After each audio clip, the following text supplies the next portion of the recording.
Chair calls the Senate General Investigating Committee on the July 2025 flooding events to order. The clerk will call the roll. Chairman Flores, Present. Vice Chair Perry, Present. Senator Hughes, Here. Senator Colhorst, Here. Senator Menendez, Present. A quorum is present. Members, our first order of business is to adopt the committee rules. Each office has received an advance copy of the proposed committee rules, and you've been provided with a physical copy for reference. Members, do you have any questions? So the chair hears none. Senator Perry moves adoption of the committee rules. The clerk will call the roll. Chairman Flores, Aye. Vice Chair Perry, Present. Aye. Sorry. Senator Hughes, Yes. Senator Colhorst, Aye. Senator Menendez. Aye. 5 ayes, no nays. There'll be 5 ayes and 0 nays. The committee rules have been adopted. Chairman Meyer. The House General Investigating Committee on the July 2025 flooding events will now come to order. The clerk will call the roll. Chair Meyer. Here. Vice Chair Moody. Present. Representative Darby. Present. Representative Dyson. Here. Representative Gomez. Quorum is present. I believe Chair Flores has an opening statement. Thank you, Chairman. Good morning. Members, we're here today to examine in detail an unimaginable tragedy that occurred in the Texas Hill Country on July the 4th, 2025. Among the many lives lost were 27 vibrant young girls from one camp, Camp Mystic. This marks the single largest loss of children's lives in Texas due to a natural disaster since the Great Galveston Hurricane of 1900. Texas's grief is deep and enduring. 10 months later, as investigations continue and recommendations are pursued, this event remains etched into our collective conscience. One truth stands above all. We cannot change what happened, but we can change how we prepare for and respond to the next emergency. For the families who lost loved ones, for a community that lost its sense of safety, and for those who feel a profound loss of innocence, the questions about what should happen next are many. But for me, one thing is clear. This tragedy could have been prevented. Our goal with this investigative committee is to examine the facts, understand where failures occurred, and determine what must be done to ensure that it never happens again. Finally, I want to express my appreciation to Lieutenant Governor Patrick, Speaker Burrows, Chairman Meyer, and the committee investigators, and the members of both committees. The work required here is difficult, it's serious, and deeply important. It is being undertaken with the gravity and the diligence it deserves. Chairman Meyer. Thank you, Chairman Flores. Good morning, and thank you for being here. Whether in this room or watching from home, we know that for many of you, this is not an easy day. First, I want to thank Speaker Burrows and Lieutenant Governor Patrick for their leadership in ensuring that this committee was established and given the authority necessary to carry out a thorough and independent review. I also want to recognize Governor Abbott for his commitment to ensuring this investigation moves forward with urgency and transparency. We are here today because of the lives lost and families forever changed by the devastating flooding that struck Central Texas in July of 2025, and in particular, because of the tragedy at Camp Mystic. Those children and the families who entrusted them to that place deserve answers. Our responsibility is clear: to determine what happened. That means building a complete, accurate account of the events, the decisions made, and the timeline of what unfolded. The facts must be established with clarity and without omission. Next, our job is to assess preparedness and response. We will examine whether the systems, protocols, and personnel in place were adequate, and whether they functioned as they should when lives were on the line. That includes the actions of agencies, officials, and individuals at every level. This committee will follow the facts wherever they may lead, including examining decisions made before, during, and after the flooding, to understand whether more could have been done and what must be improved moving forward. I want to express my appreciation for the investigators chosen to assist this committee. Casey Garrett and Judge Michael Massengale bring a high level of professionalism, integrity, and experience to this process, and we are grateful for their service and dedication to uncovering the facts. To Chairman Flores and his committee, thank you for your leadership and collaboration as we work across chambers to get answers for the people of Texas. And to my fellow committee members, I am grateful for your willingness to serve in this capacity. The gravity of this work is real, and I believe each of you feels it. It will continue to demand diligence, fairness, and an unwavering commitment to getting this right. Finally, to the families who lost loved ones and the communities that are still healing, we understand that no proceeding can undo what has been lost. The grief you carry is immeasurable, and the courage it takes to be here or to watch from home is not lost on us. This moment carries real weight, and we do not take it lightly. What we can offer and are committed to is a process grounded in accountability, transparency, and a full examination of the facts. You deserve to know exactly what happened and why. This committee will not rest. I guarantee you, we will not rest until we have done everything within our power to provide that. Thank you. Members, does anyone wish to say anything? Speaker Moody. Thank you, Chairman Meyer, Chairman Flores, and echo everything that you all said. The amount of trauma and tragedy that came down in the Hill Country last year is something that still very hard to comprehend. And there's nothing, and you all have said this, there's nothing that legislators can do to change that. And that does, I think, at times make us feel very helpless. But I think the goals of what the chairman have both stated is what we're here to do. And I know we're going to hear from some folks that have suffered the largest loss that we could ever imagine. But our task in front of us is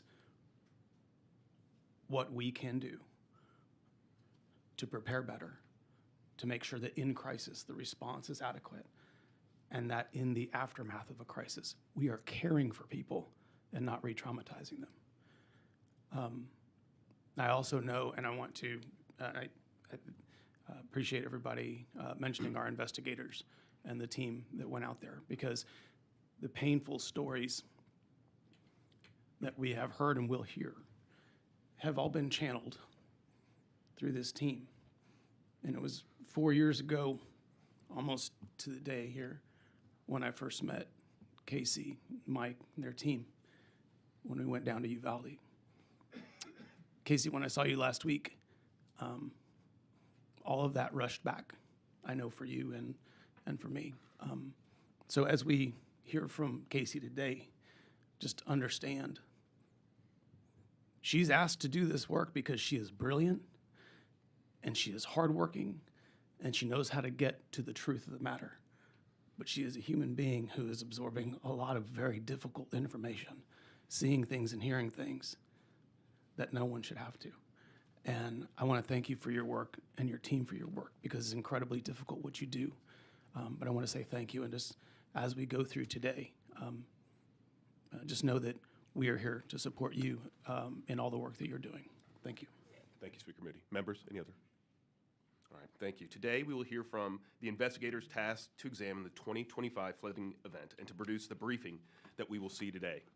Members of the public can leave comments through the comment portal linked on both meeting notices online and posted outside the committee room. Members, I'd ask that you limit questions if possible during the investigator's presentation. There will be an opportunity for extensive questions and answers afterwards, and many of your questions may be addressed in the presentation itself.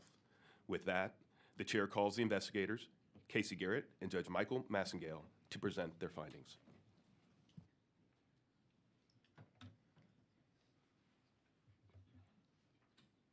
Chairman Meyer, Chairman Flores, members of the committee, it's good to see you all again, and good morning. Thank you, Representative Moody, for those incredibly kind words. It means a lot to me. We did get quite close 4 years ago in Uvalde in very unfortunate circumstances, but I cannot thank you enough for those very, very kind words. As you know, my name is Casey Garrett. This is Michael Massengale. You guys have asked us to do a factual and objective investigation into the July 4th, 2025 flooding event. You specifically charged us with limiting our scope to the events at Camp Mystic, with some context leading up to and shortly after those critical hours at Camp Mystic. Obviously, I don't have to tell you that there's a lot of people that want the investigation to be more wide-ranging. Obviously, I leave that up to the legislature to take care of. I just want to make clear that our marching orders were to focus on the scope that you gave us, and we have done that. As Representative Moody pointed out, the way I got involved in this investigation was that 4 years ago, I got a call from now Speaker Burrows to help with the House Legislative Investigative Committee into the Robb Elementary shooting in Uvalde. Judge Massengale was also asked to participate in that, and that's where we became actually really good friends and colleagues. And I'm thankful for that experience. It was difficult, and I never dreamed that there'd be another mass casualty of children bigger than what happened in Uvalde. But here we are. I'd also like to introduce Heather McFarland and Kim Parks, also members of our team. Kim and I met at the district attorney's office in Houston many, many years ago, 33 years ago. We were both longtime prosecutors, and we're both criminal trial attorneys now. Judge Massengale spent 10 years at Baker Botts, became a partner, then became a justice on the Texas Court of Appeals for 10 years, and is currently in private arbitration practice. Heather has also been an attorney, a civil trial attorney for almost 30 years, and is also involved in mediation and arbitration. Essentially, in a very small but mighty team, you're getting about 120 years of legal experience. All of us, as a living, investigate cases, interview witnesses, and write conclusions and findings, and that's what you're getting from us. This has been a very aggressive timeline, as you know, and we have dedicated really our entire practices to this project over the last few months. And I will say, completely honored, just absolutely honored. When Speaker Burrows called me in the fall to see if we were interested in doing this, it was a hard answer, of course, but it was an easy answer. I'm excited that we have been able to be a part of this public service. So thank you for that opportunity. I do want to point out, I know that you guys are well aware of this, but it bears commenting on. Our presentation today is intended to be strictly factual. Sometimes it's a little bit hard to not bleed over into opinions, but we have tried really hard to keep this as objective and as factual as we possibly can. Unlike the litigation, right? Chairman Flores, you said it so well, this is not about judgment, it's about change. And every single person, including myself, is hungry for you guys to take the call to action and make some change that can make this tragedy at least, make a modicum of sense. So just wanted to point that out before we get started. But I'll just start with some of our source material. That 120 witness interviews is closer to 140 or 150 now. We will continue to interview witnesses as we lead into May and getting the final report written.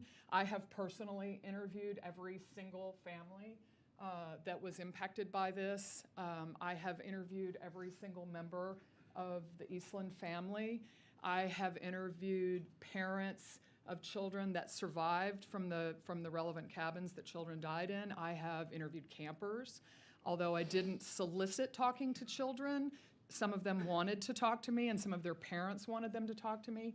I have spoken with counselors. I have interviewed witnesses in Houston, Dallas, Austin, San Antonio, Belleville. I've been on Zoom calls with witnesses from Poland, Maine, Tennessee, Colorado, Alabama. We have spent the last few months interviewing witnesses, and that's the only way to get the information that we need. So we've done that. We have been to Camp Mystic multiple times. Let me back up for 1 second on the witnesses. I would like to say that everybody, for the most part, with a few very minor exceptions, has been completely cooperative. completely cooperative. We have had access to, again, all of the family members. We've had access to all of the Eastlands. All of the lawyers that have been involved have been tremendously cooperative. We've received information from the civil lawyers on both sides. We have really not faced any significant impediments other than people's trauma and not wanting to talk so much about that. So I do want to point out how cooperative everybody has been. We have been to Camp Mystic multiple times. We have done site tours. We were given unfettered access. We did walkthroughs with members of the Eastland family. We didn't feel like we were impeded at all on that. Transcripts of all the hard work that you and some of your colleagues did last summer. That was a lot of really important information. 911 calls, audio witness statements, all the media reporting, newspaper articles, lots of information from the civil suits. Again, the lawyers have all been really helpful with this process. Reviewing information from both sides. We've attended as many court hearings as we can, and we've reviewed transcripts from those court hearings, which again have been provided to us by the lawyers. And then, of course, you guys know, and you know from the Uvalde experience, what a brilliant writer Judge Massengale is. He's been working on a preliminary report as we have been giving him information for this entire time. So you're going to see a really well-written report. Let's talk about Camp Mystic, because to understand some of this story, you have to understand Camp Mystic. And I think one of the things that helped me in this process is that I didn't know anything. I didn't know much about, I mean, obviously I know about the hill country, but I didn't know much about like the topography and that kind of thing. And I really knew nothing about Camp Mystic. Everything I know about Camp Mystic now, I learned from people in this room. But it's important, right? Because it's actually, what I learned is it's a culture. It's a thing. It's a very big part of people's lives. It is a private Christian camp for girls, located on approximately 720 acres. Again, having been out there, it's absolutely beautiful. It's just absolutely beautiful property. I can see why people have loved it for 100 years. It's absolutely beautiful. It was formed in 1926, again, 100 years ago. It was bought in 1939 by the Eastland family. It was run for many years by a beloved couple named Ine and Frank Harrison. When Dick and Tweety Eastland graduated from college, they moved to Camp Mystic to begin learning how to run it. They worked under Mrs. Eastland explained to us that they worked under the tutelage of Ine and Frank Harrison until they began to take over the camp in approximately 1987. It is currently separated into two campuses, the Cypress Lake campus and the Guadalupe River campus. The Cypress Lake campus is newer. I believe it was built in approximately 2019 and opened in 2020. And the Guadalupe River campus, of course, has existed since 1926. Some important things about Mystic, right? It's touted as rustic. It is rustic. It's absolutely beautiful. It's completely communing with nature when they're out there. There's no air conditioning. There's no cell phones. These are long sessions that these girls go. They go for a month. They have very limited contact with parents. It's deeply religious, and it's definitely what I've learned is what I would call sort of an obedience-encouraged culture. These aren't bad things, right? It's not bad or good. It's wonderful for your child to be able to disconnect from cell phones, right? And really everybody I talked to, including the counselors, said we loved not having cell phones. We loved having an excuse to disconnect. So it's not a criticism that they didn't have cell phones, it's just a fact. So regarding the obedience culture, again, that's not a bad thing. We want to teach our children to follow rules. We want to teach them to learn how to win or lose. We want to teach them to be part of teams and tribes, and that was very encouraged at Camp Mystic. But it was a play-by-the-rules situation. And again, I say that factually from multiple interviews of people that said things like, I would have gotten in trouble if I knew I couldn't do that because it broke the rules. I mean, it was a very rule-oriented obedience culture. And I think that also you'll see played out a little bit as well with the Eastland family and the way the family was run by the patriarch, Dick Eastland. Multi-generational. I mean, there are people in this room whose grandmothers went to Camp Mystic, whose mothers went to Camp Mystic, their aunts, their cousins, their sisters. This is a acceptance letter that Missy Peck received regarding her daughter Lulu. Since she's a relative of a former Mystic girl, she'll be considered a Mystic grandchild. It was an honor. Almost 1/3 of girls are Mystic grandchildren. It is great. Your daughter will be coming to continue the tradition. It was about tradition. It was about legacy. It's not to say that there weren't girls there that went and their mothers didn't go. That certainly did happen. But for sure, the lion's share of the situation was a multi-generational, put your daughter on the wait list at birth. This was, wives telling their new husbands that if we have a daughter, she'll go to Mystic. It was a known thing. It was a very traditional culture. So we talked a little bit about the two different campuses. Cypress Lake, and I'm so glad that you members were out there last week so you could get some perspective about what the layout is like. The relevant portion of our investigation is the Guadalupe River campus. So the Guadalupe River campus is, this cursor is kind of sensitive, there we go. This area right here, it's separated into these two major areas, the Flats and Senior Hill. Up this hill is the campus, Cypress Lake campus, that was unaffected for the most part by the floods. So let's talk a little bit about the hierarchy at Camp Mystic. What you're seeing here are the members of Mystic's year-round full-time staff. The executive directors, of course, were Dick Eastland and Tweety Eastland. And the two campuses each had their own directors. Britt Eastland and Katie Eastland were the directors of the Cypress Lake campus, and Edward and Mary Liz Eastland were the directors of the Guadalupe River campus. Mary Liz Eastland is also a registered nurse and was listed as the medical director of the Guadalupe campus for Camp Mystic. Richard Eastland, the eldest brother, and I should mention that Dick and Tweety Eastland had 4 sons, Richard, James, Britt, and Edward. In a terrible tragedy, James Eastland, who was married with young children and working at the camp under the tutelage of his parents, unexpectedly and tragically died in his 30s of an unknown heart condition. And that sort of brought the family all back to the camp.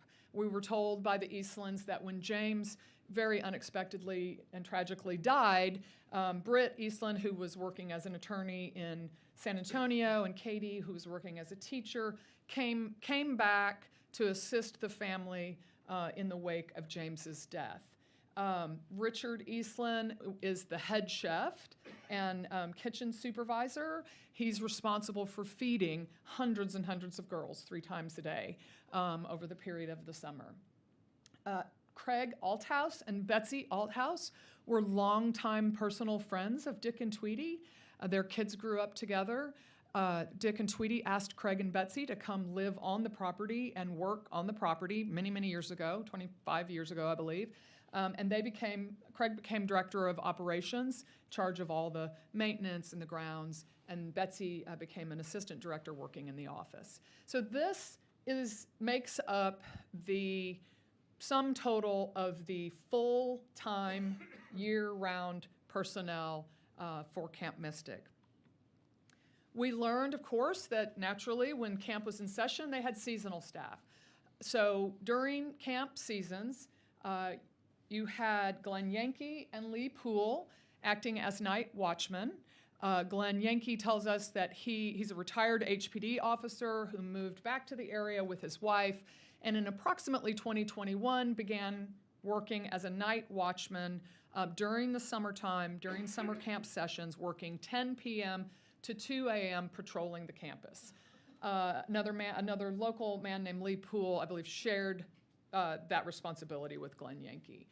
Frances Blackwell Loper is a full-time teacher in Lubbock, Texas, and in 2022, I believe, she started working in the summers as the gatekeeper.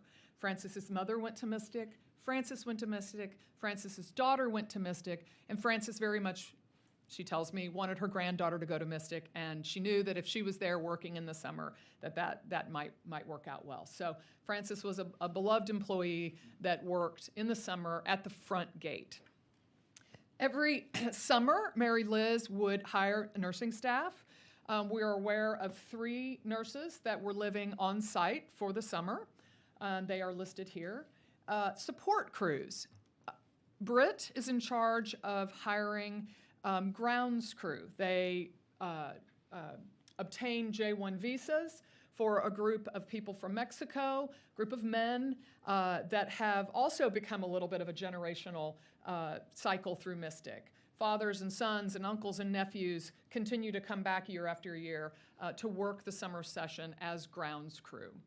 The kitchen workers, Richard Eastland is in charge of getting J-1 visas for kitchen workers, and over the years he has found that what has worked best is that there's a group of people from Poland that they go through a group called Camp for America. They're young, they're college-age kids typically, who come over for the summer on a J-1 visa to work at the camp as kitchen staff, and then they can also travel in the summer before they go back to Poland. So there were a number of groundskeepers, more than 10, and kitchen workers from Poland. As far as summer leadership positions, they have a group of people called the Big Three. Now, to be clear, these are college girls. These are sophomores and juniors, roughly, in college. They are people that have been typically lifetime campers and have had at least a term as a counselor. So they're called the Big Three: program director, tribe director, and activities director. Sort of the supervisors of the younger counselors, but still college-age girls. Additional staff include college-age photographers and office workers. So this is essentially the sum total of seasonal staff, not including the counselors of each cabin, which we'll get to shortly. Okay, what's important to really know about the dynamic at Mystic was the role that Dick Eastland played as the patriarch of the family. There's no question he was considered the leader of this family and the leader of this camp. By no question, I mean literally everybody describes him in a similar manner, including members of the family, right? He ruled, Tweety told us. He was large and in charge. He was not stepping back. Mrs. Eastland had already begun kind of pulling back a little bit, turning over a lot of her responsibility to Mary Liz and Katie and others. But Dick was still very much the executive director of the camp. Edward described, if there was an evacuation plan, it was known only to my dad. Richard talks a little bit about, and this may seem silly or minor, but I think it really reflects the deep culture of this, right? They had traditions. There was a tradition that you had vanilla ice cream and fried chicken on Sundays.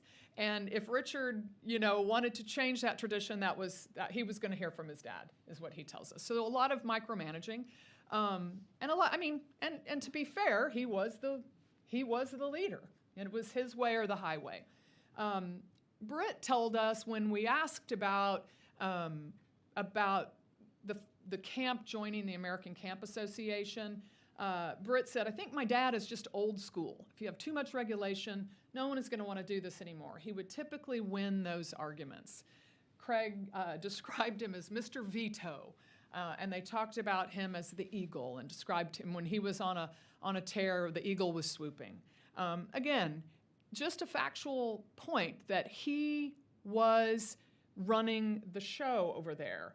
And in terms of that sort of obedience culture, I know that's a strong word, okay, but you just really didn't really didn't cross him. I mean, it was his word. He ruled, as Mrs. Eastland said. He won those arguments. Heard a lot from counselors about being very afraid of acting. And as you know, that's an issue, right? That we're seeing here is why certain people took action and certain people didn't. Well, they knew, they said things like, I knew I would be in trouble if I tried to take those girls up on that hill. I knew I would be in trouble if I tried to take those girls out in the lightning. I knew I would be in trouble if I ran to the front office in the dark, in the pouring rain, right? And again, to be fair, we want to teach our children to be obedient and respect authority, right? But we want to also, of course, give them the tools to feel like they can take action when they need to. Glenn Yankee describes Dick as the general. The Polish kitchen workers that we interviewed were really crippled with fear of interfering with campers. Naturally, it's no surprise that the male grounds crew were told to stay away from these campers, of course. They were to have no contact with campers, and that makes perfect sense. But same with the kitchen workers. They had limited contact with the girls, and they were afraid they would get in trouble if they interfered. But I also really want to point out, that the things I'm saying are not an indictment of him. It just describes what was going on there, because he was deeply loved and respected. I mean, people have been very conflicted about their feelings about this family. He taught a generation of girls how to fish. He took them on raids of the kitchen. People adored and loved and respected Dick Eastland. Something that's obviously critically important to this scenario is the communication situation. The way the camp was set up for communications was that certain people had radios, certain people had the walkie-talkies. Dick and Tweety Eastland had a walkie-talkie, Edward and Mary Liz Eastland had one, Britt and Katie had one, Glenn Yankee, the night watchman, had one, Frances Blackwell Loper had one in the front with her into the front gate house. The big three had a radio where they stayed. They stayed in a cabin called Cozy Cabin, which I'll show you. They had a radio. And then there was a radio locked in a cabinet on the riflery range. And the riflery range is on Senior Hill, which that'll make sense in a second when I get to one of these maps. There were a few landlines. There was a landline in the infirmary. There was a landline in the front office. And there were landlines in each of the homes that the Eastlands live on. When you guys were out there with me last week, you saw that they all lived on the property, and I'll show you that as well in a moment. Cell phones. There were no cell phones for campers or counselors. There was Wi-Fi in a limited number of areas. The camp is set up with broadband and fiber. The PA system, the loudspeaker system, there's one by the office, and there's one on Senior Hill, and I believe there's one closer to the pavilion and the twins cabins that we saw when we were out there last week. So as I said earlier, I had to learn a lot about sort of the makeup of the area, and I think that's really important in this equation as well. And one of the ways that I think we're best educated about that is a really good video that was put out by the Upper Guadalupe River Authority in 2017. It's about 10 minutes long. We're going to watch just a portion of it here in a second. But this slide shows that Dick Eastland also thought it was a really informative video, and he sent it to his family and some others, asking them to please watch this video. The video is called Be Flood Aware, and we'll play just a relevant portion here for you.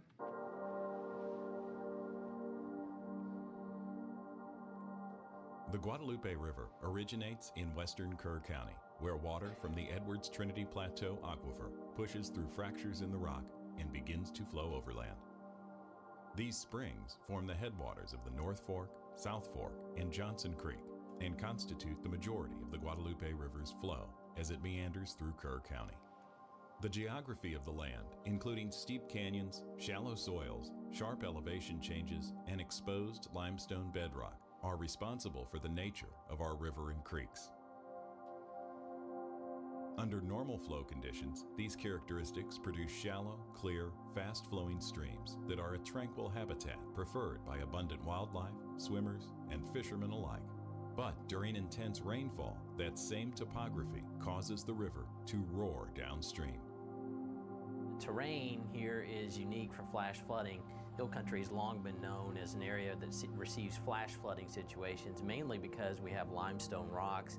We have a very hilly terrain. It's not flat, so the water rushes down the hills. And if it happens to rain, especially above like the Guadalupe River, get up in the headwaters there where it's really kind of shallow, most areas, and a lot of limestone underneath, then you can get walls of water coming down. It acts like a street, like concrete. It just kind of rushes down. And you can end up, especially if it rains west of Kerrville up around Hunt and Ingram and westward, with massive walls of water coming down at the same time. So the topography is favorable for water to not just stagnate, but to rush down creeks, rivers, and streams. If you get 3 or 4 inches of rain at one time, that can be a real serious problem. So I think that does a really good job of explaining why it is an area so well known for flooding and so prone to it. And that leads us to the flood history of the area, which I think is really relevant in just discussing sort of what was known about the area for many, many years. This is a email from Dick Eastland to members of his family and others, talking about some of the flood issues. He says in the bottom of the email, "We've been here for some critical big floods, including 1978, 1984, 2000, and many others." And of course, this just reflects a knowledge by the Eastlands of how flood-prone this area is. And attached to that email at the very bottom there is a link to a summary flood history of Kerr County. And the next few slides are taken from that document that Dick Eastland references in this email about a flood history of that area. It goes way back. And in every one of these slides, we hear about, an astonishing amount of rain, an astonishing amount of damage, an astonishing amount of river rise. 30-foot rise in the upper Guadalupe, threatening to annihilate the village of Ingram. We're back in the early 1900s. In the 20s, a 15-foot rise on Cypress Creek, massive damage to people lose their lives.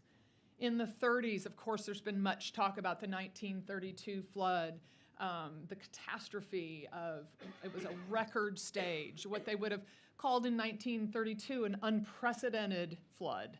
36-foot rise, 4 lives lost, countless buildings washed away, massive financial impact. Most notably is it's one of the earliest and first times that we see Camp Mystic affected by the flooding. 3 cabins, the highlighted portion right here talks about how 3 cabins were washed away in the 1932 flood, 3 cabins that were closer to the waterfront. 1940s and 50s, torrential cloudbursts, millions of dollars in damages, 8 lives lost. Termed the worst flood in 24 years. I mean, we're back in the 40s and 50s, right? That was an unprecedented flood, the worst flood we've had, millions of dollars in damage. We get to the 60s and 70s. Kerr County experienced major rises almost annually. Flooding ceased to be a generational anomaly and became a persistent logistical crisis. This is back in the 60s and 70s. We have known that flooding and flash flooding has been a persistent problem, an impactful problem, a problem that involves the loss of life and massive property damage. 1978 was a massive flood. Dick references it in his email. Camp Mystic was the most severely damaged. just again, unprecedented rises in the river, massive damage to the area, and specifically damage to Camp Mystic. 1984, congratulations to Dick and Tweety. I'm sure they will never forget this flood, as Tweety had to be airlifted by helicopter to the hospital, an experience never to be forgotten. 1987, another major flood in the area that impacted Camp Mystic greatly. That was the year, I believe, that they lost horses in that flood, and girls were evacuated from cabins into Rec Hall in 1987. I have spoken with two women who were campers in one of those cabins in 1987, and she remembers, or they both remember, a very similar process that occurred last year, where Dick showed up in their cabins in the middle of the night, loaded them up into cars, and took them to Rec Hall. So as early as 1987, Bug House and Look Inn were evacuated to Rec Hall, and two campers in Look Inn, obviously grown women now, interviewed with me. Part of the camp lore, right? Many people in this room told me about being on Senior Hill when the land bridge would flood, and we liked it because we could stay in our cabins and have food delivered to us by boat. It was novel. It was part of camp lore. This Instagram post, a little flooding on the bridge today. Rain days at camp are the best. Again, this is not, I'm not trying to be negative about this. I'm just saying that it became a very complacent sort of flood culture at Camp Mystic. It was just kind of part of life there. So this is where we have learned a lot about sort of how the camp is situated with respect to waterways. I'm going to get my cursor here. So this is Camp Mystic, right? Right in the middle of this little area. This is the Guadalupe River campus, where I'm circling with my cursor. As you go up past these tennis courts and up here, this is the Cypress Lake campus, okay?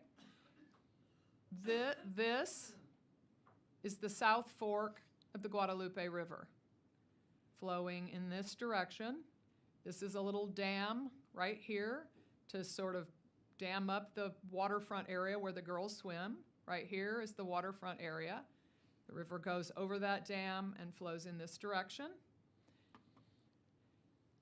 This is Cypress Creek, okay? And it flows in this direction and flows into the Guadalupe right here. Goes out that direction. This is a little bit harder to see. This, well, but you guys were out there, so you have some perspective now. This is Edmondson Creek, also known as Bubblegum Creek. It was nicknamed Bubblegum Creek by the campers, but it's technically known as Edmondson Creek.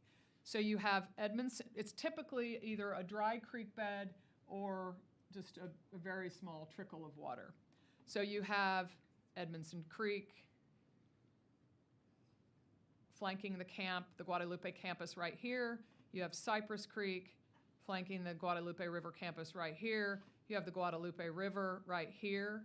And then this, which it's hard to tell because it's not three-dimensional, is a bluff. This is a hill, but I would say hill is kind of a mild description for what it is. It is a rocky bluff that goes up to, at the very peak, what Camp Mystic calls sky high, where that sort of iconic Mystic sign is at the very top of sky high. So this is a steep hill, and you can obviously see that if all of these waterways are flooding, this is, I don't know, you could come up with a lot of words for it. It's a choke point, it's a funnel, it's a river canyon. It's called the Flats. So that gives you some perspective of what the waterways are for Camp Mystic. So now we're going to kind of start to move into the relevant timelines that we've been talking about.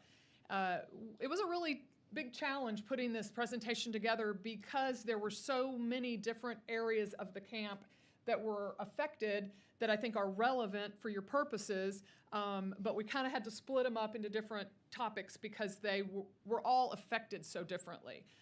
Each part of the camp, each camper, each cabin had a bit of a different experience. But as far as the common timeline leading into July 3rd and 4th, we're going to start with June 27th to June 29th for the second term. They had already had one term. This was the second summer term for Camp Mystic, and it's when the counselors began to arrive for orientation. One thing that I think is really important to know that I've learned from witness interviews is how things have changed a little bit about counselors. And just a reminder, I'm sure you guys know this, these are young girls. You're eligible to be a counselor the summer after your senior year of high school. So most of them are 18, but some of them are 17. And we have an example of one of the counselors in one of the relevant cabins being 17. So that was okay to be 17 if you had proper supervision. So there's been this move, according to witnesses, from what used to be, I mean, I could just tell you so many people have said, we always had 3 counselors per cabin. We always had, it was rare to see 2 counselors per cabin. We always had 3. And I think what has happened as Cypress Lake opened up and they were, spread thin, they had more cabins to man. As young college students, their lives are changing in modern times. Many of them do study abroad now, or they have internships, or they have reasons why they can't spend the summer as a counselor. So I think that, I don't know this. It seems like hiring of counselors became a challenge based on what witnesses have told me, because many of the counselors, many of the cabins on July 4th, 2025 had 2 counselors. Now, there were several that had 3, but many of them had only 2. And another really important factor that I believe plays into this factually is that those counselors that are eligible to be counselors the summer after their senior year of high school, they are nicknamed ETs, short for counselor ET. That is a junior first-year counselor. A second-year counselor is considered a little bit more senior, right? And you might even have a counselor that's done it for 2 or 3 summers. And then, of course, you have the big 3, as I mentioned, that are still college-age girls, but they are senior counselors. I'm told that it has always been a habit, or and policy might be kind of strong, but certainly a habit to have a senior counselor with an ET. Assigned to a cabin. You weren't going to have 2 ETs alone in a cabin in the past. You were always going to have a senior counselor matched with an ET. Another factor is that in this case, last summer, in the youngest cabins, in Twins 1 and 2 and Bubble, where they were 8 years old, they were first-year campers, those cabins were all manned by ETs. They were all being supervised by first-year counselors. And one of the significant things that I was told that really resonated, obviously, as a mother, is that the 8-year-olds can hardly even wash their own hair, right? They're really high maintenance. They are the most homesick because this is their first year away. Some of them still have, bedwetting issues. They need a lot of supervision in the shower and brushing their teeth. They're very high maintenance. I spoke to a senior counselor who was a counselor on Senior Hill who had a little baby cousin in one of the twins' cabins, and she came down every night to tuck her cousin in, and she saw with her own eyes these counselors struggling with these little babies and saying, oh my gosh, this is so much. Because when the counselors have their nights off, which they all have a schedule of nights off, then an ET will be left alone for several hours with little 8-year-old girls that are very high maintenance. And so this counselor expressed to leadership, hey, I think these counselors are struggling with these babies. they need some help.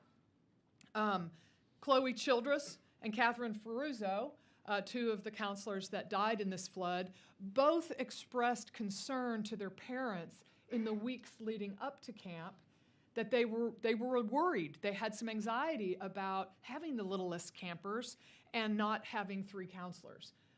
There was actually conversations that they had with their folks about, gosh, this is going to be a lot of work. I'm scared. I'm nervous about being alone. And I know many of you, or all of you probably, are parents, and my kids are college age. That 1 year, I mean, you know this, right? That 1 year away from home makes such a huge difference, right? The development and growth between a high school graduate and a freshman in college that comes home that next summer is a tremendous amount of development, which makes sense about how they always did it that way, where there was a senior counselor with an ET, but not last year, unfortunately. Every single person that I've spoken with that are former counselors, current counselors, there was never any real training. There were never drills, no drills of any kind. And you've solved that with some legislation that you passed last year. But it's something to really keep an eye on in terms of what you guys are looking to do, because there was just not a single person that said they were given any information about it. And you look at what we do in schools and have been doing for years with tornado drills and fire drills and active shooter drills. I mean, that's just unthinkable that these girls would have no training. And again, just the real lack of equipment, no radios, no walkie-talkies, no phones, which we can agree is, that they needed radios. No toolkits, no ladders, no life jackets, no real tools to accomplish any kind of emergency preparedness. So there was some things in the counselor binders that reflect that in the past there were 3 counselors. This information is in the counselor binders. It says, for floods, stay in your cabins.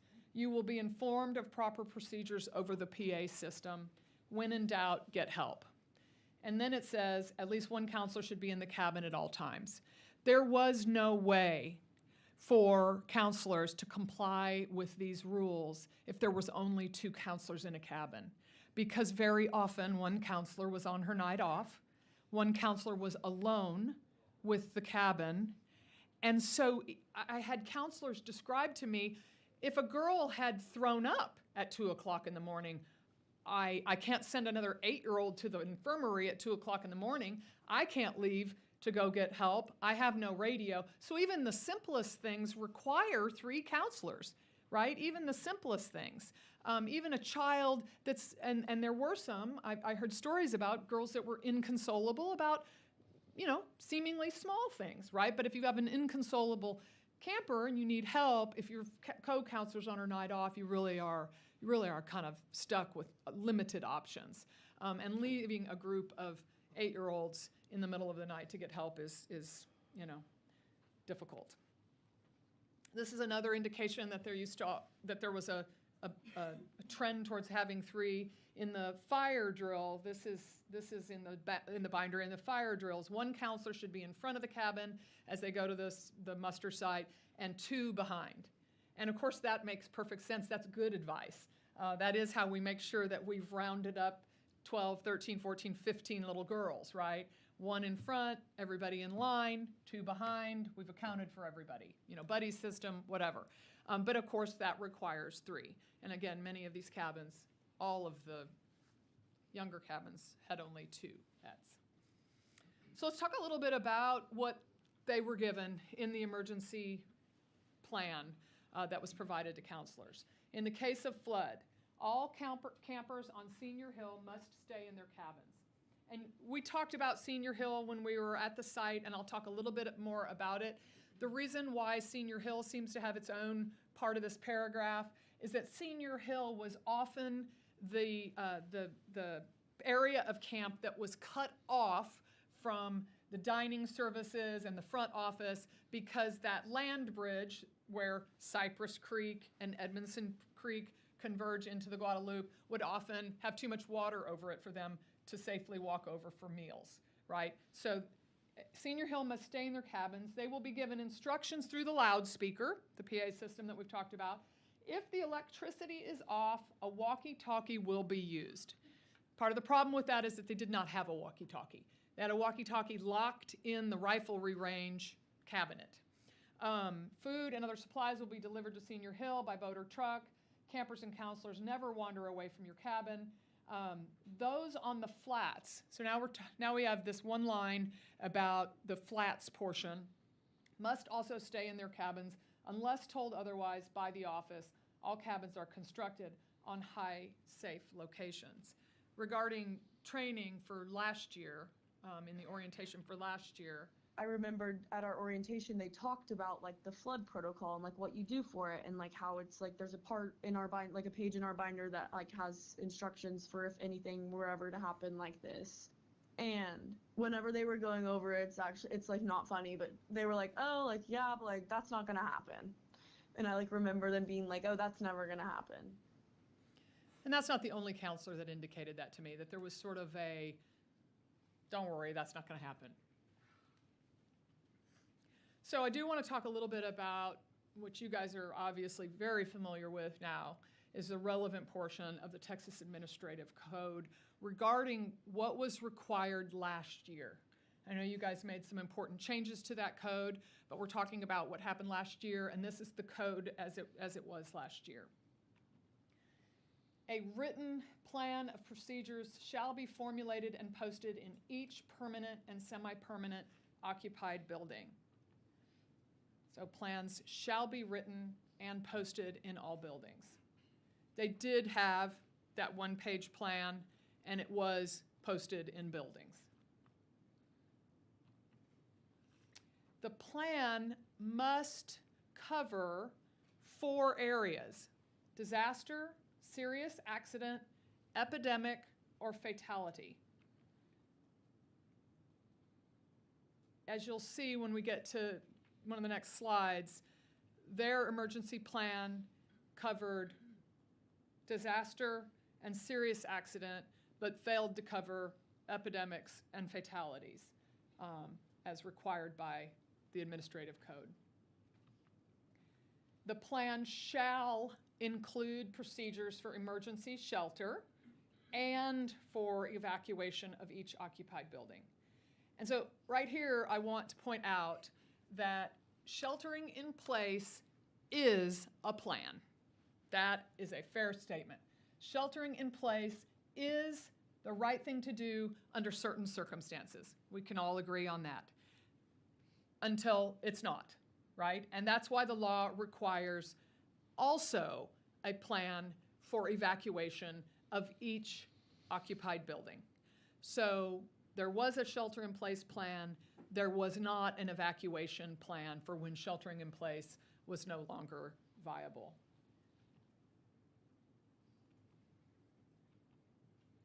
Campers shall be instructed as to their actions in the event of fire, disaster, or the need to evacuate. So camper, and I would put counselors in that category, but the law does say campers, last year should have, at all these camps, at all camps all over the state of Texas, campers should have been drilling. The law required campers at all camps to be instructed as to their actions in the event of fire, disaster, and the need to evacuate. This is not, something that's new to people. I was doing tornado drills in 1970. Campers shall be instructed on their actions. Specific assignments must be made to each staff member and counselor. This is so critical, right? People need to know what to do. It can't be one person who holds everything in their brain. Campers and counselors, and staff have to have specific assignments to know what to do in the event of a fire, to know what to do in the event of a flood, to know what to do if an entire cabin gets the flu. Documentation of this training shall be kept at the camp's administrative on-site office or location.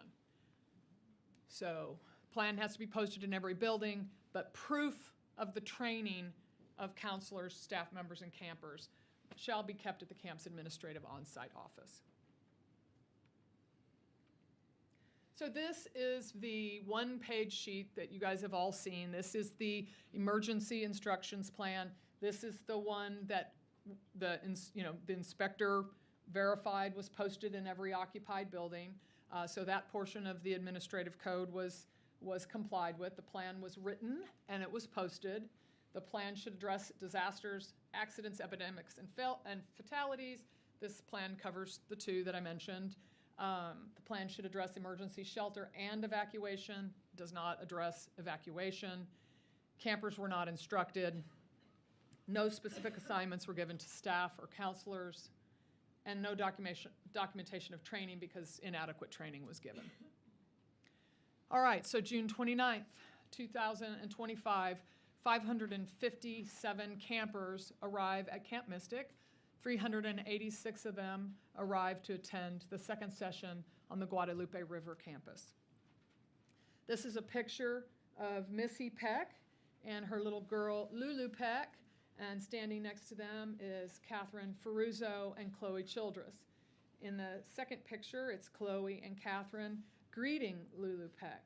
The reason why Missy Peck is outside of her car, because that's not exactly how the procedure was supposed to go. You drive up and your camper hops out, or they take the bus from the town that you live in. But Missy was concerned about Lulu because Lulu was anxious. This was her first time to go to camp. This was their first child to go to camp. And so Missy really wanted to encourage Lulu to not be scared, and there are Catherine and Chloe doing the same thing. What's important about this drop-off procedure is that Dick had a good eye for parents that were anxious and children that were anxious. And he would come over to them and say, I got your girl. She's safe here. She's safe with us. Mystic is the safest place on earth. I had multiple parents tell me, you'll hear from a father of a girl that survived who had some anxiety of his own. He had begun having nightmares 2 weeks before sending his daughter to camp, and all of the nightmares involved water. And so he got out of his car to comfort his child and to give her some instructions about swimming in the river. And Dick came over and said much the same thing. And again, that's because he was the patriarch of the camp. He comforted these families and these children. Moving forward in our timeline, we're now to July 2nd. This was the day that a representative inspector from Dishes came to the camp property to do an inspection, an annual inspection. This is done every year. The inspections are done during camp, operating camp season. The Dishes inspector has a checklist. We have that whole checklist if you want to look at it. It's important to note that this inspector, and most of these inspectors at the time last year, she was a sanitation specialist. Her expertise was food safety and that type of thing. She was. I definitely want to be fair to her. She had a checklist and a job to do. She was not a safety consultant. She was not a safety expert. She was not a risk assessment person. She was a sanitation officer that basically checked for, did you do background checks on your employees? Check. Did everybody do the youth protection against sexual molestation? Check. Do you have those tests? Check. Do you have a plan? Check. Is it posted in every building? Yes, right? And then the plan gets sent to Dishes to another person to evaluate. So it wasn't her job out there on site to evaluate the efficacy of their safety plan. She was measuring food temperature. One of the big, we interviewed her. She was very cooperative, and she said one of the biggest problems that camps have is food poisoning, right, and food issues. And so they really want to make sure that the kitchen and the food is safe. But you will notice that in their inspection report, is there a written plan that addresses the 4 areas? Yes. That's not quite right. Are all camp and volunteers made aware of the plan to be implemented during the staff training program? Yes, I believe they are made aware of the plan, but they're not trained in it. Is there documentation of training? Yes, and I think that's probably no, because there is no real training. July 2nd to the 4th, TDEM starts to get involved in getting information out about upcoming weather.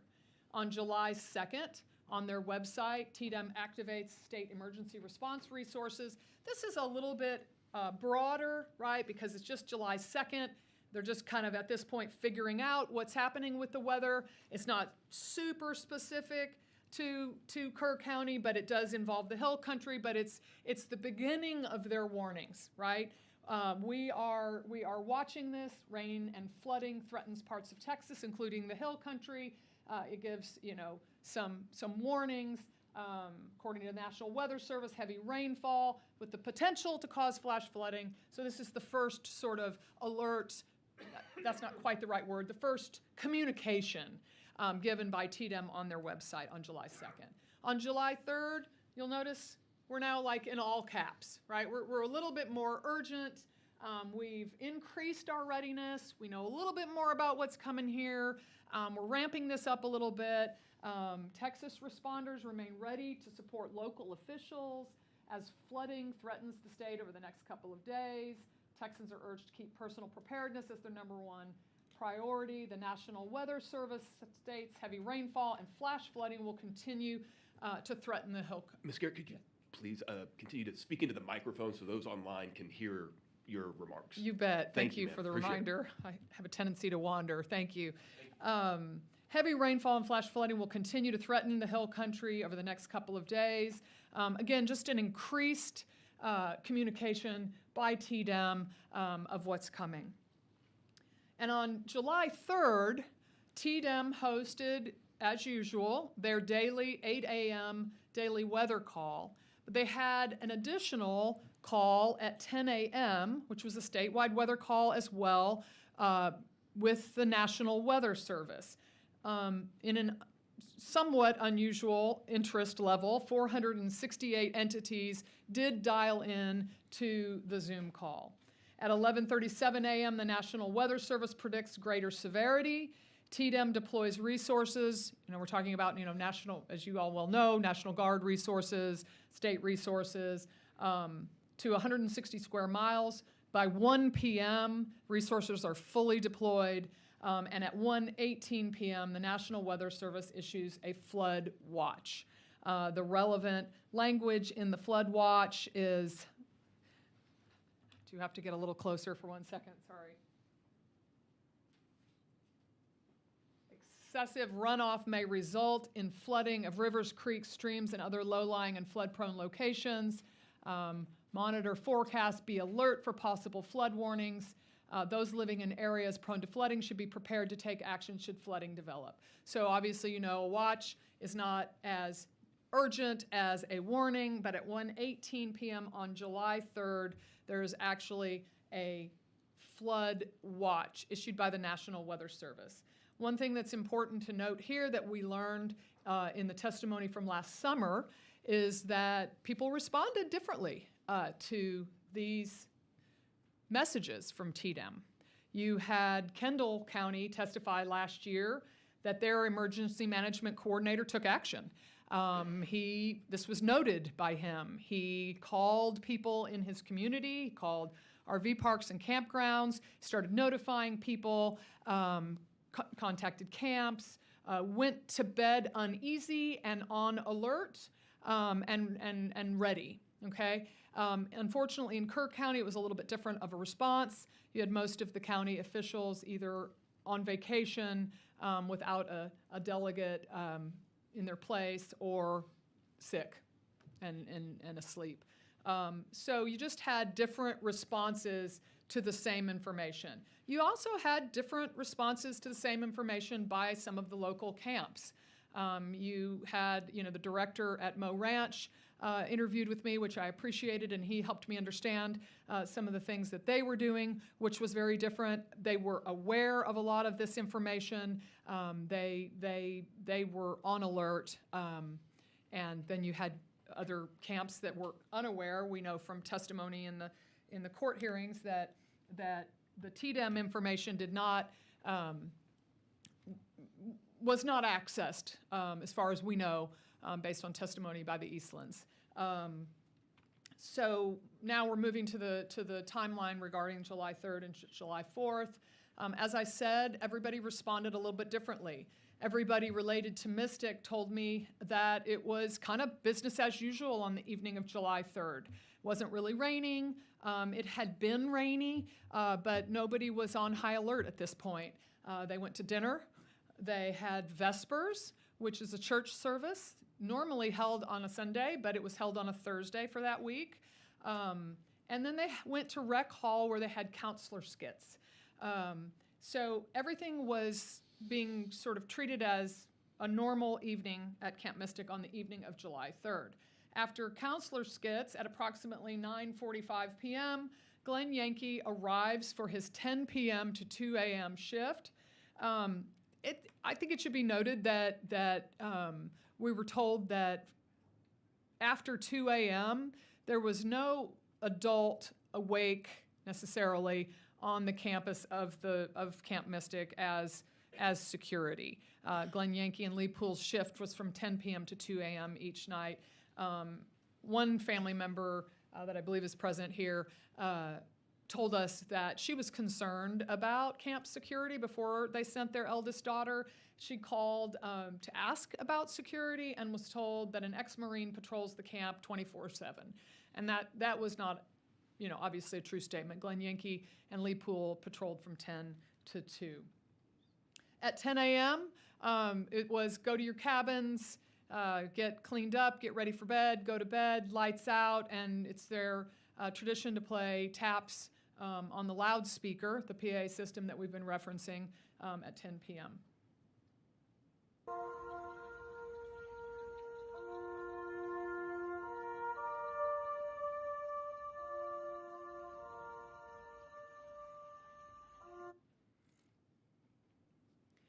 (12:45) in our timeline, counselors who'd had the night off that had gone into Kerrville for their night off arrive back at camp.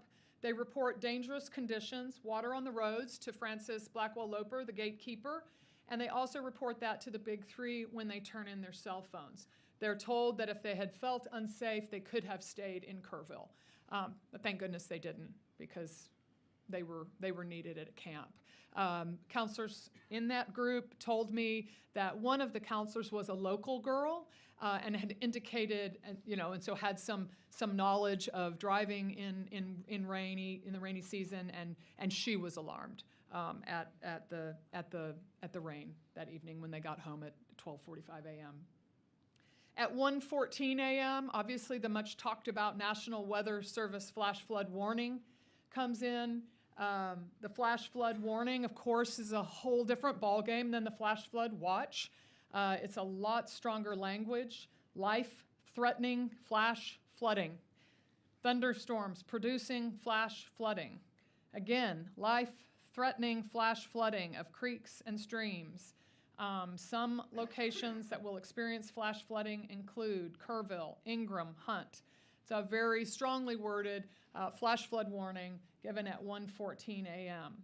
A lot of folks that I have spoken with talk about alert fatigue. I've spoken to many people that live in the area, local homeowners, and then of course other witnesses talk about ignoring warnings and ignoring alerts.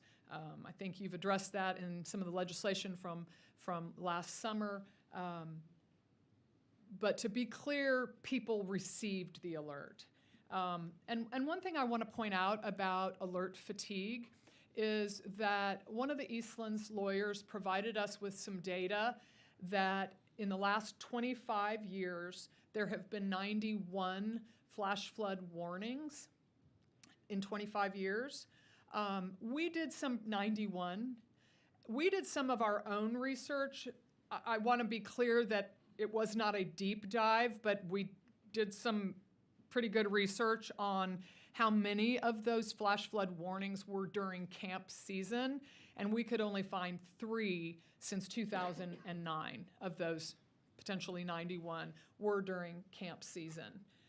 Counselor who had a disabled phone received the flash. They were allowed to bring disabled phones to camp for music.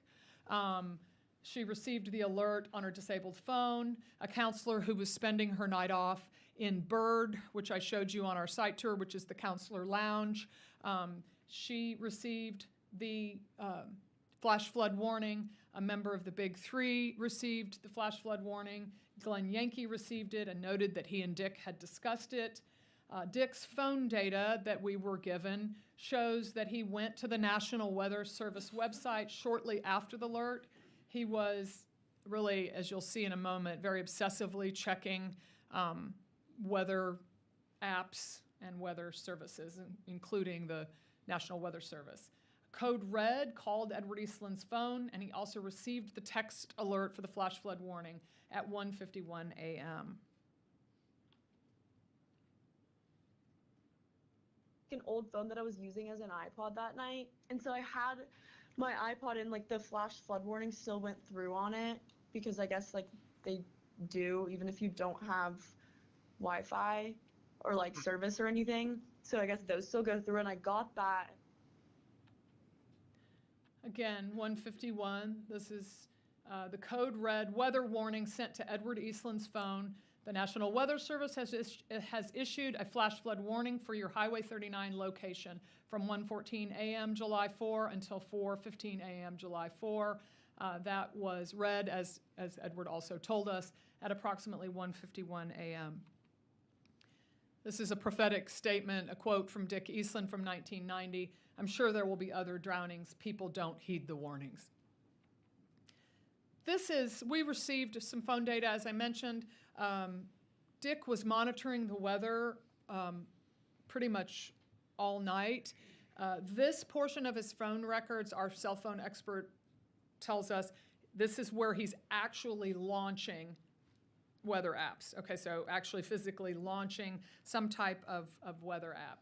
And you'll see that he was actively monitoring AccuRite, National Weather Service, NOAA, and other radar and weather apps. We have countless pages of the updates that he was receiving on his phone, hundreds of pages of the radar updates between 12:42 and 3:23. All right, so now we're getting into the critical timeline. At 1:45 a.m., Dick Eastland summons Edward Eastland to the front office. Now, Dick has been at the front office. Pretty much everybody else, for the most part, except for Glenn Yankee, the night watchman, went to bed as normal that evening. But Dick was apparently worried about the weather. He stayed up. We're not sure exactly what time he made his way from his home with Mrs. Eastland to the front office, but he was monitoring the weather from the front office, and he radios at 1:45 a.m. to Edward Eastland, who's asleep in bed, but they have a radio in their room. We've gotten 2 inches of rain in the last hour. We need to get the ground crew to move waterfront equipment.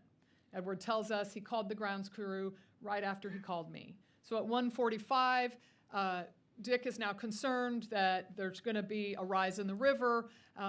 When we did our walkthrough, they showed us that the canoes are on a rack kind of closer down to the waterfront where you saw, and when the river begins to rise, it's not uncommon for them to move that equipment higher up in case there's any rise in the river. I'm told by local homeowners that is a common thing to do anytime there is a rise in the river, especially over July 4th, where people had a lot of equipment down and near the water. It's common to move property. Obviously, moving property is one of the first alerts that the water might rise. So it's important to know in terms of staffing, the only non-counselor adults on the flats, and obviously the counselors at 18 would be considered an adult, but I'm making the distinction that the only non-counselor adults on the flats in the early morning hours of July 4th were Dick Eastland, Edward Eastland, and Glenn Yankee. Glenn tells us that at some point, 1:30, 1:45, his shift's obviously going to end at 2. Dick Eastland tells him to go home, that he doesn't want him basically to get trapped at the camp if the low water crossings flood. Thankfully, Glenn says, no, I'm not going to go home. I think I should stay here. And it's a good thing he did, because they needed as much help as they could get. 1:47 a.m., Edward says, he gets radioed at 1:45. He basically gets up and immediately leaves his home. As you know from our tour, this is called Ranch House. This is where Edward and Mary Liz were living at the time last year. He gets in his truck. He goes down that little road that you saw that turns onto that road right in front of the front office. It's a very short distance. He did have to cross over Edmondson Creek, got Bubblegum Creek right here.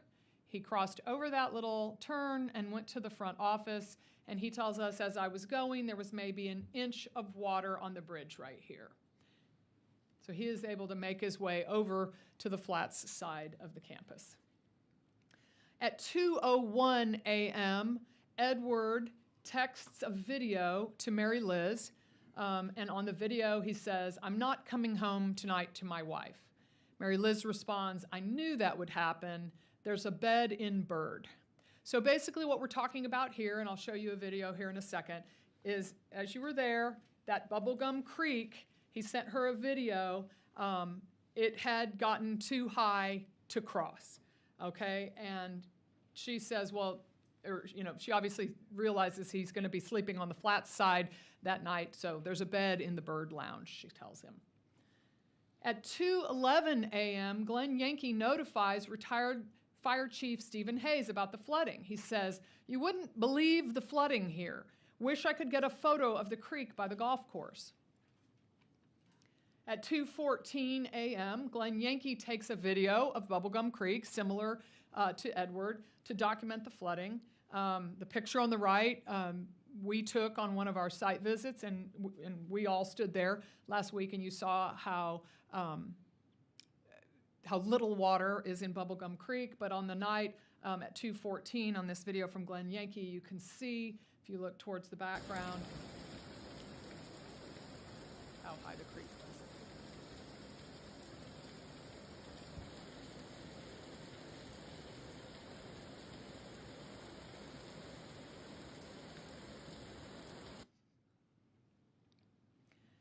Also at 2:14, a photograph is taken by Edward Eastland and texted to his wife, Mary Liz. This is Dick Eastland, and these are 9 men in the garage, which we pointed out to you on our tour, and I'll show you again on the map. After moving, they retreated back over to the garage after moving the canoes and kayaks. This is the grounds crew that I've told you about.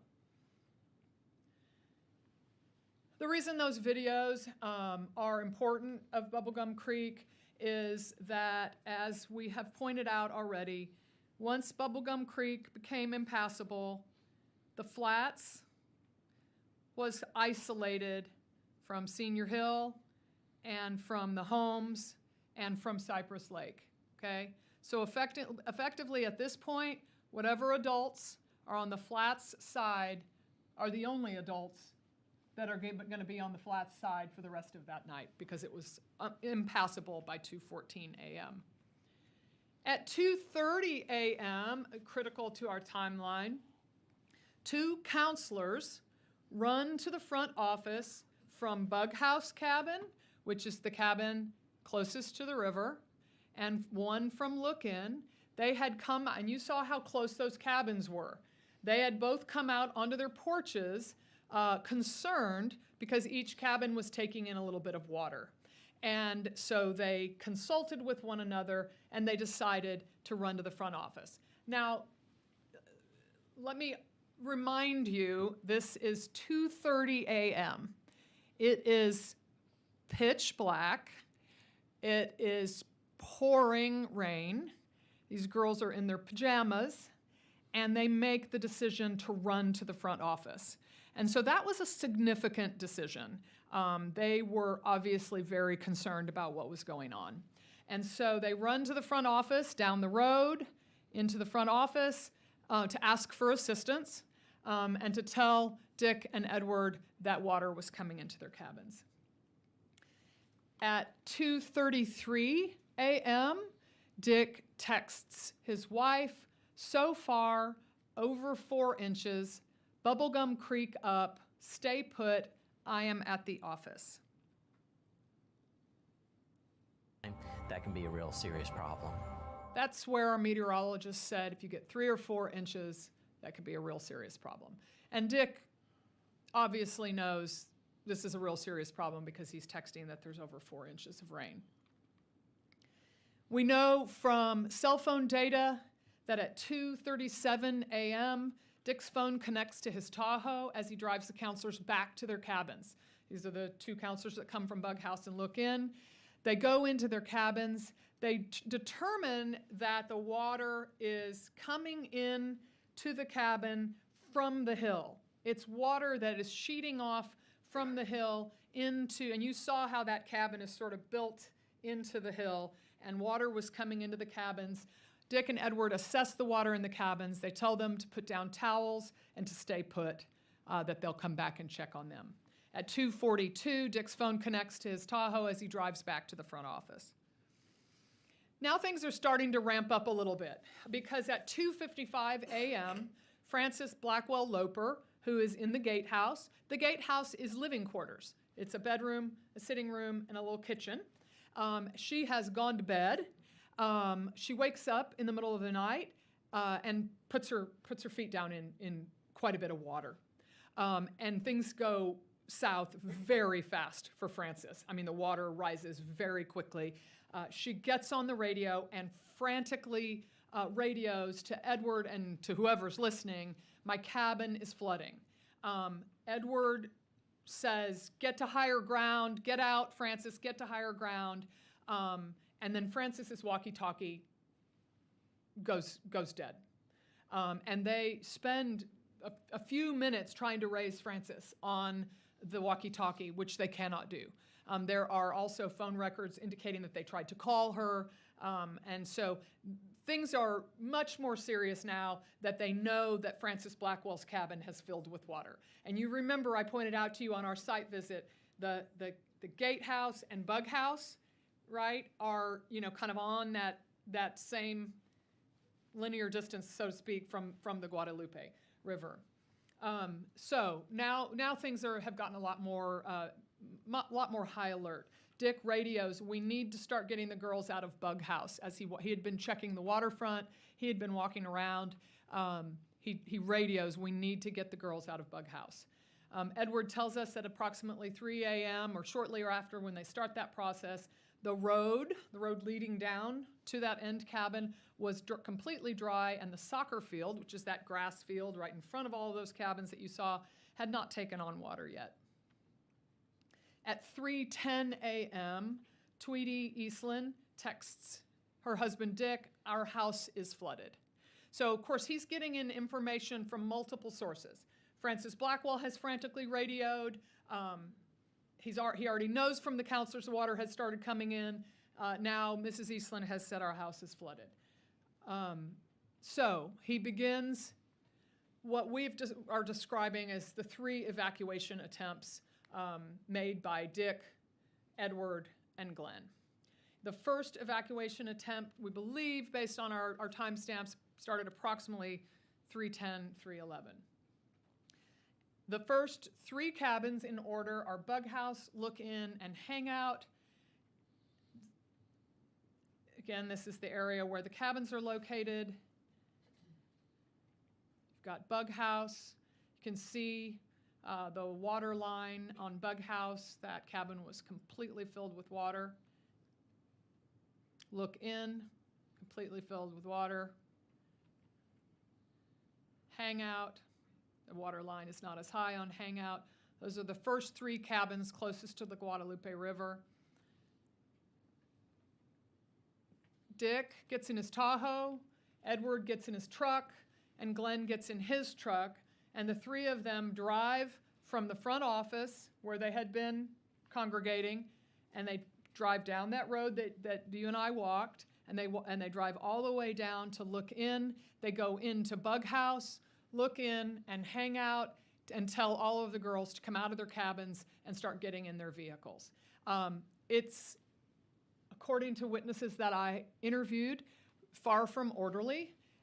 It is girls jumping into the Tahoe, jumping into the bed of the trucks, jumping into the cabs of the trucks, but also girls walking. There are also girls, counselors, that told me that even in that first evacuation attempt, some were walking down the road. Now, again, at that point, it was safe to walk down the road. There was no standing water yet, according to most of the people. So they turn around, the 3 vehicles, and they drive back to the front office where the girls get out of the vehicles, and the girls that were walking catch up, and they walk to Rec Hall, where that little building, where that little arrow ends, that's Rec Hall, which of course you saw.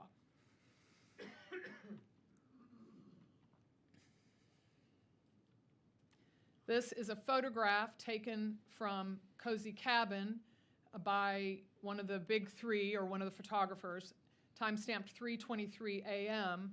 You can see that these are the girls walking from the front office to Rec Hall, which is a very short distance. You can see that there's really no standing water on the grassy portion. There obviously begins to be a little bit of pooling water here as they get closer to Cozy Cabin. Evacuation attempt number 2. So they're going to just repeat what they just did to get Bug House, look in, and Hangout out. And now they're driving their 3 vehicles down to Tumble In 1 and 2. As you saw when we were out there, that is 2 cabins, but 1 big cabin, okay? Jumble House. They drive exactly the same way that they did for the first evacuation attempt. They stop in front of Tumble In 1 and 2. The water's starting to get a little bit higher at this point. It's starting to come up on the wheel well, according to witnesses. Again, it's a, get in the car, it's madness, it's mayhem, it's jumping into cars and trucks, and again, it's some campers and counselors walking. As they are retreating from evacuation attempt number 2, the water's higher. Edward describes to us that there are now canoes and kayaks floating. He had to get out to move some debris out of his way as they were driving back to the front office for the second time. As they were moving past Jumble House, the counselors were out on the porch and they screamed to Edward, "Should we just walk?" And he said, "Yes, walk." So Jumble House, the reason they're in blue, is that they walked to Rec Hall. They did not get into vehicles. They began walking to Rec Hall. One of the famous photos that's been widely circulated, it's time-stamped 3:26 a.m. These are some of the girls from Tumble and Jumble walking into Rec Hall at 3:26 a.m. Edward recalls to us the water at that point on the road was maybe ankle deep. I remember some of the canoes and kayaks were floating. At this point, the water was an all-time record. It had never gotten that high in history. It felt surreal. This can't be happening. This water had never touched these cabins. It had never been on the grass of the soccer field. You wish it was a dream. It was wild. Again, Jumble House counselors, should we walk? Yes. And they do begin to walk. The unfortunate thing about the haphazard nature of getting the girls to walk from Jumble House on their own, and the unfortunate circumstance that counselors were not trained in how to move a group of 10-year-old girls from one point to another in rain and water. There was no system, and this is not the fault of the counselors at all, but there was no system for getting those girls from Jumble House to Rec Hall. And we're not totally clear exactly who went where, but the counselors from Jumble House did not end up in Rec Hall. They ended up in Cozy Cabin. And unfortunately, that is when little Greta Toronzo decided that she needed to backtrack to get her sheet. And as she backtracked, she got away from the group, and one of the little campers told me, I saw her, and then I didn't.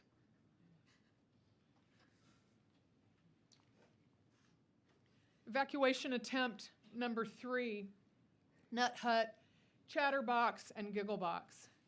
At this point, the water again is rising. Glenn Yankee knows there's no more driving in this. He tells Dick Eastland, we can't drive in this. He says he's not sure if Dick hears him. We know that Dick Eastland doesn't really need to be told that. Dick Eastland knows how dangerous it is to drive in this rising water. Because Glenn knows there's no more driving in this, he parks his car down by Birdhouse and gets out of his car on foot to assist the evacuation on foot. There was a comment made about him protecting his truck. I don't think that's fair. He parked where he could park safely, and he got out on foot to continue to help evacuate people. For reasons unknown to us, knowing he should, yes?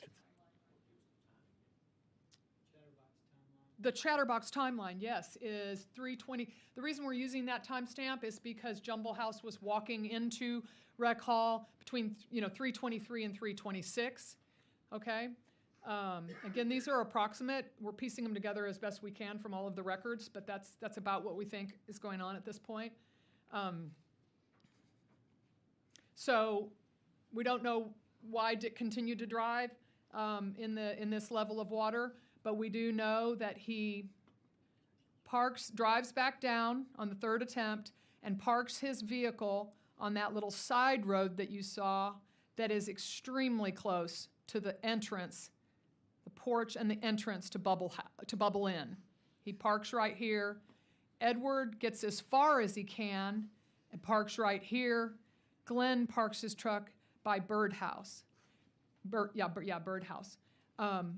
Glenn and Edward walk towards Gigglebox, and they converge at Gigglebox, and Glenn assists the counselors and campers in Gigglebox to walk over to Cricket's Corner. I'll show you that path in 1 second. At the same time that Glenn is helping Gigglebox get across that road to Cricket's Corner, remember that little small pavilion that you saw, and he tells those girls, if the water continues to rise here at Cricket Corner, go up the hill, which is ultimately what happens. The water does continue to rise, and they do go up that portion of the hill. I'll show you their path in 1 second.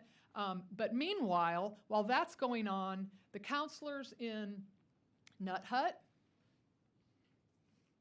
and Chatterbox, they express to us that they know nobody's coming. Nobody's coming for us. We know that that's done. The driving around is over. These counselors realize we've got to take action. And that's what they do.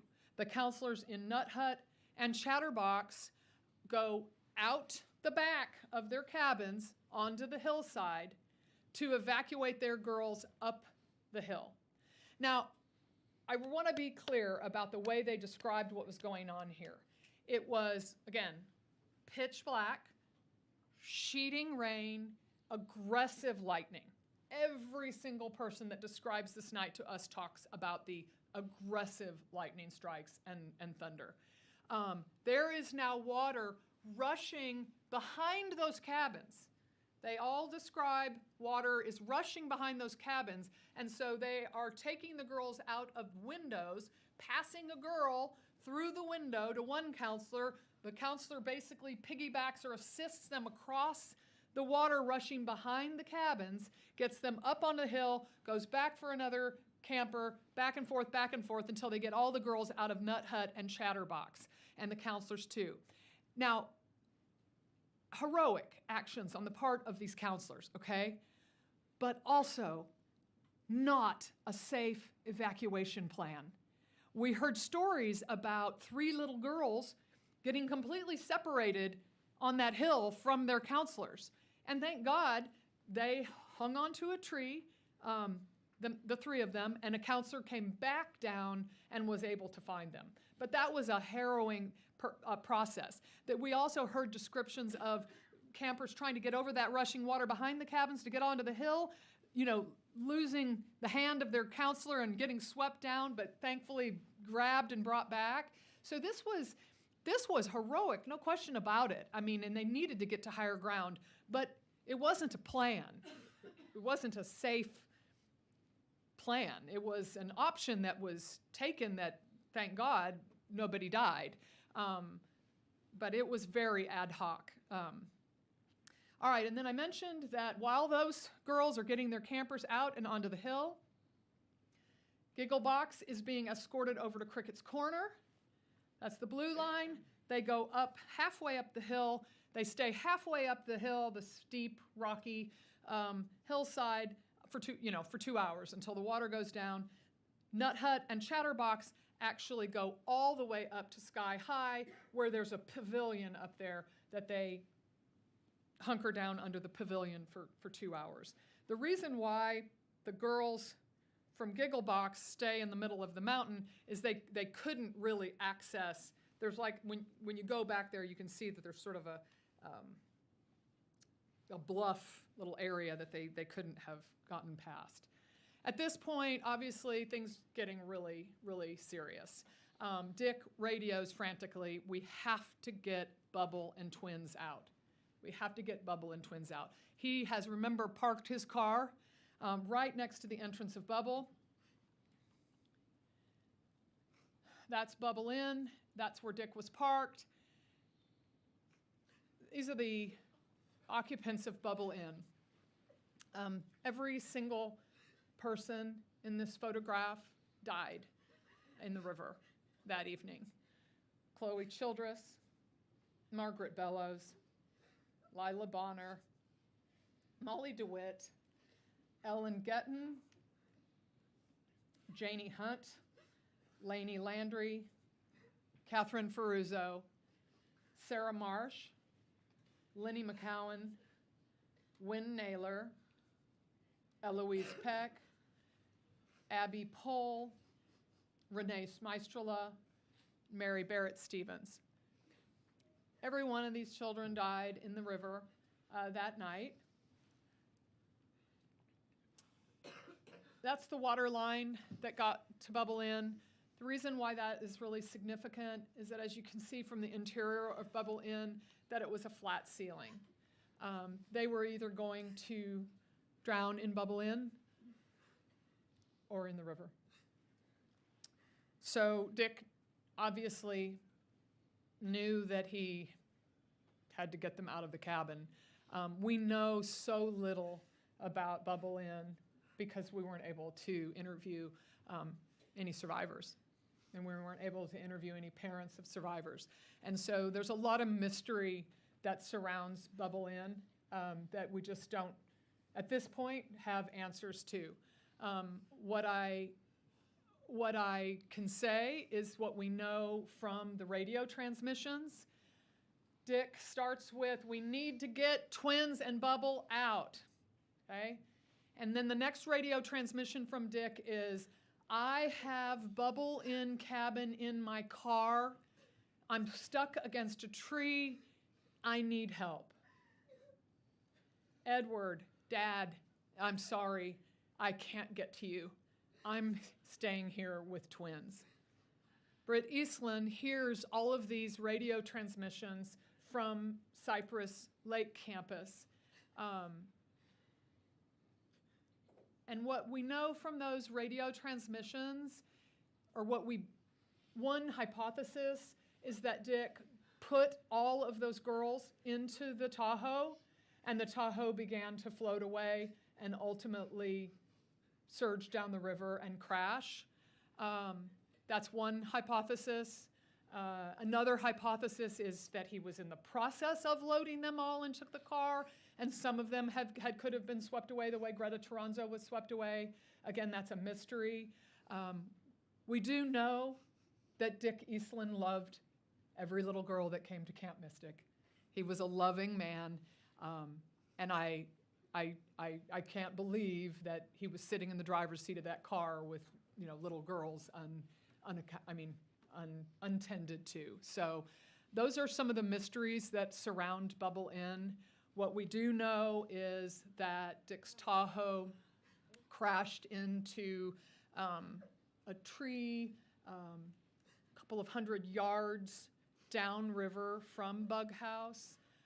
What we also know is that Renee Smeistrela, Janie Hunt, and Mary Barrett Stevens were found in the vehicle dead with Dick Eastland. All of the other girls and counselors were recovered downriver. Wiggle Inn. After Glenn assisted the girls from Gigglebox over to Crickett's Corner so that they could safely go up the hill, he then makes his way to Wiggle Inn. At Wiggle Inn, when he arrived there, all of the campers and counselors were on the porch, frantically trying to figure out what to do. Glenn recognizes we have limited options here. He can't send these girls out into the water at the level it was at this point. Going to rec hall is no longer an option. Sheltering in place is really the only option. He determines, rightfully I'm sure, that it's no longer an option to move them across the road the way he did Gigglebox. I'm sure that was probably his intention. That was no longer an option because of the level of the water. It was not an option to go to rec hall. The only option left to them was to shelter in place, which they did.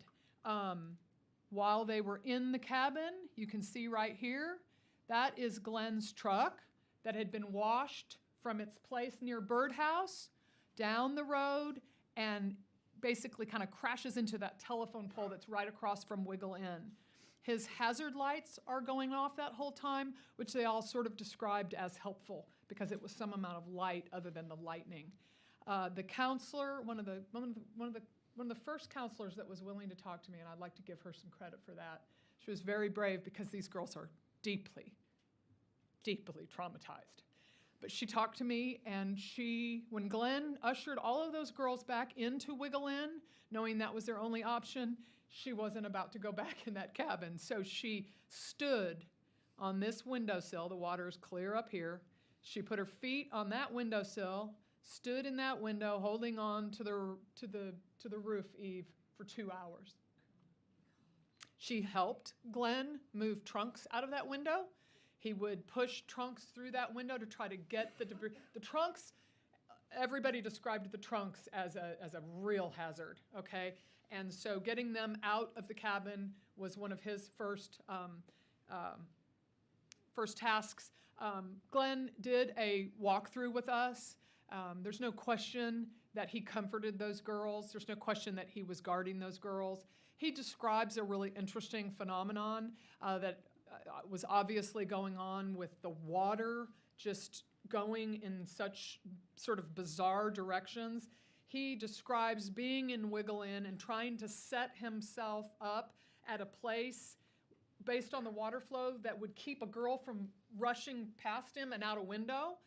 And he said that suddenly the water direction changed, and he said I had to shift all the girls and myself a different direction to keep that sort of, him as a barrier. So that was some interesting insight. The reason why the girls and Glenn and the counselors in Wiggle Inn survived is that Wiggle Inn had vaulted ceilings. Unlike Twins 1 and 2 and Bubble Inn, Wiggle had vaulted ceilings and water, and they needed it. They needed that, excuse me. I'm so sorry. They needed that extra space that the vaulted ceilings provided them. And they described that the water was rising and rising and rising, and then it just stopped. And a lot of people describe it that way. It just suddenly stopped and began to recede. So that's what was happening in Wiggle Inn. Now we move to Twins 1 and 2. So you remember that Edward briefly stopped at Gigglebox, saw that Glenn was handling Gigglebox, and he starts, and again, he did a walkthrough with us, which we really appreciated. He starts wading, if you remember, that little grassy area between Giggle and walking towards Bubble and Twins. He starts wading through that area in thigh-high to waist-high water, making his way to the porch of Twins 1 and 2. We have a broader circle here because here are the Twins 1 and 2 cabins. Right out, you guys and I were standing right on the edge of that porch right there when we noted the PA system that was between the tennis courts and the Twins cabins. This building right here is important. It's the commissary building, and on top of the commissary building is Polar Palace, where some of the Polish kitchen workers were staying. We'll talk about that a little bit more in detail in a second, but it does relate to Twins 1. So Edward makes his way to those cabins. You look at the water line, significant. The water line is there, is you can see that with the flat ceiling in Twins 1 and 2, the water completely filled the cabin. At 3:26, this is video taken from Polar Palace, taken by some of the Polish kitchen workers, who again are college-age girls. In the distance is Rec Hall, right? This is the same time, 3:26 a.m., as you see girls walking to Rec Hall. If you focus in the back of the video, you'll see those same girls walking into Rec Hall. You'll notice that the power is still on, lights are still on, and you'll get a feel for what was going on in Twins 1 and 2.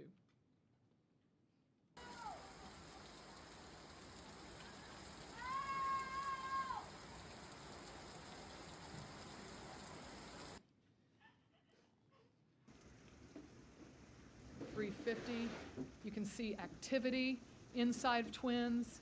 You can see the lights are on. You have to study it, but you can see, I think you can see possibly Edward and or counselors. They're trying to figure out what's going on.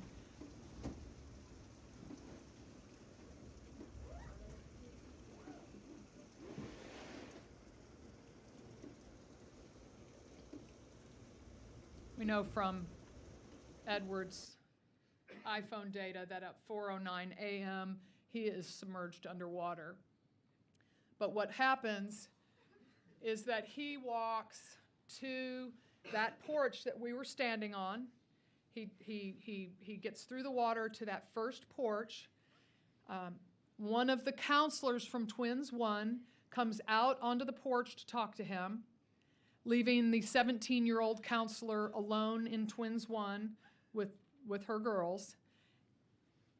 The counselor that came out and Edward cannot open the door at that point to Twins 1. They cannot get back into Twins 1. They both describe trying really hard to get back into Twins 1. They can't, so they walk down that little porch and go into Twins 2, where there are two Ets in there with their campers. There are vents between, in the adjoining wall.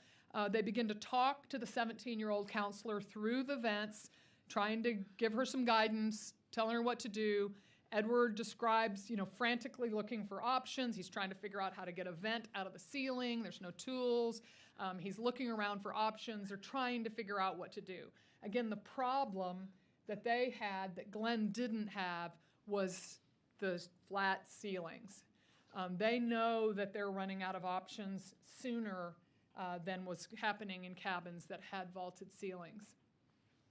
And so we know from statements and from Edward that the 17-year-old counselor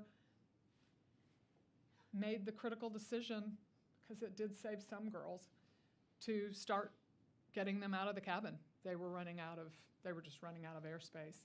One parent of a survivor said her daughter described having her chin, inches from the ceiling. And so there was only one option, and it was for those girls to get out of that cabin. And so the little counselor starts moving them out of the cabin. Apparently, something in the pressure changed, because the accounts described that she was getting them out of the door of that and was able to open the door. They described having to push the girls under the water to get out of the door and back above the water.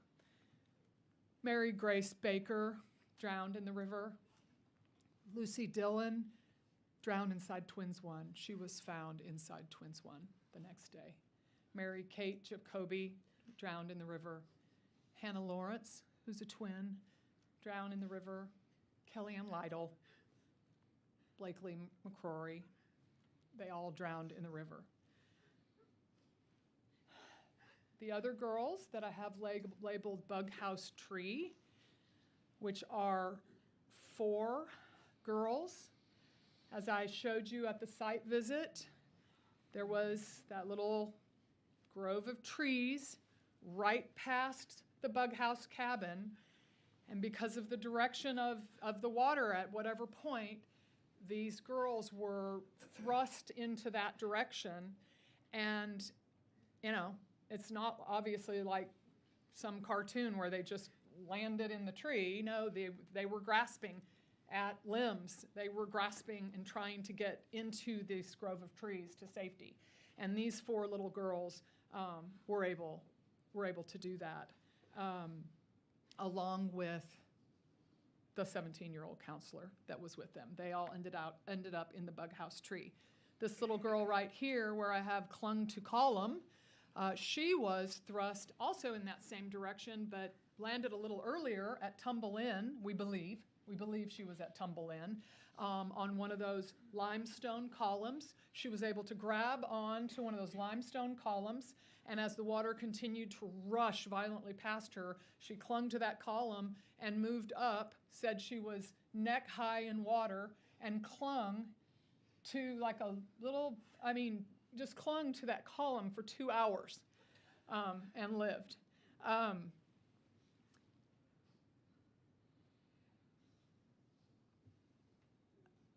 This little girl right here, I'm going to bookmark her.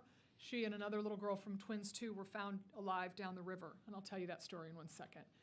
This is the Twins 2 cabin photo.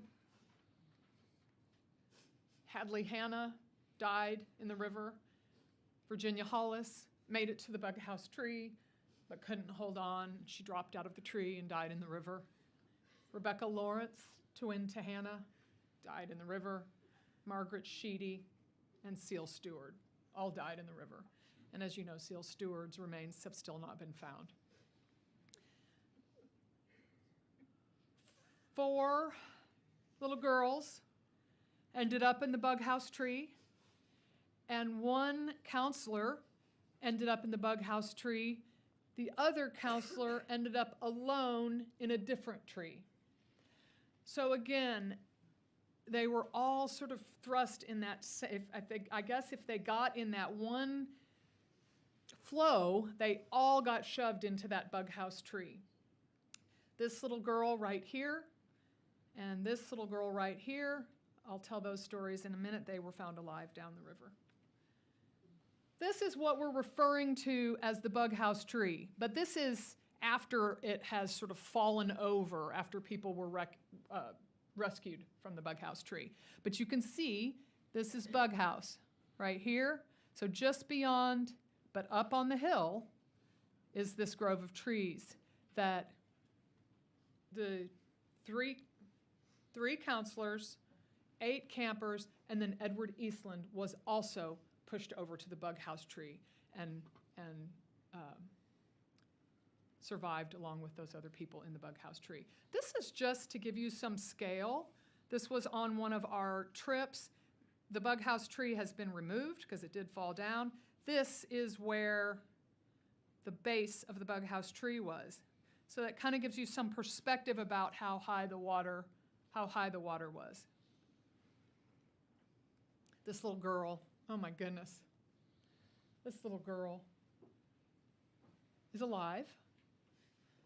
She traveled 6.5 miles down the river from Camp Mysticus and was found near Camp La Junta. 6.5 miles, that little girl fought with debris, described to her parents that she was submerged multiple times.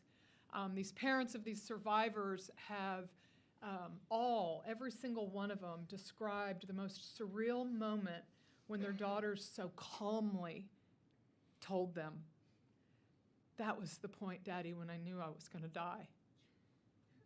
I just knew I was going to die."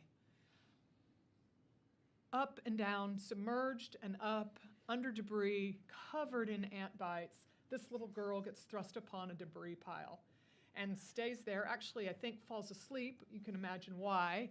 And when the water recedes, two young women, two sisters that were living in their grandparents' house, come out at daybreak to sort of assess what's going on, and they hear, "Help, help." And they search and search. It takes a while. I mean, this is a debris pile that's out in kind of in the middle of the river, sort of, out in the water. And they can't find her, but they can hear her. And then they describe this little head pops up. This little girl's head pops up, and they get over to the debris pile, and they get this little baby girl off of the debris pile.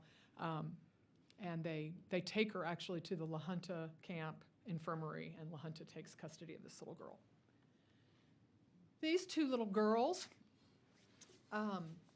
didn't make it to the bug house tree, but they're alive.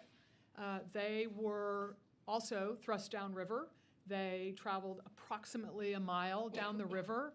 Also were thrown on, they weren't together, so to speak. I mean, they didn't realize each other was they each got thrust down the river and landed on this big debris pile, some distance apart. This was approximately 4 a.m. We know Edward was submerged at 4:09 and swept off the porch around 4:09. So that's kind of the time frame. So in that 4:09 to 4:19 period of time, they are on a debris pile near the home of the Griffin family. The Griffins, Lori and Grant Griffin, grew up there. They've lived there their whole lives. He's a home builder in that area. Their house was flooding. It was flooding significantly. Their power was out. They were moving things to the second floor. They had their windows open, and the same type of thing happened with them. In the midst of this loud storm, this raging noise from the river, they hear, "Help, help." Again, it's pitch black, it's pouring rain, storming like crazy. The river is rushing downriver. It's flooding the Griffin's home, and they rush out into the dark of night, Mr. Griffin and his young adult daughter's boyfriend, and they rescue these two little girls off of the debris pile. Out, but then we all fell out of the window, and the water started rushing, and it ran this way. And I went out underwater and almost drowned, and I thought I was gonna die, but then I came Because then, I couldn't breathe. I just kept going up in the water, but I wasn't breathing because I literally couldn't. My legs are so sore. So you just grabbed onto a tree and floated down with it? Well, there was I had to tread water. Mine was staying in place, so I was like, okay, I'll just stay on here. But then that was where you guys were, so. I have a bunch of scratches. Friday, July 4th, 2025, 4:19 and 7 seconds. Kirk County 911, what's your emergency? Hello, this is Riley Gray, and I live at 2551 Highway 39 in Hunt, Texas. And we've got the flood is up to our house right now. We're okay, but We live about a mile down the road from Camp Mystic, and we've already got 2 little girls who have come down the river, and we've gotten to them, but I'm not sure how many else are out there. Okay. What is your address? It's 2551 Highway 39.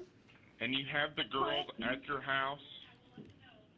We have 2 little girls who have come by in the river, and we've been able to grab them, and that's all we've seen so far. Okay, But and what they is your said that name? they want Riley Griffin. And a callback number for you. I'm sorry. And your callback number? 83.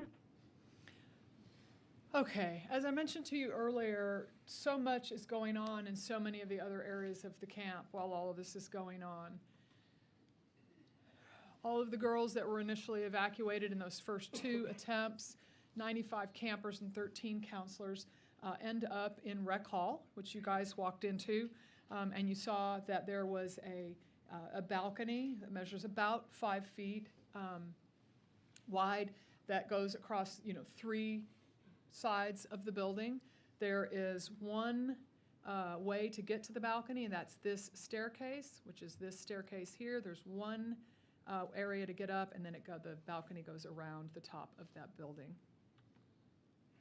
This is a counselor in Rec Hall.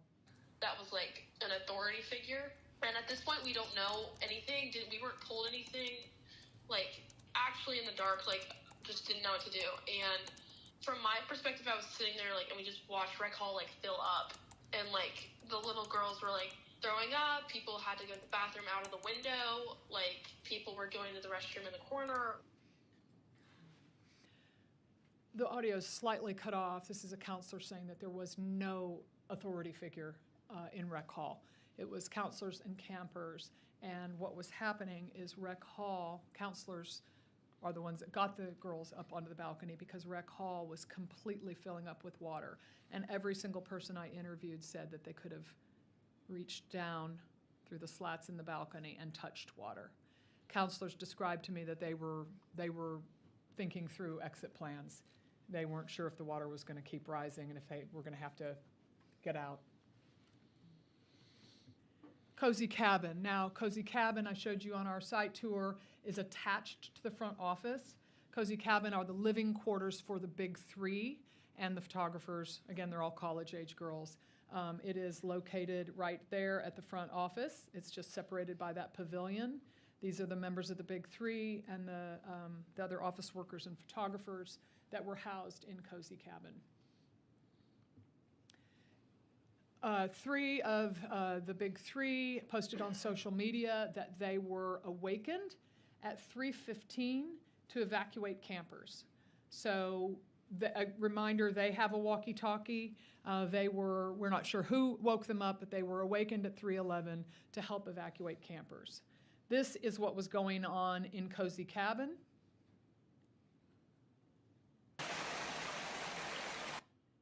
At 3:43 a.m. on the left, and you can see the trunks floating at 3:46 a.m. Notable from these photos in the front office is that the power is still on. Front office is where the PA system is accessible to be used. You can see that this is the pavilion at 3:50 a.m. right outside of that area. Power is still on. You can see the lights still on in the background. At 4:22 a.m., these are members of the big 3 on the roof of Cozy Cabin. They certainly had their own sort of harrowing experience. One of the big 3 was almost rushed down the river, but was able to grab on to, I believe, like a volleyball net or something, and sort of miraculously make it back over to the roof. So they sat on the roof. All right, remember the guardhouse. I'm not going to spend too much time on this, but it is significant. This is where Frances Loper was living. This is where she made her frantic call that the guardhouse is taking on water at about 2:55. You'll notice that the proximity of the guardhouse to the Guadalupe River up here at the top. Bug house is down here. This was her quarters before the flood. This was her quarters after the flood. It was one of the buildings that was completely washed off of its foundation. This is Francis Blackwell Loper's car found 8 miles down the river that was parked near the Gatehouse. And let me point out, Francis is lucky to be alive. I mean, she had a harrowing experience. She was pushed out onto the porch of her cabin, clung to a column there, water's rising very quickly. She is thrust down the river. She also believes that she's drowning and gonna die. She eventually makes it to a tree like so many people, and she clings to the tree. She spends a week in the hospital. She ends up climbing her way up to Senior Hill, where some of the counselors on Senior Hill help her, and then she's evacuated. So Senior Hill. Senior Hill is that area right there. It is, and you guys saw it from our vantage point. It's elevated. Senior Hill doesn't typically flood. They just are commonly cut off from the rest of the camp by the flooding of the land bridge. But the flood was so bad this time that 2 cabins on Senior Hill also flooded. Counselors on Senior Hill were completely cut off from communication. A counselor on Senior Hill uses a phone that somebody actually kept to call 911 at 3:56 and 3:57 a.m. Some of the main points that she makes in her 911 call is, what do we do? We're completely cut off from the main office. We're completely cut off from communications, and we don't know what to do. They evacuated from their cabins, went kind of higher up to the back where it's a little bit higher to those cabins. Somebody broke into the riflery range cabinet and got a walkie-talkie out. They made numerous calls on the walkie-talkie that apparently went unheard. Okay, now moving towards some of the other areas of the camp that are relevant. We pointed out to you what's called the uptight garage area. That is this area right here. We were standing right by it over there on that road and up on that little grassy hill. So this is the uptight garage. Okay, these are the adults that were on the flats side of the camp when all of this was happening. Remember, this is Edmondson Creek. So these are the adults that are not isolated from the flats portion. These are the adults that are on the flats side of the camp. In uptight garage, we know there's at least 9 groundskeepers because we saw them in that photo. We know that the groundskeepers were cut off from going farther up that road, up the hill to where their quarters were. So we know that they were down here. We also know that some of the Polish male kitchen workers were in this uptight and garage area. We know that there were 3 nurses in this building right here called Heaven Can Wait, the infirmary. We know that Craig and Betsy Althouse were living in this house right here called Sugar Shack. We know that Richard Eastland, the camp chef, was staying in Granny's cabin. Richard and his wife Leslie were living in this house right here, Pop Inn. But at the time of the flood last year, Pop Inn was being renovated. So they were not living in Pop Inn last year. It was under construction. Leslie was living in a house in town in Ingram and was by herself with her dogs in a home in Ingram. And Richard, because it was camp season and he kept very odd hours since he had to always get up in the middle of the night to prep for breakfast, he was staying in Granny's cabin. Tweety Eastland's brother, Frank Albritton, was staying in Squeeze Inn, this building right here. And so these are the adults that are on the flats side of Edmondson Creek at the time of all of this flooding. Richard Eastland describes to us that he wakes up kind of in the middle of the night, I think something like 2:30. It's raining, but he is not aware of anything crazy going on. He begins to do some of his work, which is typical for him. It's typical for him to leave his radio off or not have the radio because of his unusual hours. Because he's up at all different hours, he stays off the radio. So he was cut off from communication, was not monitoring the radio the way Britt Eastland was able to do from the Cypress Lake campus. Betsy Althouse looks out her window and starts seeing headlights. She sees cars moving around. She realizes something odd is going on, so she wakes up Craig and says, hey, we need to get up. Something's going on out there. Eventually what happens is Craig and Betsy come outside. Craig describes that he drives a four-wheeler or a 4x4 type vehicle kind of around that corner on the road, realizes the water's way too high, so he comes back.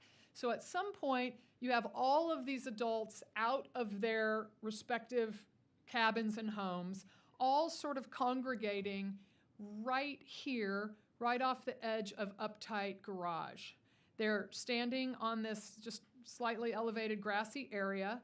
Richard and some of the, maybe the grounds crew, I'm not sure, but somebody goes over to the infirmary and gets the 3 nurses out and brings them back over here to where they're all sort of standing. Now, it's important to know that Richard has 2 daughters in cabins on the flats. He's got a daughter in Bug House, and he's got a daughter in Nut Hut. So one daughter gets evacuated to Rec Hall, one daughter is taken up the hill by her counselor. So it's pretty hard to understand why all these adults were here and just truly lacked information. They had no idea what was going on. I think that is most profoundly illustrated by the fact that Richard had girls in those cabins. If he had known what was going on, I'm sure he wouldn't have been standing with all of these adults on that little grassy area right outside of Uptight Garage. These people were completely deprived of information.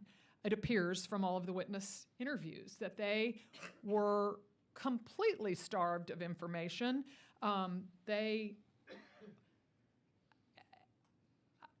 didn't have specific assignments. They weren't told where to go. They weren't delegated. They weren't given any information on where to go. And essentially, they stayed over in this area and did not take action.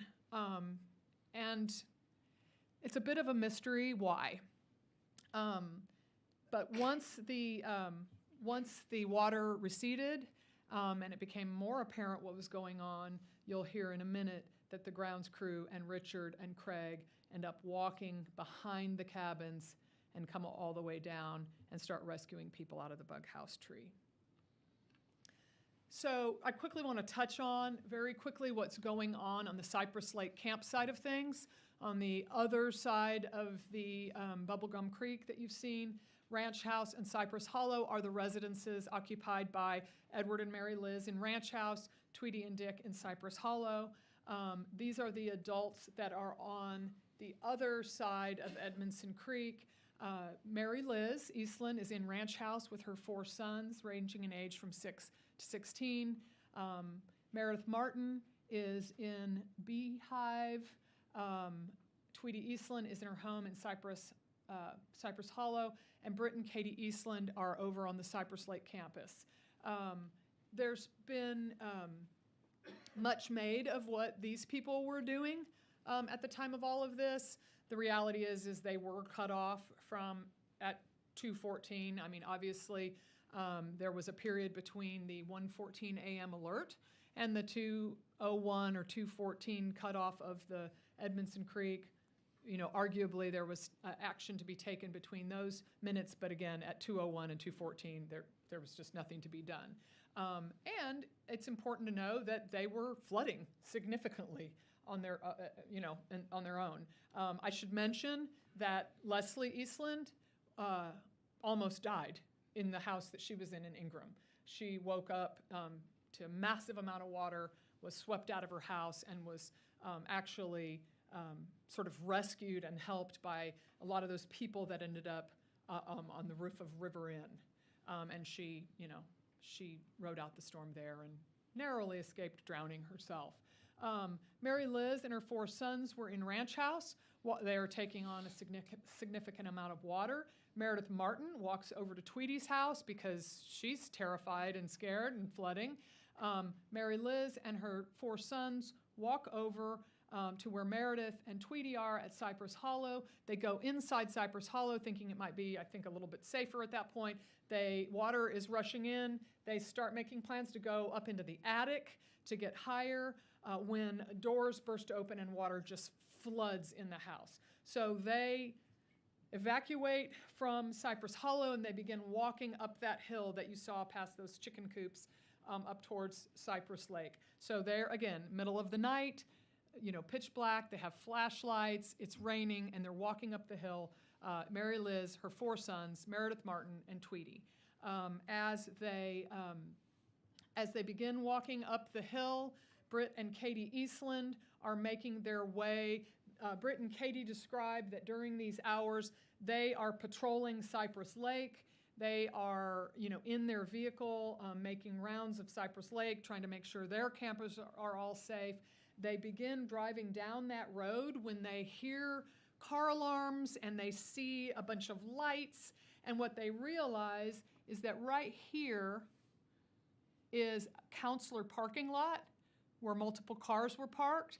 Those cars were all floating around and car alarms were going off and headlights were going off. So obviously Britt and Katie, that gets their attention. They start driving down the road and then they start seeing flashlights. And they approach this group of Mary Liz, 4 sons, Meredith and Tweedy. Mary Liz says, "Take your mother." Tweedy gets into Britt's vehicle. They drive her back to their home called Big Rock right there. And Mary Liz's boys did not want to get into a vehicle.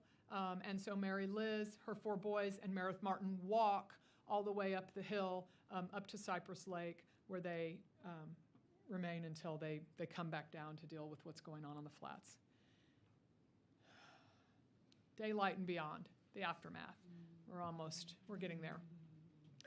Richard and the grounds crew and Craig Althouse make their way behind all of the cabins to the bug house tree. The water has started to recede. Of course, it's not completely receded, but they are able to use ladders and ropes, and they're able to get Edward, the little girls, the counselors, and then the other counselor that was alone in a different tree. They are able to evacuate everybody from the bug house tree. Sometime later, a few hundred yards down, the river has to recede even more, and that's when they find Dick's Tahoe with Dick and the 3 little girls in it. Also, at some point on July 4th, we're told approximately between like noon and 3, Lucy Dillon is found in the Twins 1 cabin. So those are the deaths that are the bodies that are found, on or near Mystic property. They begin an elaborate evacuation process. Thank God there had been pre-deployed resources. There were helicopters that had been, pre-deployed. There were National Guard trucks. All the girls from Cypress Lake were evacuated via trucks, but all the girls from the Guadalupe River campus were helicoptered out. This is where we move into a period of time that I think should be important to this committee, and not going too far outside of the scope of what happened at Mystic, but the hours right after this event were significant and harrowing for a number of reasons. One of the things we learned in Uvalde, of course, was the importance of incident command. Obviously, incident command is critical in the middle of an event, like an active shooter or a disaster, but we learned a lot about the fact that there's incident command in the post-event response, and there must be incident command in the post-event response because there's so much going on, and things could be handled so much better. Part of the problem with an absolute lack of incident command in those minutes and hours after this event is that there was no rhyme or reason to picking a place for these people to go. I mean, you got to remember now, these people are all getting flooded with text messages and phone calls and trying to figure out what the heck is happening, right? They're waking up in their homes or on vacation or whatever, and they're trying to figure out what's happening. And they all start to make their way to hunt, right, to be there. They are not really told where to go. They're told to go one place, and then it turns out to be 5 different places. There's no information. There's no good information. Then when there's no information, you guys know what happens when there's no information. Then people fill it with bad information, and that was done in spades. There was just the telephone game, just false information to fill the void of no information. And there was no information because there was no unified incident command. There was nobody truly setting up a command post and making decisions about how to handle the reunification process and how to handle the notification process and how to handle getting information to these parents who had children at that point that were unaccounted for. So it was dreadful misinformation, county officials, sending out messages that all of the girls were accounted for, people saying that, Dick and some girls were on an island or that somebody was in a tree. The misinformation added so much torment and despair to these parents during these hours, and it could have been avoided with proper post-event response. There was a shocking delay of resources that were available being deployed. I had conversations with 2 people involved with the Cajun Navy that were sort of stiff-armed at the very, very beginning and told to stand down, told that they weren't needed. There were other jurisdictions in that area that were eager for them to come, and so they did deploy to those areas. But in the first 24 hours, they were denied access into this area. You're going to hear testimony tomorrow from one of the dads, Michael McCowan, who sort of self-deployed to the camp in the early morning hours of July 5th and was shocked to get there and see not a single search and rescue person searching. I think the most telling lack of search and rescue is that Michael actually found a child's body, and he was completely alone and had no idea what to do. And so that was clearly the job of search and rescue, and it was clearly not being done. Meanwhile, Hunter Burns and Josh Gill of the Cajun Navy have thermal drones, helicopters, hundreds of off-duty firefighters, off-duty policemen, certified search and rescue people that are ready to go out there that were sort of pushed back. And a proper incident commander would have accepted their resources. They described being in Center Point where there was an incident commander, one of the fire department officials, and they were like, come on, we need you, right? And that was not done here, and that was really unfortunate. One of the things that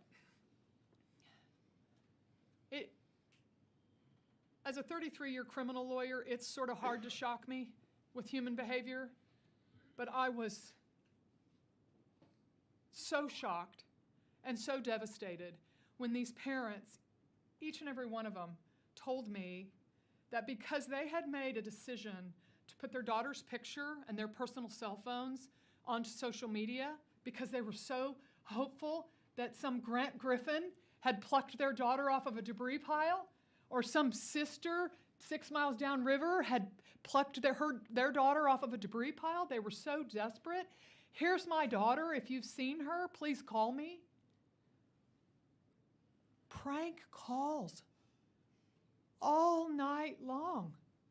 All night long. And they had to answer their phone because they didn't know if it was somebody legitimate.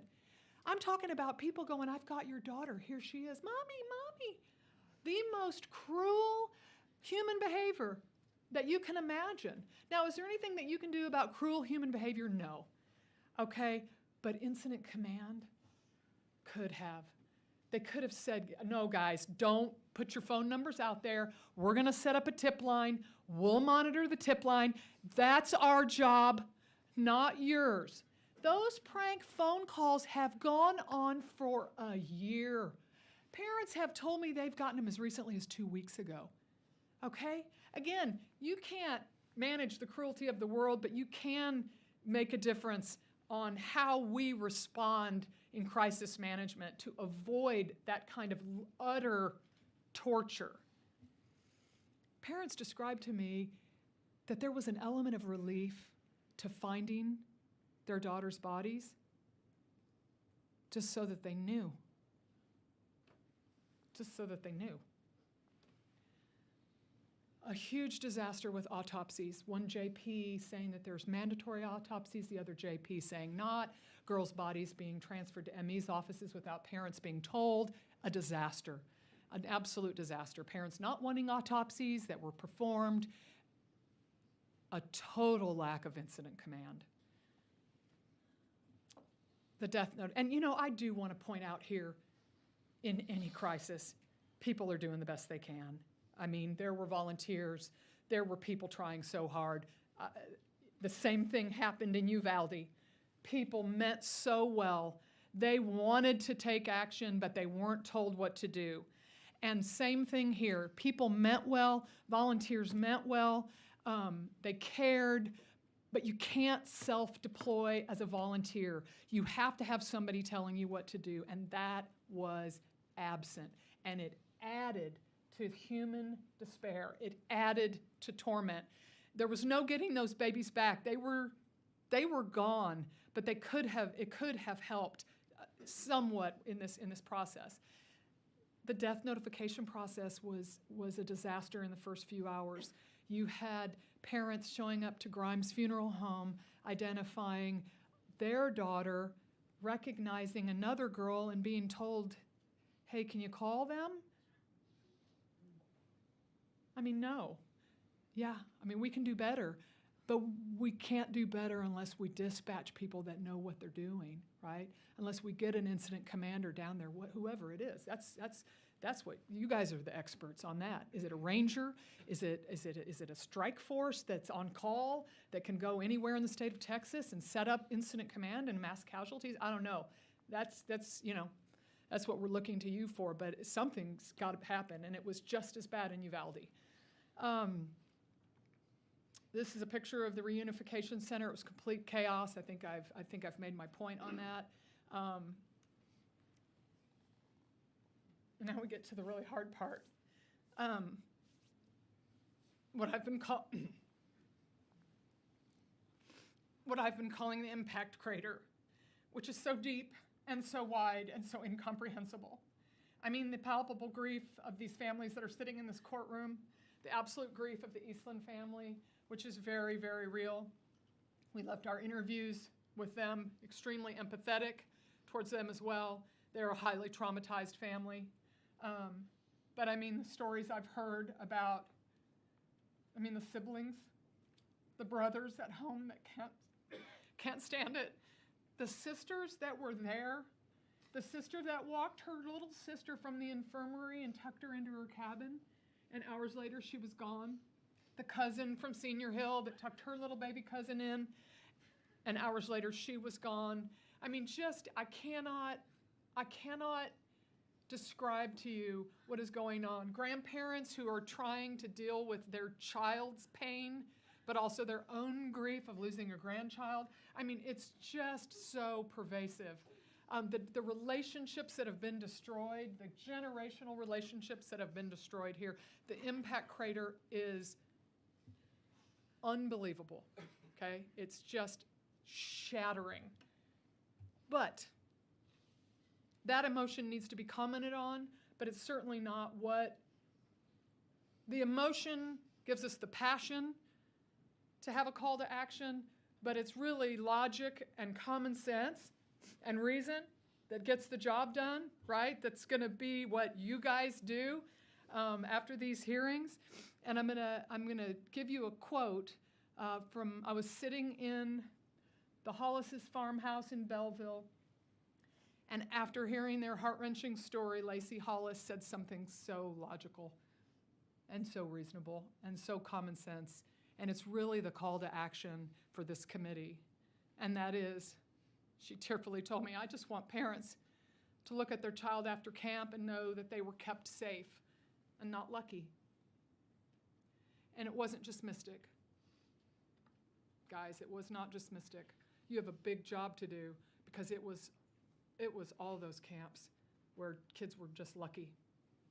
They were either lucky that they weren't in session, they were lucky that their session hadn't started, they were lucky that the cabin they were in floating down the river, they just didn't die. Taking nothing away from God's miracles. They were God's miracles, but it wasn't camp safety. So that's a wrap from me. I welcome your questions. I will say one last thing. Along with all of the people in this room from both sides and our amazing team and all the lawyers, we are hungry. We are hungry for this committee to do your thing. I mean, you're powerful people that can answer this call to action, and every single one of the people in this room and listening are hungry for that action. So thank you. Thank you so much for the opportunity to present this to you. Thank you, Mrs. Garrett. Thank you for that very impactful, meaningful presentation to our committee. It is the committee's intention to recess for 1 hour and return for a question and answer period with the investigators. Without objection, the committee will recess until 1:36 p.m. The committee stands recessed. So the Senate General Investigating Committee on July 2025 flooding events will recess until 1:36 p.m., at which time the committee will reconvene to continue today's meeting.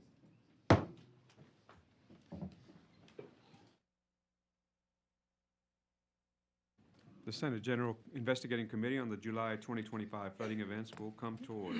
Chairman Meyer.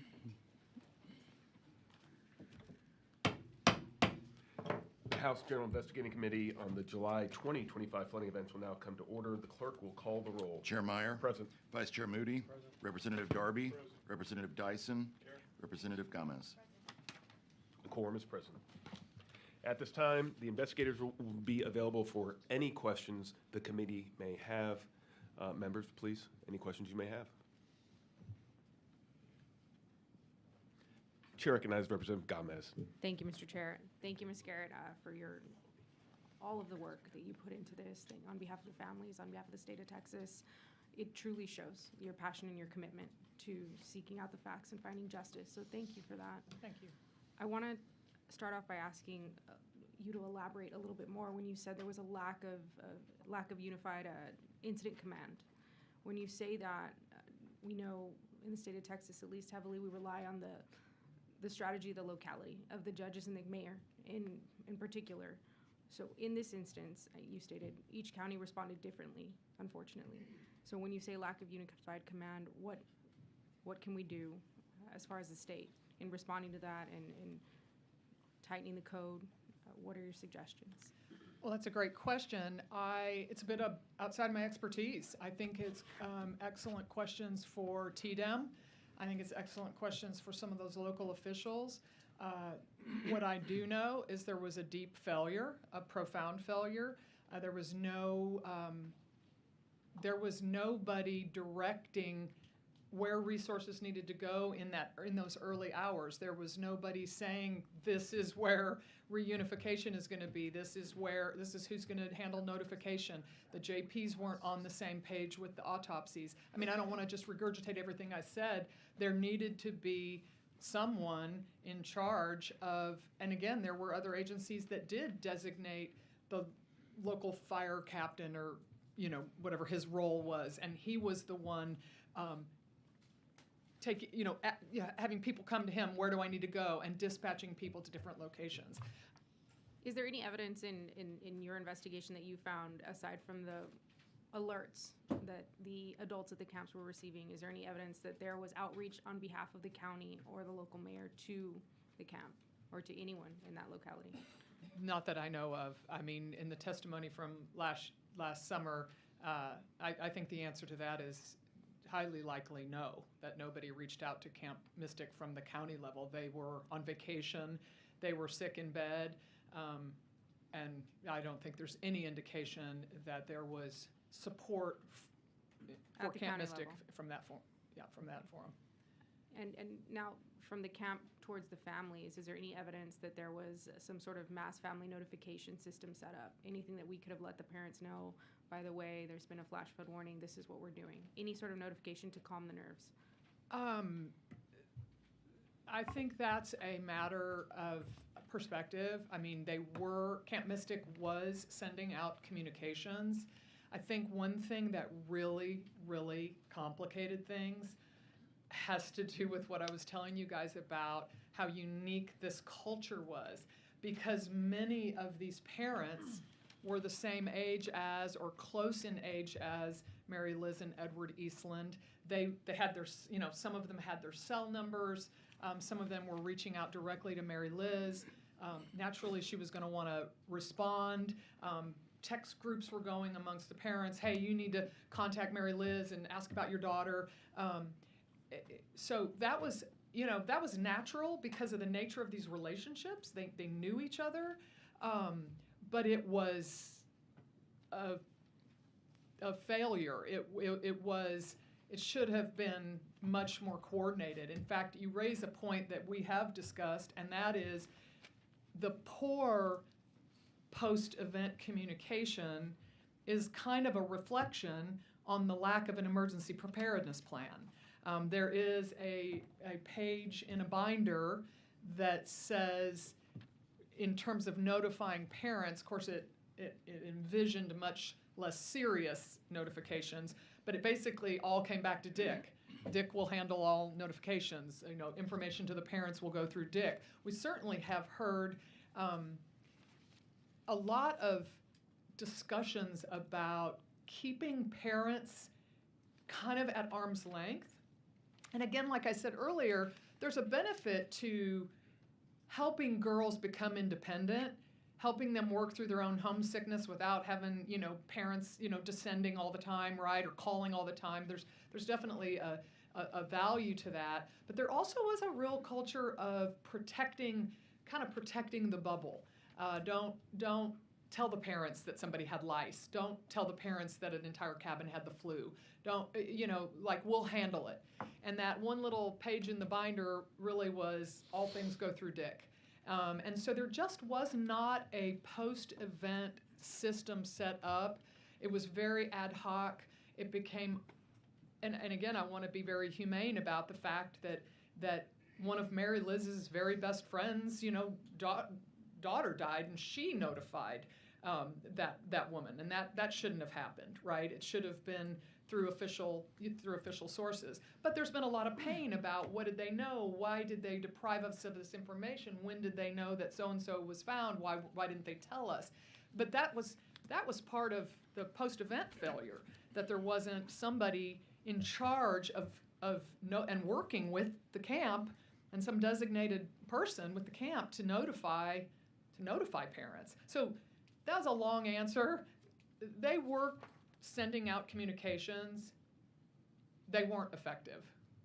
All right, thank you. And I guess I know that's going to be our focus moving forward, is to find out the communication that the residents of Kerr County deserved from the county and the locality to them, and then the notification that the parents deserved from these private entities to them across the board. So thank you for, we'll certainly move some of those questions forward to the entities tomorrow. But thank you for your insight. Members, if you have any questions, Senator Menendez, you're recognized. Thank you, Mr. Chairman. Ms. Garrett, thank you very, very much, Judge, for both of you and your team for tremendous work on this investigation. Early in your slides, you showed a slide of an email that Dick Eastland sent promoting that flood awareness video. Do we know what date that was when it was sent? I think I see someone nodding here. I know Heather can find that for us. The video was made in 2017. I'm not sure exactly when he sent that to the members of his family. I think it's a contemporaneous email, so it was certainly well before these flood events. Right, so it was well before the flood events. Sends it to all the members of the family. Be aware. Indicates that it's a helpful and informative video, and to take a look at it. Mm-hmm. Okay. Yet, when if I'm not mistaken, later you show when the camp counselors arrived on June the 27th for training, and the slide that you showed, you said Camp Mystic moved from 3 to 2 counselors in some cabins. Do we know if that was recent phenomena, when it occurred, how long had it been in place? Have we asked the questions of when did that occur, just to get in it? No, I think that's a good question. It might be a question that the Eastlands can answer a little bit more specifically. I will tell you that the many mothers and aunts that I interviewed that attended camp many years ago just said it was unheard of. They always had 3 counselors. We have access to these memory books. I went through quite a number of them. We have access to some from throughout the years from 1992, and you could tell from the cabin photos and from all these old cabin pictures that there were 3 counselors per cabin. I suspect that when they opened Cypress Lake campus, they just had a lot more cabins to man. They had a lot of, they just had a lot more cabins to get counselors for, and I think they were probably having some issues, and again, this might be questions for them tomorrow, but some issues with hiring, and I think, as I mentioned, young people are, starting to do a lot different things with their summers. They're working, they're doing internships, they're studying abroad, and they can't commit a whole month to being a counselor. I do have anecdotal data from witness interviews, from talking to witnesses, that one counselor I met with was hired like 3 or 4 days before the session started. So they were scrambling at the last minute. I know Chloe Childress's folks told me that Chloe had recruited a friend to become a counselor like a week before. So they were scrambling, to get some of these positions filled. And I think they probably, ideally wanted 3 counselors per cabin, but I think they were having trouble. So I don't know when exactly that started, but. So thank you for that. Your testimony leads me to, you put up a slide with the Texas Administrative Code 265, if I'm not mistaken, where the law clearly states that campers have to be instructed, right, on the plan. Yet in the prior slide, you showed there was no drill, no plan, no procedures. There were no radios, no walkies, no phones, no toolkits, no ladders, no life jackets. And now you're telling me that they were filling counselor slots at the last minute. Whereas if you go onto the website, you'll see that they have this very long application to be a counselor, where you even have to send a picture of yourself, Social Security, all these questions that I'm not sure how pertinent they are to someone who's going to be taking care of kids. How about training? Did they get training in just basics of taking care of 8-year-olds? I mean, did they have any kind of, what you would expect for a daycare facility?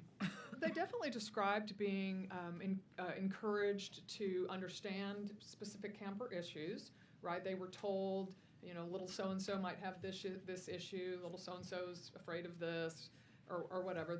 I think they were given part of the orientation. In fact, I think a large part of it was dealing with individual camper issues and being instructed on what some of the individual girls' issues might be. But there was not a single person said they were instructed sufficiently on what to do in any kind of emergency. What's the minimum amount of time a camper spends at a camp, like Camp Mystic? What's the minimum? A week, 2 weeks? Oh, I think their sessions are all, no, that's most of they have 3 main 1-month sessions, I believe, and then I think they have a truncated session at the end of the summer, maybe a 2-week session. I'd have to double check that. I guess the reason I ask is if we're allowing 8-year-olds to be in the custody of adults who are being paid to take care of them, I wonder if we're holding them to the same level of accountability that we hold daycare facilities. I'm not sure that we do, because daycare facilities get held to a very high standard in this state. Moving on your camp, July 2nd, you said that the inspection by the Texas Department of Health and Human Services, the sanitation food inspector, I guess is what you mentioned. My question was, and you answered it, but I still am wondering, there was a question about drills. do they have an evacuation plan? And it said yes. And then there was, have they drilled this evacuation plan? And the answer apparently said yes. When you interviewed this person, did you ask them why they said yes? No, I didn't. What I learned from her was that she doesn't evaluate the efficacy of, that's my word, not hers, of the safety plan. The safety plan is sent to the youth safety coordinator within their department, if I'm getting the title correct, and that their job was to evaluate the plan. Her job was simply to ascertain that there was a plan and that it was posted. Okay. I'm so sorry to interrupt, but wait. If she checks off yes, is she checking off yes because she made the judgment or because someone answered yes? Because then the question is, who's lying? Was she lying or was someone lying to her? Well, I think she was provided that one-page emergency form. And so she did, I don't believe, and Dishes can answer this tomorrow, I don't believe that she, well, I know she didn't evaluate it for an actual safety plan, and she clearly didn't Witness determine drills. that there was an evacuation plan, because there was not one. Right. Again, I think it's a great question for tomorrow. Where was the youth camp safety coordinator in this process? Did they look at that one-page sheet and determine that it was insufficient? Because it was on its face, insufficient.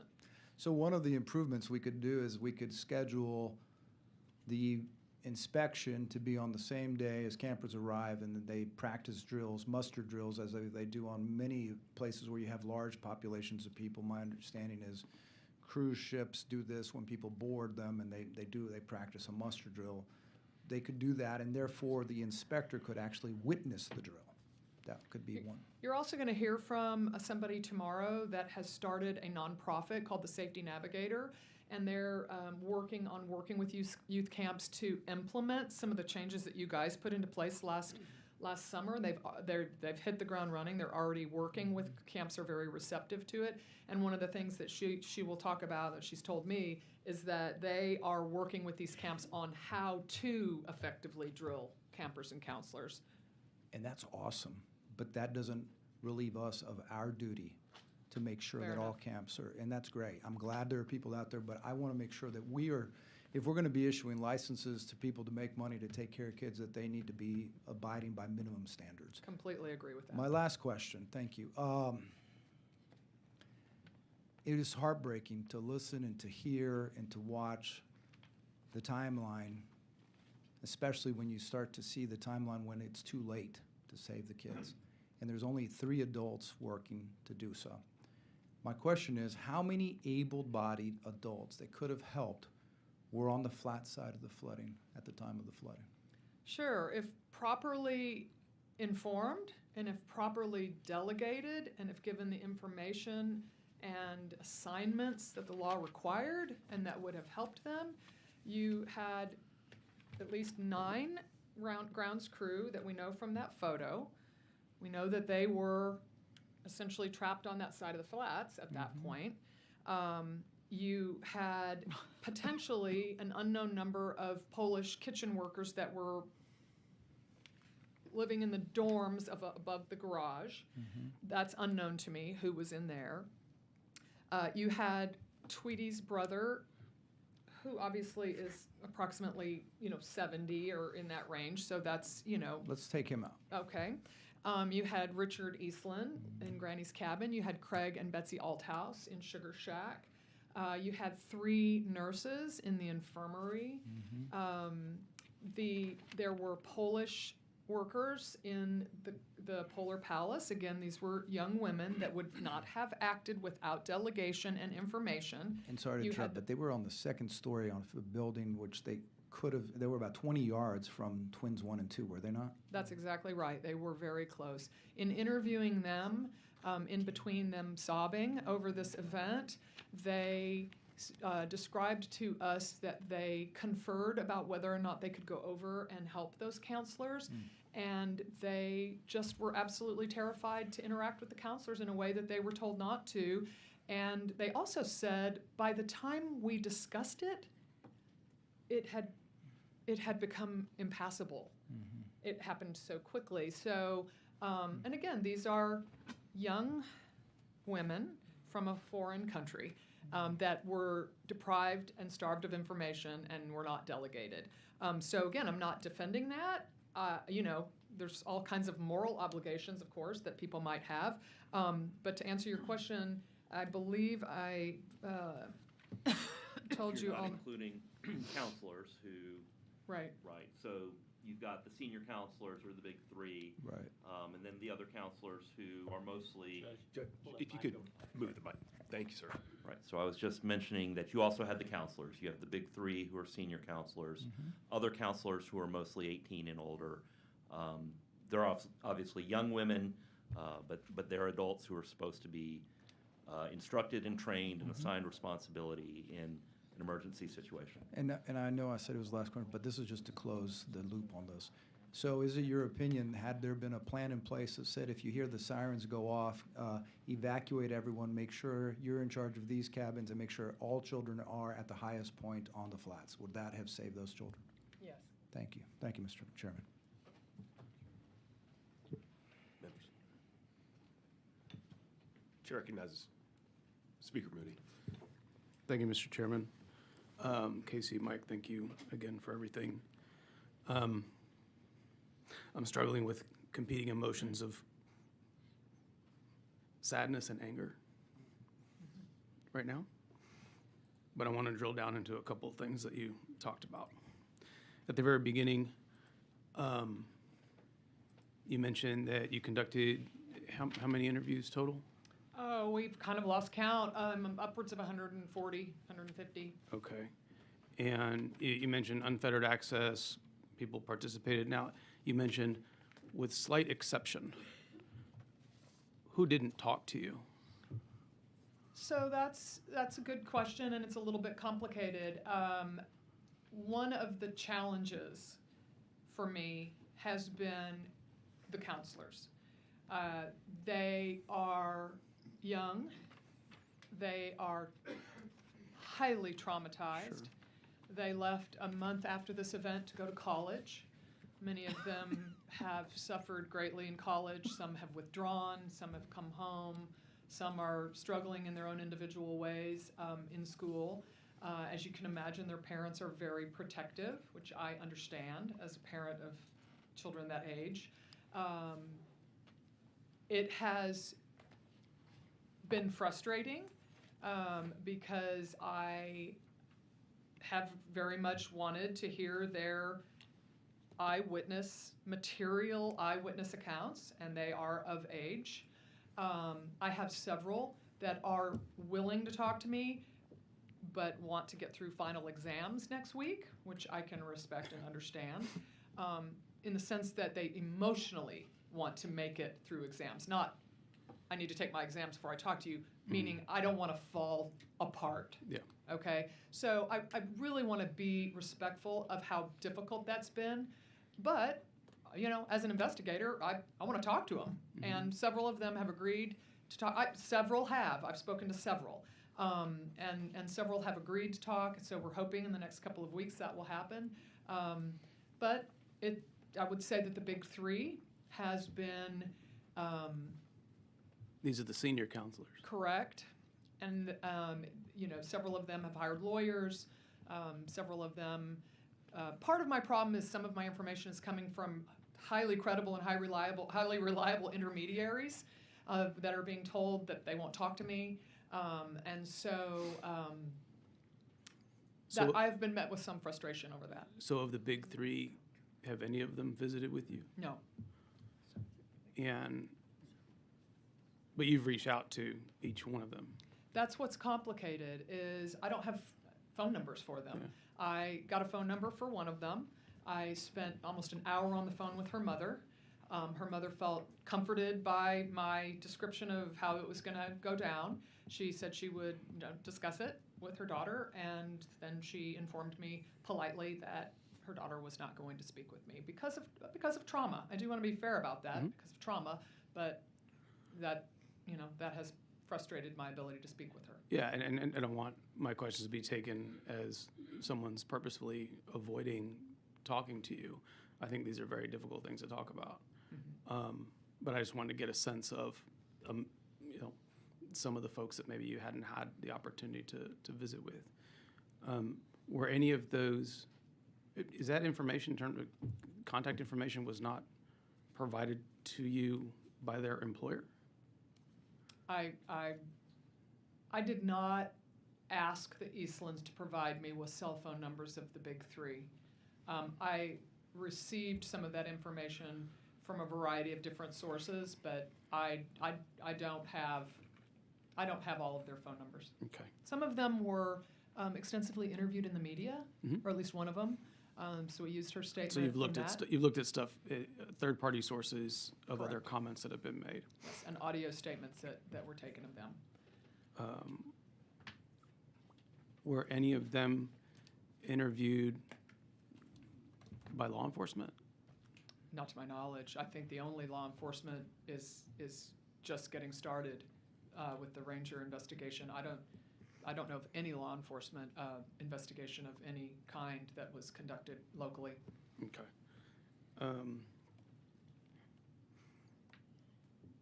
You, going back to sheer number of interviews you've done, obviously you've gotten various opinions about what went wrong, why, who, all these things. In your conversations, and obviously we can get into greater detail on this outside of committee as well, but in terms of those folks that you interviewed, or those folks that you visited with, did any one of them highlight interaction with DPS, Rangers, TDM, dishes that they conveyed to you was unsatisfactory or as compounding some of the problems that they encountered? I would just say what I said earlier about the mayhem in those early hours. Many of these families described that the first legitimate interactions came on Sunday morning when the Rangers did show up to assist with DNA collection. There was a sense that was a little bit more organized and they were a little bit more professional.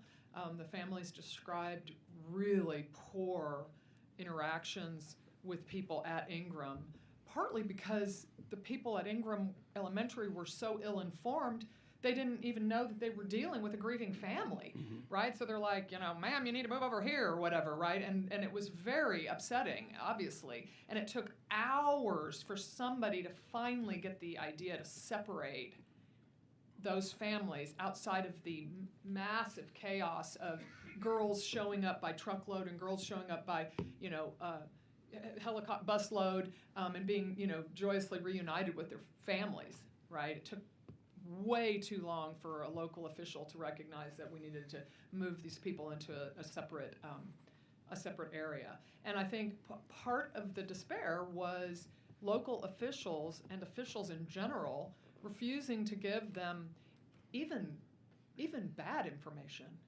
right? There was a high point, high emotion point where finally the sister of C.C. Stewart finally said, "Have you recovered anyone today?"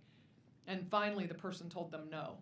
Okay, they were hungry for any information and they were deprived of information, and I think it was just because there was no organization. It was chaos. There was nobody in charge. I think I think the thing that's really striking is the chaos continues to compound, right? Without a plan, with complacency, with whatever you want to call it, that leads to chaos in crisis, lack of communication, lack of incident command, both at the city-county level and when we get down, into the camp levels. And then by the time you're in post-event, you're already in the throes of chaos at all those levels, and it's going to take, it does take a massive coordination then to get that ship steered in the right direction. Mm-hmm. And I think that's one of the big questions we have to answer here. And to your point, look, I think people try to do the best they can given the circumstances, but we like to talk about how great this state is. how amazing we can do. And if it's not being done at this level, at the local level, then it is our job to make sure that this doesn't happen. Because, and talking with Chairman Meyer earlier, this loss of life was preventable. And it is, I don't know how to process that. I can't even imagine how these families wake up every day. It's impossible to understand. And we have to demand better of ourselves. And, you mentioned Cajun Navy. And I know that I think we visited with some of those folks last summer, and they expressed some of the same concerns, the stiff arm that took place. Now, you mentioned they've got assets available. These are people that are deployed to hurricane relief. I mean, so this isn't a ragtag group of folks. These are folks that know how to do this work, correct? That's exactly right. And talking to Hunter Burns, Katrina, Harvey, Ike, Rita, North Carolina, they are just welcomed with open arms everywhere they go because, like, for example, when the river was still high and you couldn't get anywhere, they had thermal drones that they were ready to use. They had hundreds of assets, again, all vetted, certified search and rescue people, off-duty police officers, off-duty fire department, off-duty emergency personnel, boats, the low-profile boats, the helicopter. I mean, you name it. It's actually so impressive. And when Hunter Burns told me that he called the local agencies and was told, stand down, we don't need you, I asked him, what did you make of that? And he said, one, I was taken aback based on what I was seeing on the news, and two, I was hopeful that that was accurate information and that it wasn't as bad as I thought it was. And it wasn't until Michael McCowan called him saying, I'm standing here next to a child's body, that he said, I'm getting in my car, I'm self-deploying these assets, I'm getting them down there, and we'll just see where it goes. And eventually, they were let in. But critical hours that the stewards, I'm sure, have profound questions as to why the odds of finding their daughter's remains in those first 24 hours were critical, and those resources and those assets weren't just, welcomed in immediately. That's exactly the point in terms of deploying resources quickly and efficiently, because recovery and the peace of mind that a family could have in recovering their baby, when someone is stiff-armed from deploying that help, the likelihood goes down. And you answered my question. Those were local decisions that were being made. And if you could, and if you don't have it handy, when we talk about a local entity, I want to know who that was. I'll have to get that information. I drilled down I'm on sure that they with will both know of who these they guys, called. and they have it all documented. I think that's something that we do need to know. Again, Casey, Mike, and your whole team, I appreciate everything y'all are doing, and thank you for the presentation today and for answering the questions. Thank you. Chair recognizes Senator Perry. Thank you, Mr. Chair, and I'll just ditto. Thank you for your work. You've closed the loop. You brought clarity to a magic window of 1:14 to, say, 3:30. Up until today, the public and us, until last week when we toured the facility, didn't have that clarity. That clarity brings a whole lot of frustration, anger, and really kind of highlights, I think, where I'm landing on this issue, but to clearly, so I want to speak real quick. You brought it up right off the first of the bat, your scope. It is not the scope to go to the other 119, but we saw the signs and things. We did that, and I want to mention it to the representatives that those that did not serve on that committee in that day of 14-hour hearing, go back, and then from there, go back and look at the legislation that was filed but not passed. SB 1 in the first session, SB 2 in the second session handled a large part of the incident control, handled a large part of the environment in which we train our emergency man coordinators and the hierarchy of who those are if one's out of place and the next guy and the next guy, so there's clarity. There's a theme here with this and Rob, unfortunately. The state can only do what the locals ask or will let them do to a point. In drafting those two SB 1 and 2s, we crossed that conversation of, do we just demand the state to take over? Well, clearly you made a comment that some counties reacted differently than others, and it's that local flavor. It's those guys with the knowledge of the boots on the ground that we gave credit to, that actually at the end of the day we figured out that none of those guys, with the exception of a few isolated heroes, doing the best they can, most of them had no clue on the local level. So your frustration with the incident control and all of the things that involves was real, but it was real because there was nobody taking this seriously. That's just the hard truth. They didn't have anybody willing to take charge and do what they were told, nor were they trained in it, and nor did they want anybody to know.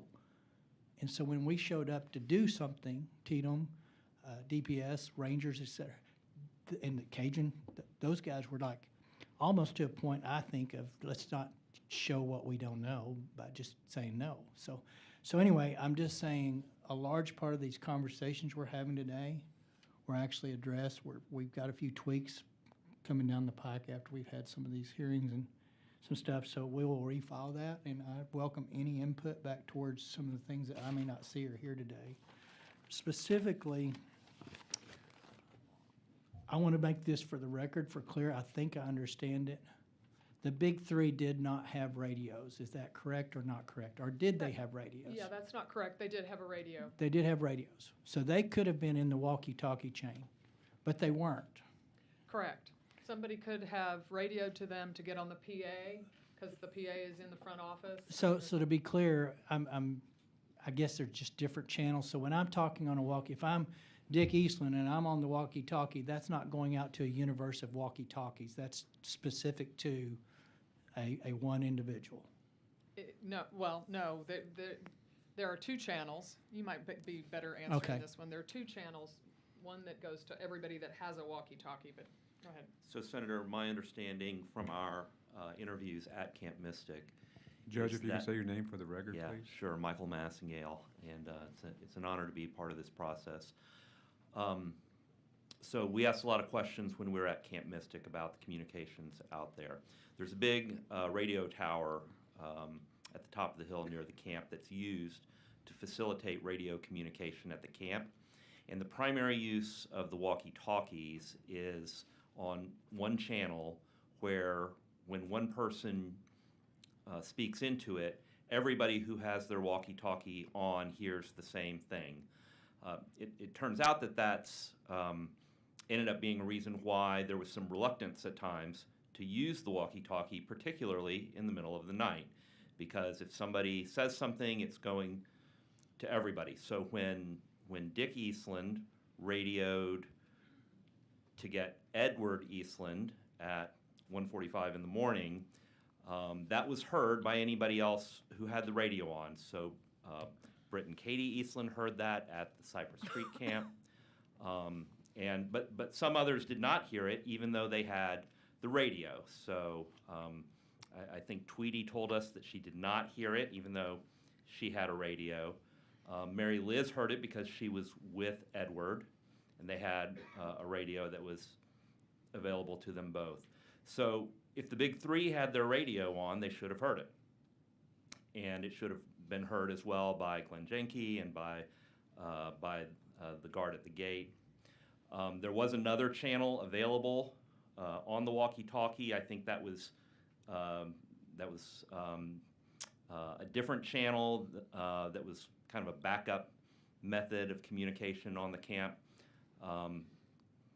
So I hope answer your question, but yeah, I get it. I think I hear what you're saying. So something as simple as a meeting with the counselors, so here's one thing I think I make the distinction of. If you're a counselor, you have responsibility at some level. You're the boots, you're the eyes, you're the front line. you're in those cabins, you see things, you hear things, and if not even for a flood purpose, that ability to walkie-talkie. I've got a kid here. I can't leave. The other counselor's dealing with another kid. I mean, that two-way communication just makes sense to me. But I just want to make sure specifically that they did have the walkie-talkie. When we were out at site, you made a comment because the Polish girls, I think some of the counselors, that they have phone access when they're off duty, which would mean by virtue when they're on duty, they would still have access to the phone. That was just a rule, you didn't use it, correct? So the Wi-Fi piece, though, y'all made a comment. I said, so they had their phones. They couldn't communicate, but the family was communicating on a closed-loop Wi-Fi system, correct? That's our understanding. And those counselors would not have had the code to the Wi-Fi network, I assume, or they could have logged into it? They did have access to Wi-Fi in Bird, their counselor lounge that they Okay. could use if they didn't want to go to town on their nights off or their days off. They could get on their computers to do college work and you know. But if I'm a Polish cook at the second level looking out, and I have my phone, they obviously did. They did. If I had had that Wi-Fi access and could have made commentary, in other words, this isolation of I'm going to make all the decisions clearly is the heart of the problem. So, but bottom line is there was other communication forms that either by rule or by lack of education or lack of delegation of ability to do it did not get used for whatever reason. That's correct. Okay. If I could amplify one thing that I think is important about communication at the camp, we hear a lot about spotty cell phone service in that part of the state, and that is an issue at Camp Mystic. However, as Ms. Garrett mentioned, they do have fiber broadband internet access at Camp Mystic. That is connected to the Wi-Fi network that you mentioned, Senator. And so for particularly the adult staff, the evidence shows that they routinely relied on text messaging to communicate with each other, and they're able to do that, you know, in substantial part because there's Wi-Fi that fills in for gaps in the cell phone coverage. That's where I was going with the question based on those, because you said that when we were out there the other day. So again, training, communication plan, Wi-Fi is accessed, Wi-Fi is available. Because of fiber, and I know I'm gotten a lot of pushback about requiring a fiber. We're going to hopefully have some funding for that. But point being is fiber is ultimately still the most dependable, reliable connection for people, period. Mr. Chair, I'm going to get outside my box real quick. And because we're going to continue to have this conversation, we're going to get into the weeds, but here's the bottom line, and it's just kind of after today and the trip to the day. You know, the fate of those girls was set before any first drop of rain ever fell. I want to be clear. Mystic just happened to be the unlucky one, because I think every camp has fallen into this human nature of complacency, and we'll check the boxes, and I would say that dishes has a contributory role in that. And I think that as we go through this process, but the things that were common sense and the things that should have been done didn't get done. But I also want to be cautious of the narrative that I sense is feeling and building here, that it was because of a strong-willed, strong-fisted, patriarchal individual that controlled the whole operations, and that's no excuse, period. So our task will be what our task is, and when we come to a consensus of what that looks like. But at the end of the day, especially if I'm a relative of that patriarch and I see things that don't feel right, I have a responsibility to say, this isn't right, Dad. But this is falling into a weird space that let's just put it on someone that can't defend themselves. Well, no, the whole thing is indefensible. and the whole problem with it is indefensible. So we now have hindsight 2020 on things they didn't do and should have done. We kind of had that perspective back in a way, but your clarity for that timeline of what got missed in that window of opportunity. And then I'll save the rest for tomorrow because there's a secondary level to the dishes process here that's going to come under pretty hard scrutiny tomorrow because this is painful. And the amount of pain and how long this pain goes is directly related to how much one side of this equation wants to push it.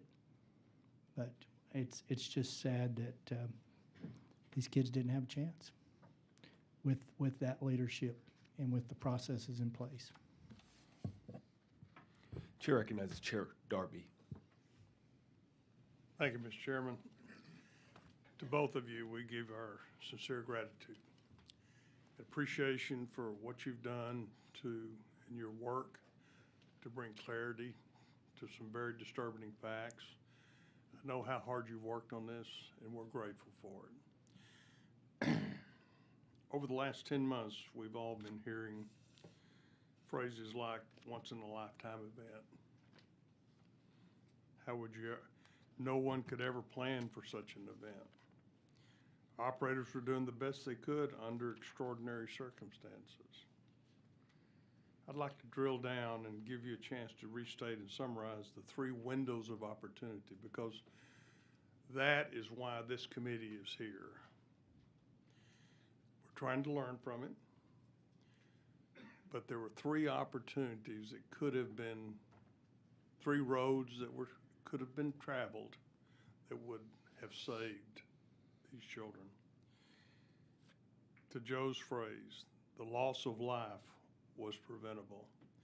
So would you restate and kind of summarize again for the benefit of the committee and the folks gathered here and those online, what you two consider to be those three avenues that we could have saved all of these children?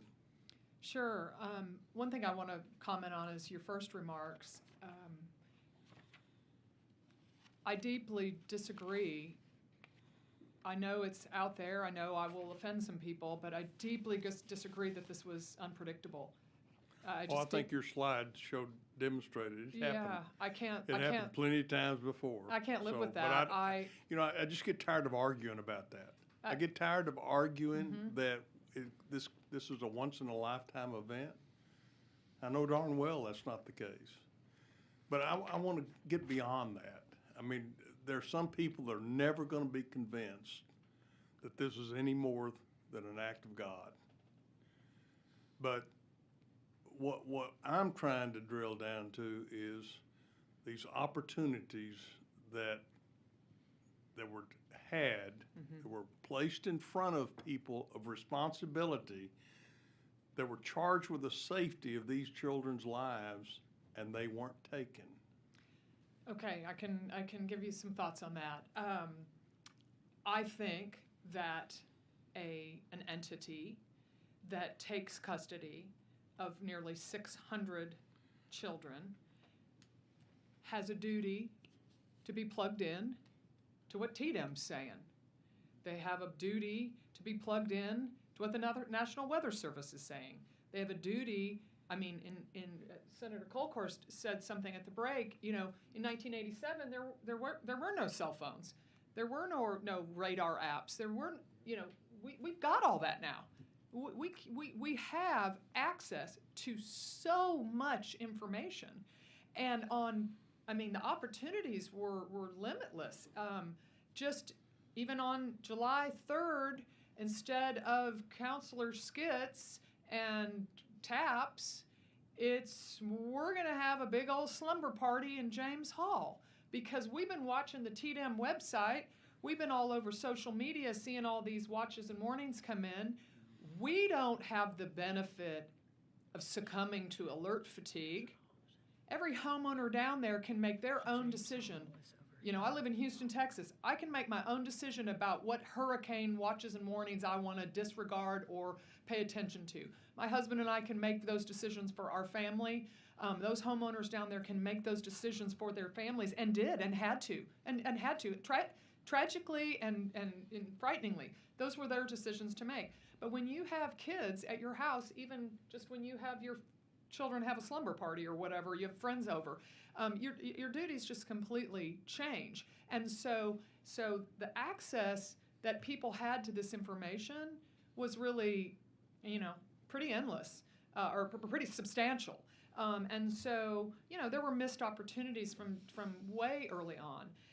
You get to the 114 mark, flash flood warning.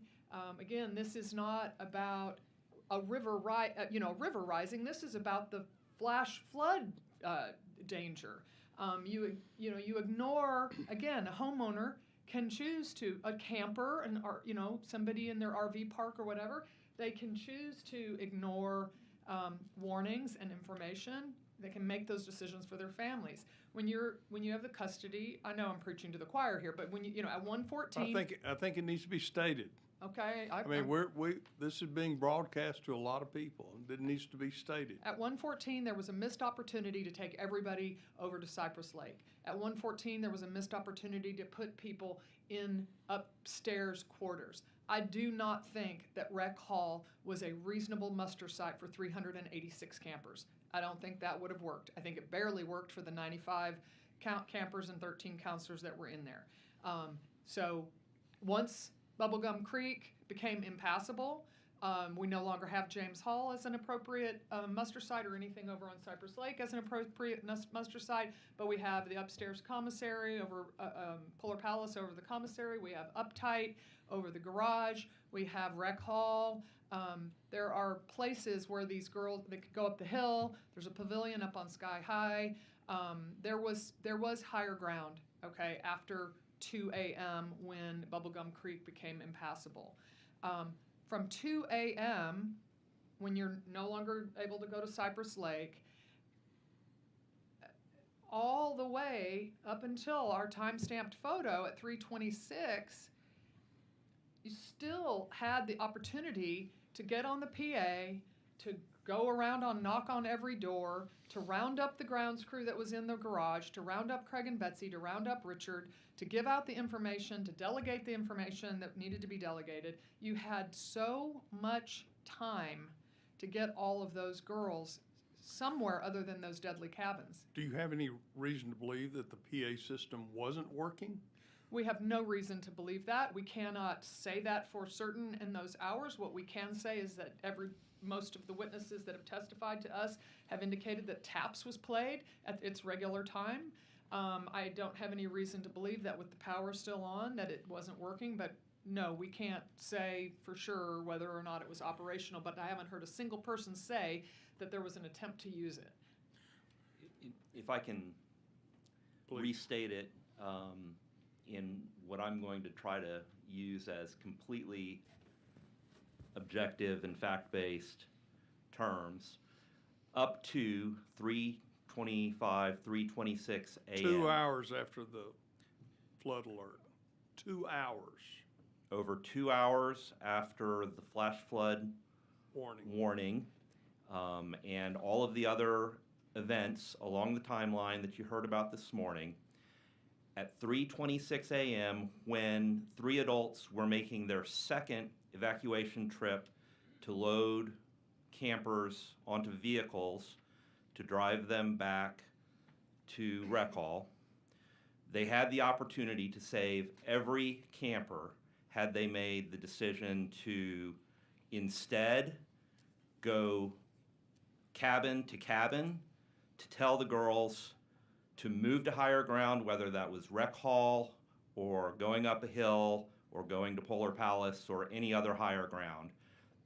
You can tell from the video evidence that that was possible for a child as young as 8 years old up to that point on the timeline, and there were other adults available to help as well. So had the adult staff been empowered with a written evacuation plan, training about a written evacuation plan, assigned responsibilities as part of an evacuation plan, knowledge of where the evacuation would go to, all of those adult staff members, all of those adult counselors would have had some idea of what to do up to and including 3:26 a.m. when they all safely could have gotten to higher ground. I think each one of us, me and all of us, experienced the setting of standing outside in the rain of the Twins 1 and 2 cabin. And as we were facing the cabin, we looked up to our right on a pole, not a few yards away, was the PA speaker. And then we look to our left and we see the stairway leading to the commissary. At any time, your information is that the PA system was working and functioning. There's no indication after the event that it was not functioning, correct? And there's been no testimony to that effect in any of the court hearings that the PA system was not operational. But I have stated that we can't answer that, but there's been no contrary evidence. We know there was no power. I don't know where that equipment was stored, so I don't know if it was underwater or at what point in time it might have become unusable. That's the kind of question that some people might be able to answer for us that we haven't been able to speak to yet, because that equipment was in the front office and accessible by the big three counselors. Maybe we'll ask that question tomorrow. Thank you, Mr. Chairman. Thank you so much. Senator Kokors, you're recognized. Thank you so much. Echo the comments of my colleagues with gratitude, and how difficult this must have been for all of you in the interviews, but how grateful we are to have really a third party, clean and fresh eyes on the whole situation. I'm going to follow up with some questions from my colleagues that have made great points, and just kind of walking through this timeline to, again, reiterate. When I say this, I want to speak to camp owners across the state of Texas, and I'm looking, I don't know what camera it is. Listen closely. Because lives could have been saved without changes in statute. And I want everyone to listen. I've been trying to wrap my mind around it, Senator Perry, since you chaired those hearings this summer. To my colleague, to my constituents, the Hollis family, I love you. Thank you for your courage. To all the families. To you camp owners, listen. Listen. So let's walk through this real quickly. Follow up with Chairman Darby, Chairman Moody, Senator. We know the culture. We understand that. We respect it. But on your timeline, there's a couple of things. Senator Menendez, you asked some had 3 counselors, but not Bubbles in or Twins 1 and 2. Is that correct? That's correct. And one of the counselors in Twins 1 was 17. I'm going to say this again. The youngest on that campsite, traditionally they would have 3. They had 2. The ones that required the most care. I heard you say that the junior counselors were called ETS. ETTES. Correct. Were all of the counselors in Bubbles in and Twins 1 and 2 ETS? Yes. Chloe and Catherine were ETS. The 2 counselors in Twins 2 and the 2 counselors in Twins 1. Bug House and Look In, the first to be evacuated in an official capacity, were they ETS? I have lists, and I'd have to check those, but I don't think they all were. I know in Bug House, one of the 3, there were 3 counselors in Bug House. One of the 3 is the one that I described as getting hired 3 or 4 days before the start of that session. I'm going on your testimony today, your timeline.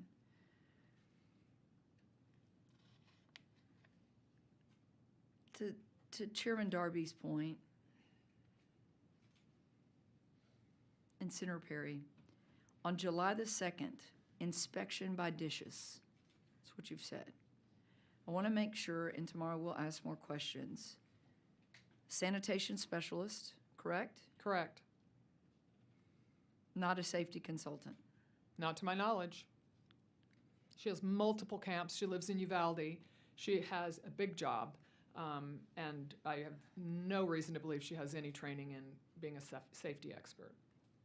She did ask the questions and check the boxes.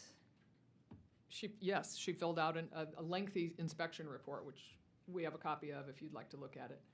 We will want to look at that, and we'll follow up with more questions tomorrow. To Chairman Darby, on July the 3rd, TDM ramps up communication, activates more protocol awareness for floods. 10 a.m., TDM has a phone conversation with 468 on a Zoom call dial-in. I have been a part of many of those through the years. No one from Kerr County on that, correct? That's... We do not believe anybody from Kerr County was on it. This was explored at the hearings that were conducted last summer, and Kerr County received the notifications.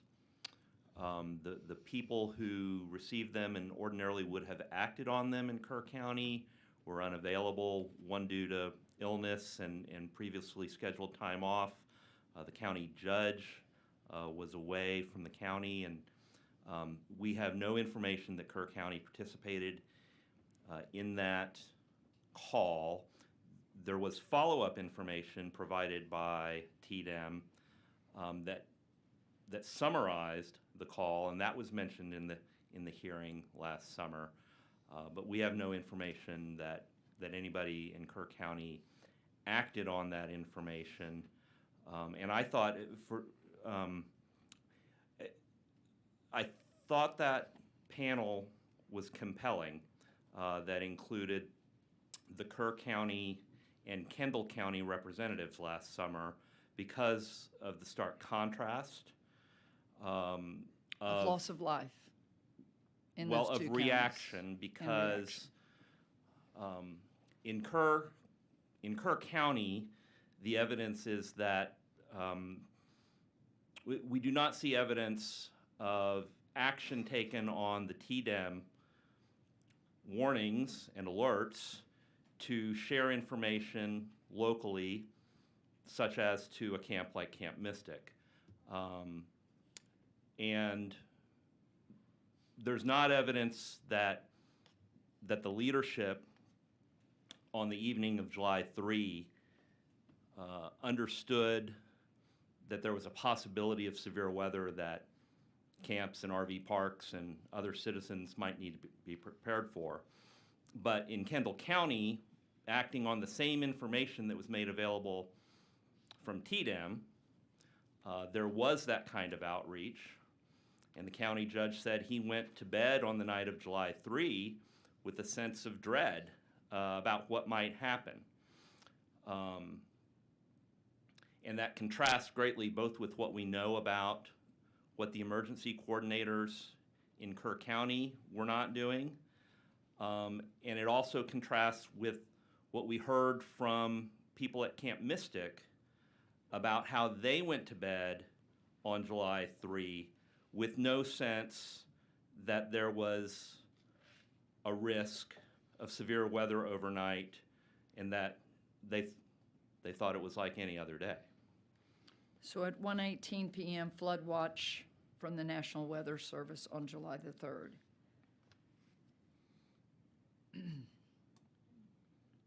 At 12:45 a.m., I heard y'all say that counselors that had the night off, did they literally call into Camp Mystic, or where did they call to say that there is trouble on the highway, which we all know about River Road and its proximity to the river, but more importantly, how much water was on the road?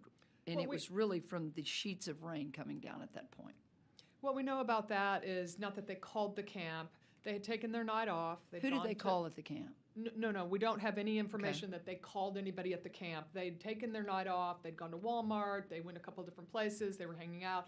And when they came back, they were very troubled by the drive and how dangerous it was, and they said something when they got back to Francis Blackwell Loper and to the big three when they went to turn their phones in.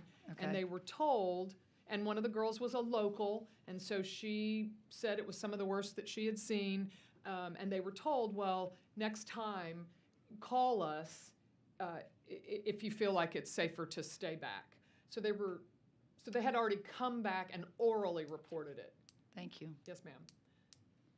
1:14 a.m., flash flood warning. We know that Dick Eastland received that on his phone, correct?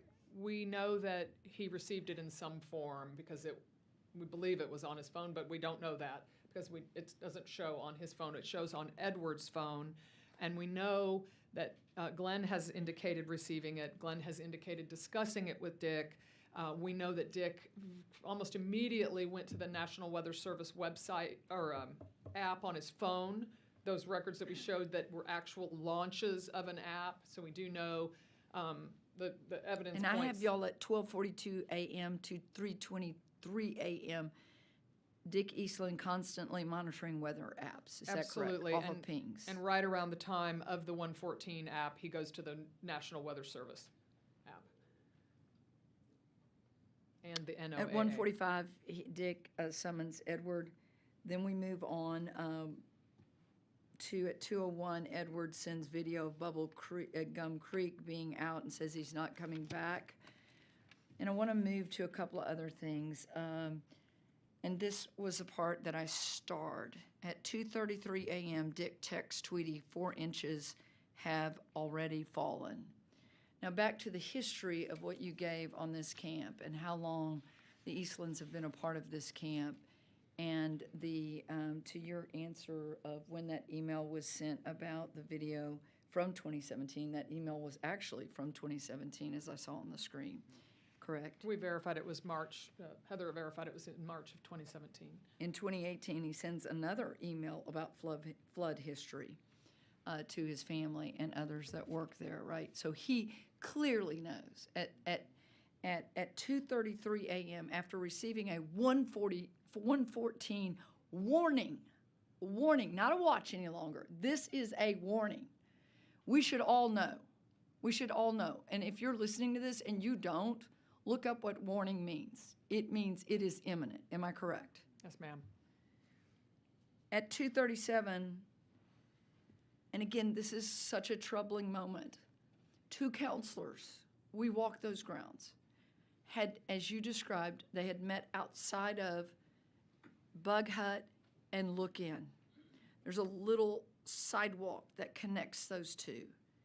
And they had met outside to discuss what should we do. And they made the decision in a torrential downpour to go find help, an adult, a help. At 2:33, he had already told his wife it's 4 inches. And at 2:37, he drives them. Did I hear you say that correctly? That's correct. Drives them and tells them and looks and says, put down towels and wipe up the water that is coming off of the cliff. For those of you that don't understand, it is a cliff behind these. And so water is I think in the testimony this summer, it was a half an inch every 30 seconds, if I remember correctly. That's from my memory, and I have really good notes that I can go back. So extrapolate an inch a minute, right?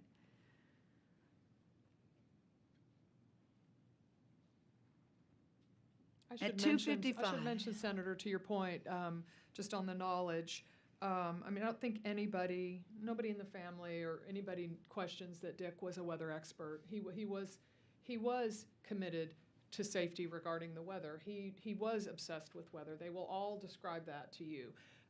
He did also serve for many years throughout the decades on the Upper Guadalupe River Authority Board, and he was currently on that board since 2022 at the time of this event.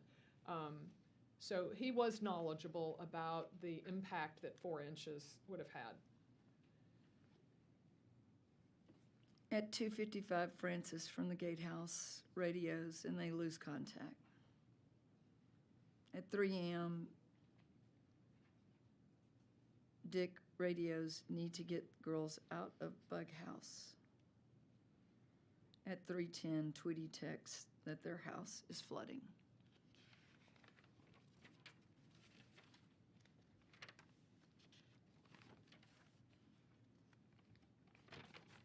Pages of notes here.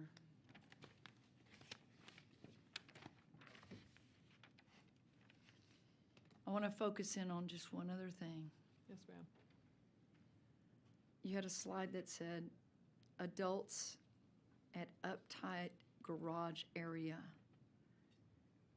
which is the flats side of the Edmondson Creek. That's correct. So if everyone doesn't understand, it's near Pop Inn and it's over here and it's a little higher ground. I would say that's accurate. Little. Yes. Water had not gotten into the garage. All of the adults that were standing there. So you had groundspeople. Who else did you describe in that group? So you have the grounds guys in the garage, which was just mere feet away. You had 3 nurses that had been evacuated from the infirmary. You had Richard Eastland, Craig Althouse, Betsy Althouse, Frank Albritton, and yes, quite a number. And they stood there. You described it last Monday. They stood there for how long? How long were they gathered there? Well, we believe that, Betsy Althouse had seen headlights moving around, had seen the vehicles moving around. We know that was happening around the 3 a.m. hour, around that 3 a.m. point. That concerned her. She knew something was going on. She wakes up Craig. That's when they all start to kind of come out around that time. Representative Darby established with y'all in his line of questioning that the PA system was working. Well, as we pointed out, we don't have any evidence to the contrary, but we obviously can't say that electricity was still working. Power was still on.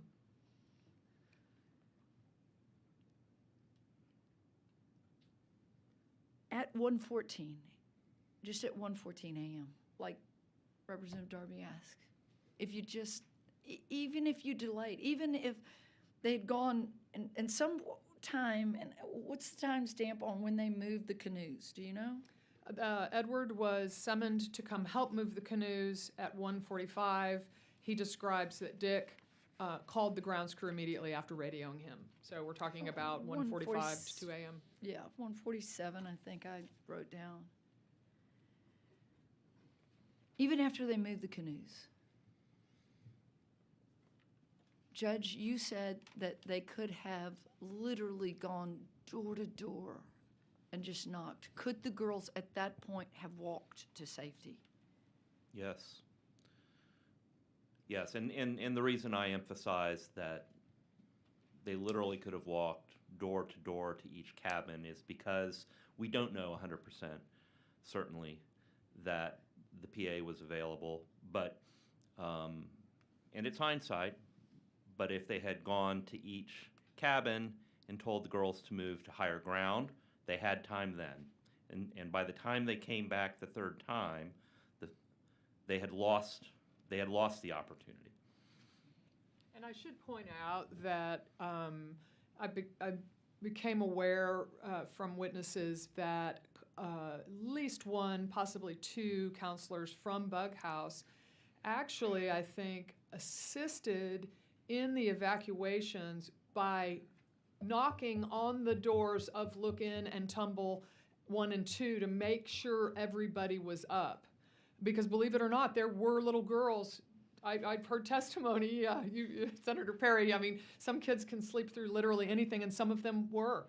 And so it definitely assisted in the evacuation that these Bug House counselors were said to have at least pounded on a couple of those doors to make sure they were up, which made them more readily available to jump into those vehicles. So how the counselors far was knew that walk to safety? I mean, like if you just measure it. Well, it just depends on what the walk to behind the safety. hill, it could have been just go Sure. up the hill, right? Which That's- some did. Right, and that's what I mean. It just depends on what your walk to safety definition is. For twins, obviously, it was 20 feet to the staircase out the commissary. For Bubble, you stood there. They could have walked to Rec Hall. People could have gone just like we saw with Gigglebox. Glenn getting those girls over to Crickett's Corner and up the hill. We could have gotten Bubble and Twin across that street and up the hill. So there were numerous different distances, if you will, on what to safety meant. And I do want to reiterate, I'm not sure Rec Hall was safety for everybody. There's no way 386 girls could have been there, but they could have gone different directions, and some of those distances would be quite short. Senator, if I might real quick, I think what could be helpful, because I was thinking the exact same thing you are thinking, is it possible to get that map back up there onto the screen so we can see what I would call the distance to safety? And you guys can go from Bubble Inn to the hill, from Twins to the commissary. Can we do that so we can all have a visual? We were out there, so we were able to see it. Because before I went to tour, in my mind's eye, all of this is really, really, really spread out. It is not. How far it was from those adults to those cabins. Can we get those Chairman, distances? Yeah, Chairman, that's an excellent point, because I think that my mind's eye was very different than when we all toured last Monday, to understand how truly clustered this area is on the flats. So we've prepared a few distances that are relevant. Thank you, Senator. So from Bubble Inn, to get from Bubble Inn across the road to Nut Hut, which is one of the cabins from which the campers evacuated up the hill. It's about 100 feet. A child could walk it in 30 seconds. It's about the length of a basketball court. To get from Bubble Inn to Polar Palace, above the commissary where the Polish kitchen workers were, it's about 142 feet. Hold on, Judge, if you don't mind just waiting till we get that map Yeah, up. I just sorry. think it gives folks a better idea about the distance to safety. And I can follow along with the cursor. That would be great. Thank you, Mrs. Garrett.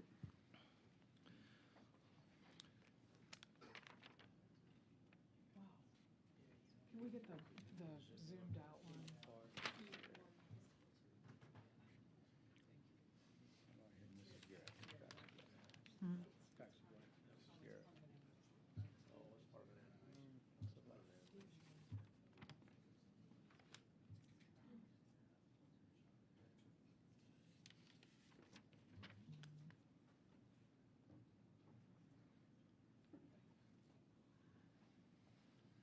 There we go, that's perfect. Okay, so Michael, you said from Bubble Inn across the, I'm sorry, Judge, could you start from the beginning, please? Sure. So from Bubble Inn across the road to Nut Hut, which is a cabin, it's directly across the road, and from that cabin, girls were able to evacuate up the hill. It's about 100 feet. Child could walk it in under 30 seconds. It's the length of a basketball court. To go from Bubble Inn to Polar Palace, which was above the commissary and where the Polish kitchen workers were, it's just under 50 yards. Child could walk it in 40 seconds. It's the length of a bowling lane plus a basketball court. To get from Bubble Inn to Rec Hall, that's a little over 100 yards. It's closer to 120 yards. Child could walk it in under 2 minutes. It's about the length of a city block. But I think, and it's helpful to understand the relatively short distances to all of those places of safety. But I would emphasize again that, up until 3:25 a.m., when we've seen campers walking in ankle-deep water to Rec Hall, we know that these campers safely could have evacuated to any of those locations, or for that matter, they could have headed towards the Cypress Lake camp or any place else that was was safer. I guess they couldn't cross the creek at that point, but the point is they could get anywhere. So stay with me there. That's Sure. an important point, because the Polish workers' video is from 3:26 a.m., correct? Correct. And they were in ankle-deep water, the girls walking to Rec Hall, correct? Correct. I have at 3:51 a.m. Dick Eastland submerged, correct? Correct. He went to Bubbles Inn at approximately, this was rescue attempt number 3, between 3:24 and 3:40 a.m. That's what we believe. So from the time, if I go all the way back of him being awake, and this is where I want all of the camp owners and directors of knowing something's not right, because he was pinging lots. And as I told you while we took a break, in the previous floods, I mean, we didn't have the technology we have today. From even, you get the warning at 1:14. You're not quite as panicked as when you text your wife at 2:33,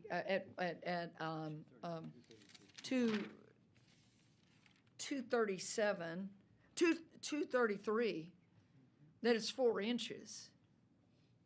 And Judge, as you describe it, we're talking a bowling alley and a basketball court walk.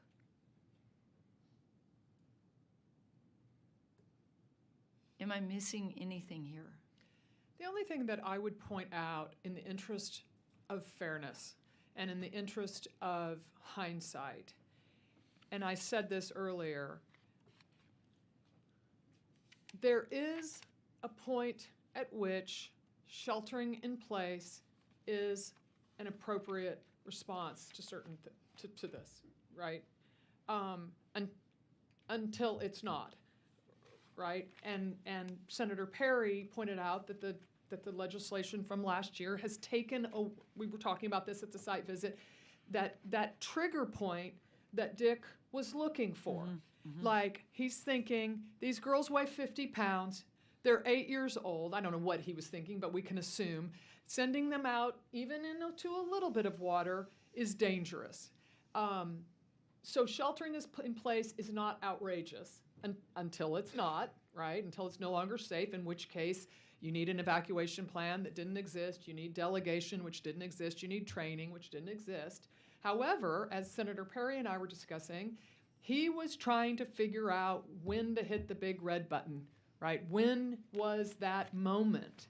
And the new law has taken away that dreadful decision-making process, right? Now we know that the trigger point is decided for you when there's a flash flood warning. And had that happened, they could have been in Cypress Lake or some of those other muster sites. And that's a question. Was there a true muster site? Was there really a true muster site for a flood? So I think the answer to that, Senator, is it wasn't in writing. It wasn't part of the training, either for the permanent staff or for the seasonal staff, including counselors. And so even if it's the case that Dick Eastland had an evacuation plan in his mind that involved evacuating campers to Rec Hall if and when, in his judgment, that became necessary, number one, that didn't satisfy the requirements of the Texas Administrative Code that applied at the time. But more importantly, it didn't empower anybody else at that camp to participate and help in the evacuation of the campers. And I think that contributes to a difficult to understand fact, such as adults standing and not doing anything. If there's not been a written plan, if there's not been an advance assignment of responsibility, if there's not been advance drills, then they're reacting to information as they receive it, and they're trying to figure out what, if anything, they should be doing rather than acting upon something that's been planned for in advance. And so, to wrap this up, I obviously Dick Eastland died trying to save these girls. Ms. Garrett, you and I stood for probably longer than you wanted to in the rain with me last week, answering my numerous questions. Y'all had left. I think, Mr. Chairman, you had waited because you had a few more, but I know you wanted to almost escape my many questions. No, that's not true. You were very thoughtful.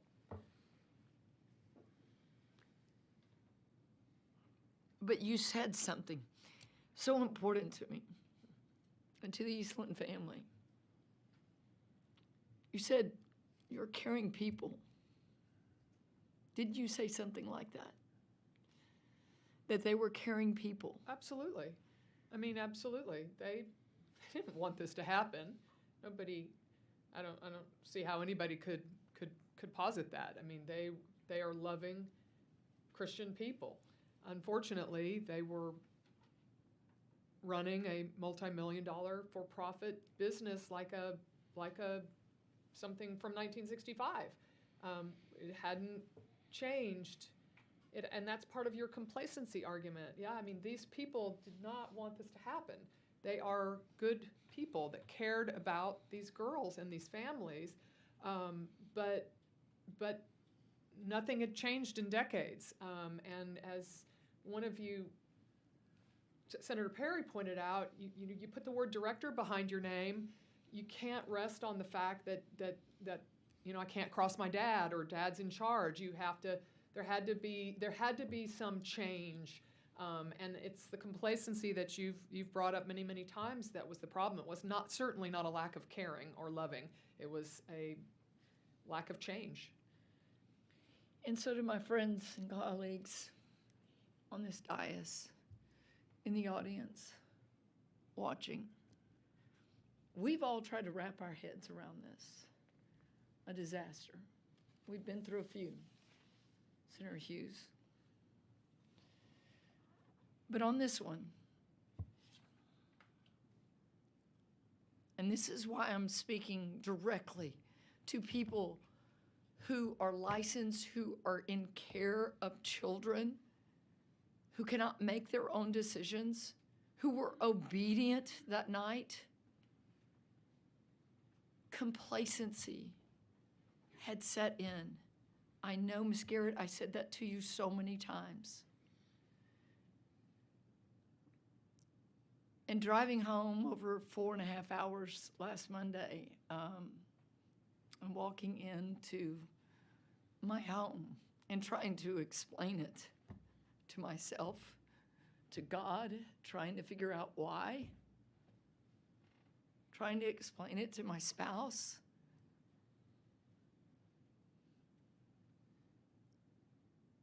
Mother Nature doesn't blink. We must heed those warnings. And we must always err on the side of more caution. There is nothing that is lost if you act on your gut. And that night, Dick Eastland obviously knew something was wrong. He would not have pinged weather sites that much. And I just feel like, and you've been talking to some of the people up and down the river, which, Senator Perry, you have pointed out. Senate Bill 1 of the first call session, Senate Bill 2 of the second call session has some great things in it. They're going to prevent natural disasters from potentially taking the lives of others. But we must all of us in our personal lives, not become complacent. Not to give in to that's how we've always done it. Not to look inwardly to get better every day, especially when you're in the care of other people. the people up and down in that county of that river, and we drove down River Road and we saw the signs of how many people died.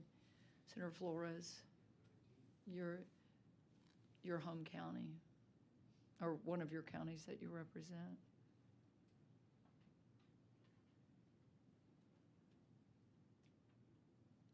A lady that testified, Senator Perry, in Kerrville, when she sat there and she said, I've lived in this valley for 60-something years, and complacency had set in to everyone there. We will do better. We'll drill down more. I got your warnings. I hope took so. many, the post takeaway. I'm just so sorry for all of the loss.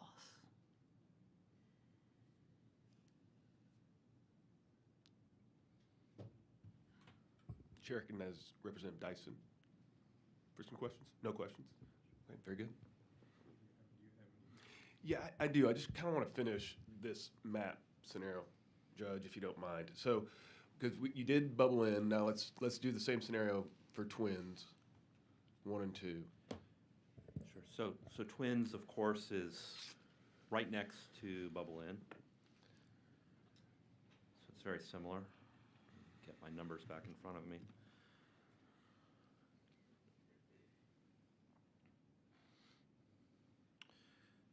So for Twins, to walk across the road to Nut Hut, it's a little further away, just over 50 yards, about a 45-second walk for a child, length of an Olympic swimming pool. For Twins to get to Rec Hall, which is a little closer from Twins than from Bubble Inn, there's just over 100 yards, 106 yards, about a 90-second walk for a child, again, about the length of a city block. The distance to Polar Palace is about the same. They're kind of equally situated, so it's just under 50 yards, about a 40-second walk for a child. Okay, and then where we obviously discussed quite a bit, the adults, the 15 to 20 adults, where were they in proximity to those cabins? Right here. Down here. Okay, how far is that approximately? So I have a measurement from Handy Hut. but to Bug House. This is Handy Hut, right Okay. here, where the cursor is. Okay. That's Handy Hut, so it's very close.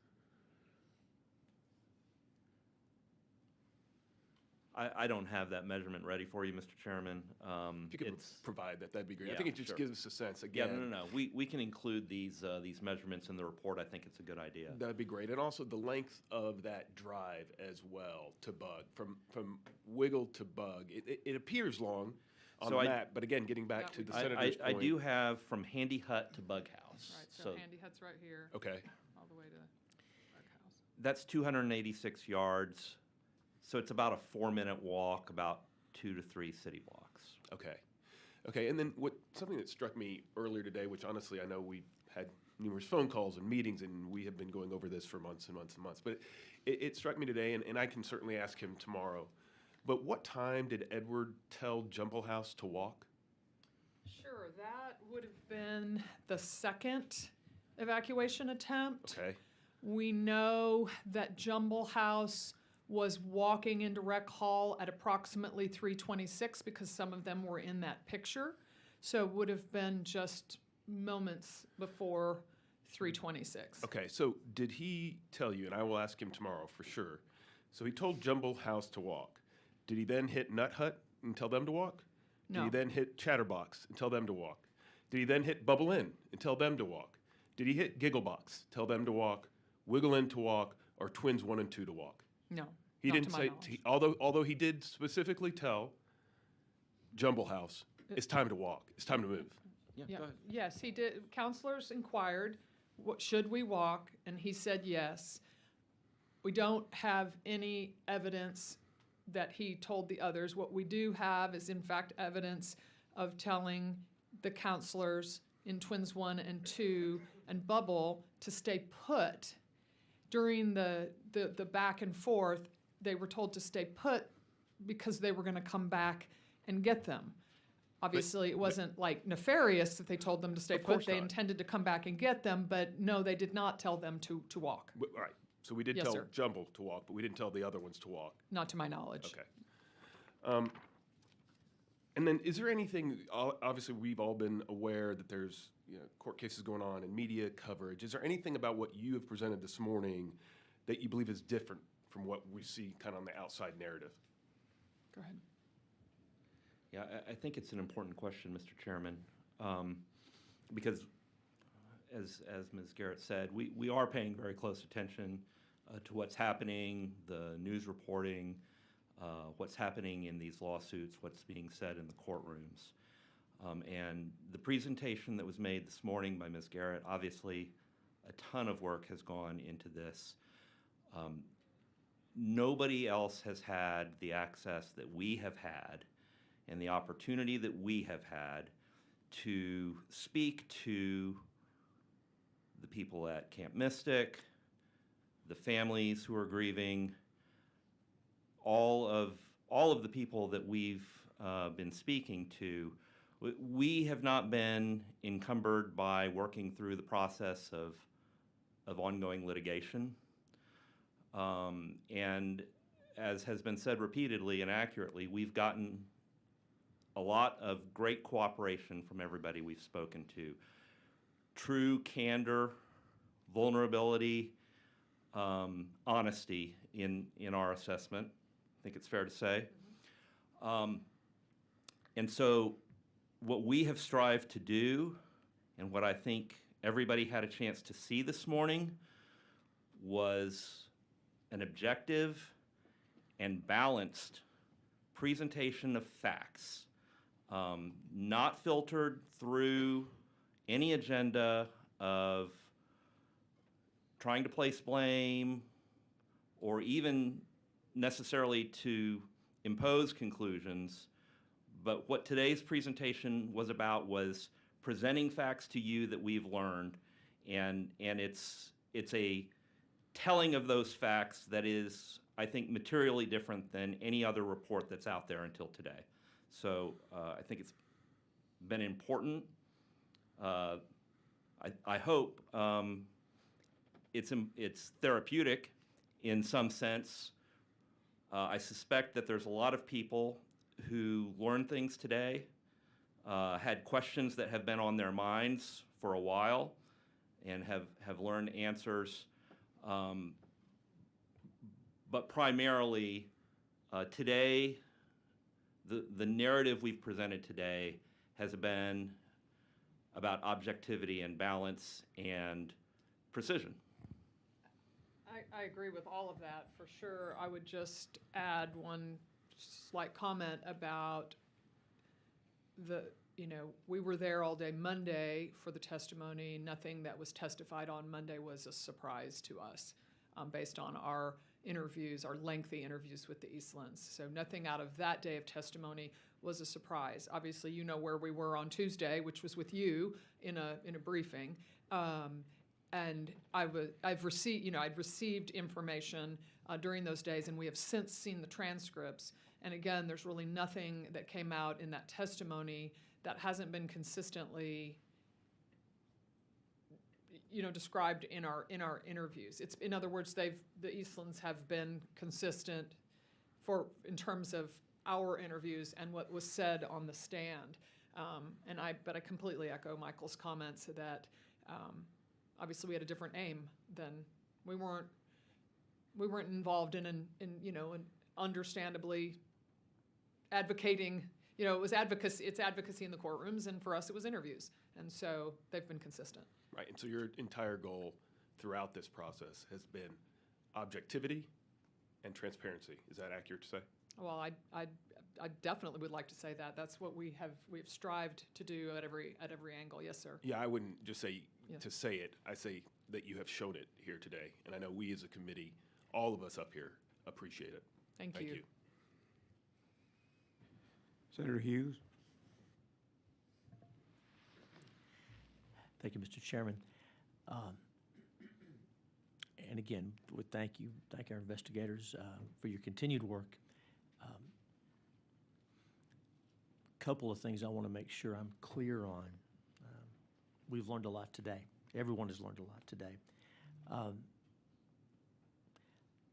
The elevation. So the map is helpful here. Those of us who have been there, many in this room have been here a lot, more than we have. We realize that. But those who have been there recognize this is a generally flat area. Obviously, that's the nickname.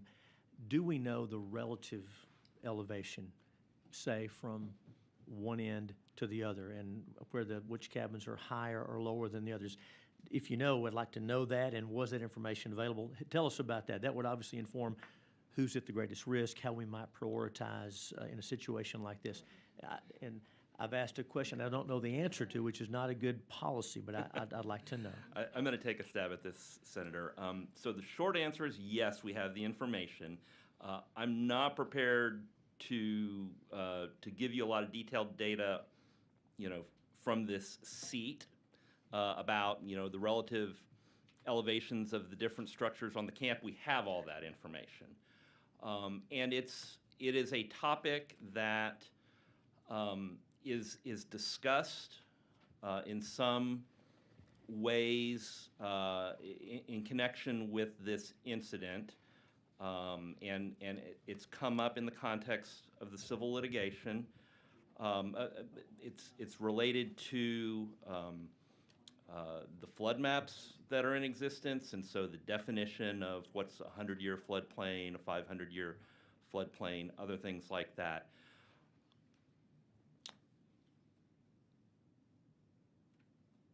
It's obviously a complex topic that, none of us are experts on this. Right.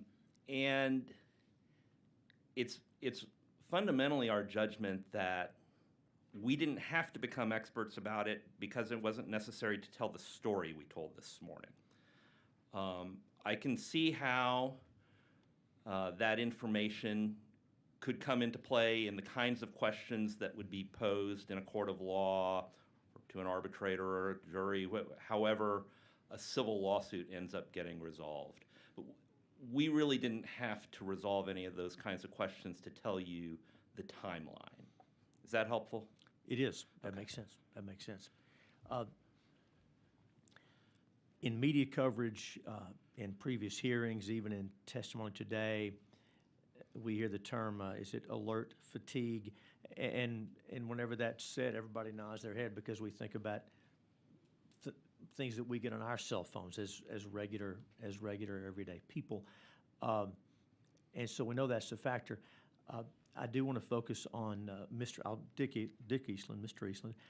Based on what you told us, looking at all those different weather apps and websites, doesn't sound like it was an alert fatigue situation with him, or does it? Tell us about that.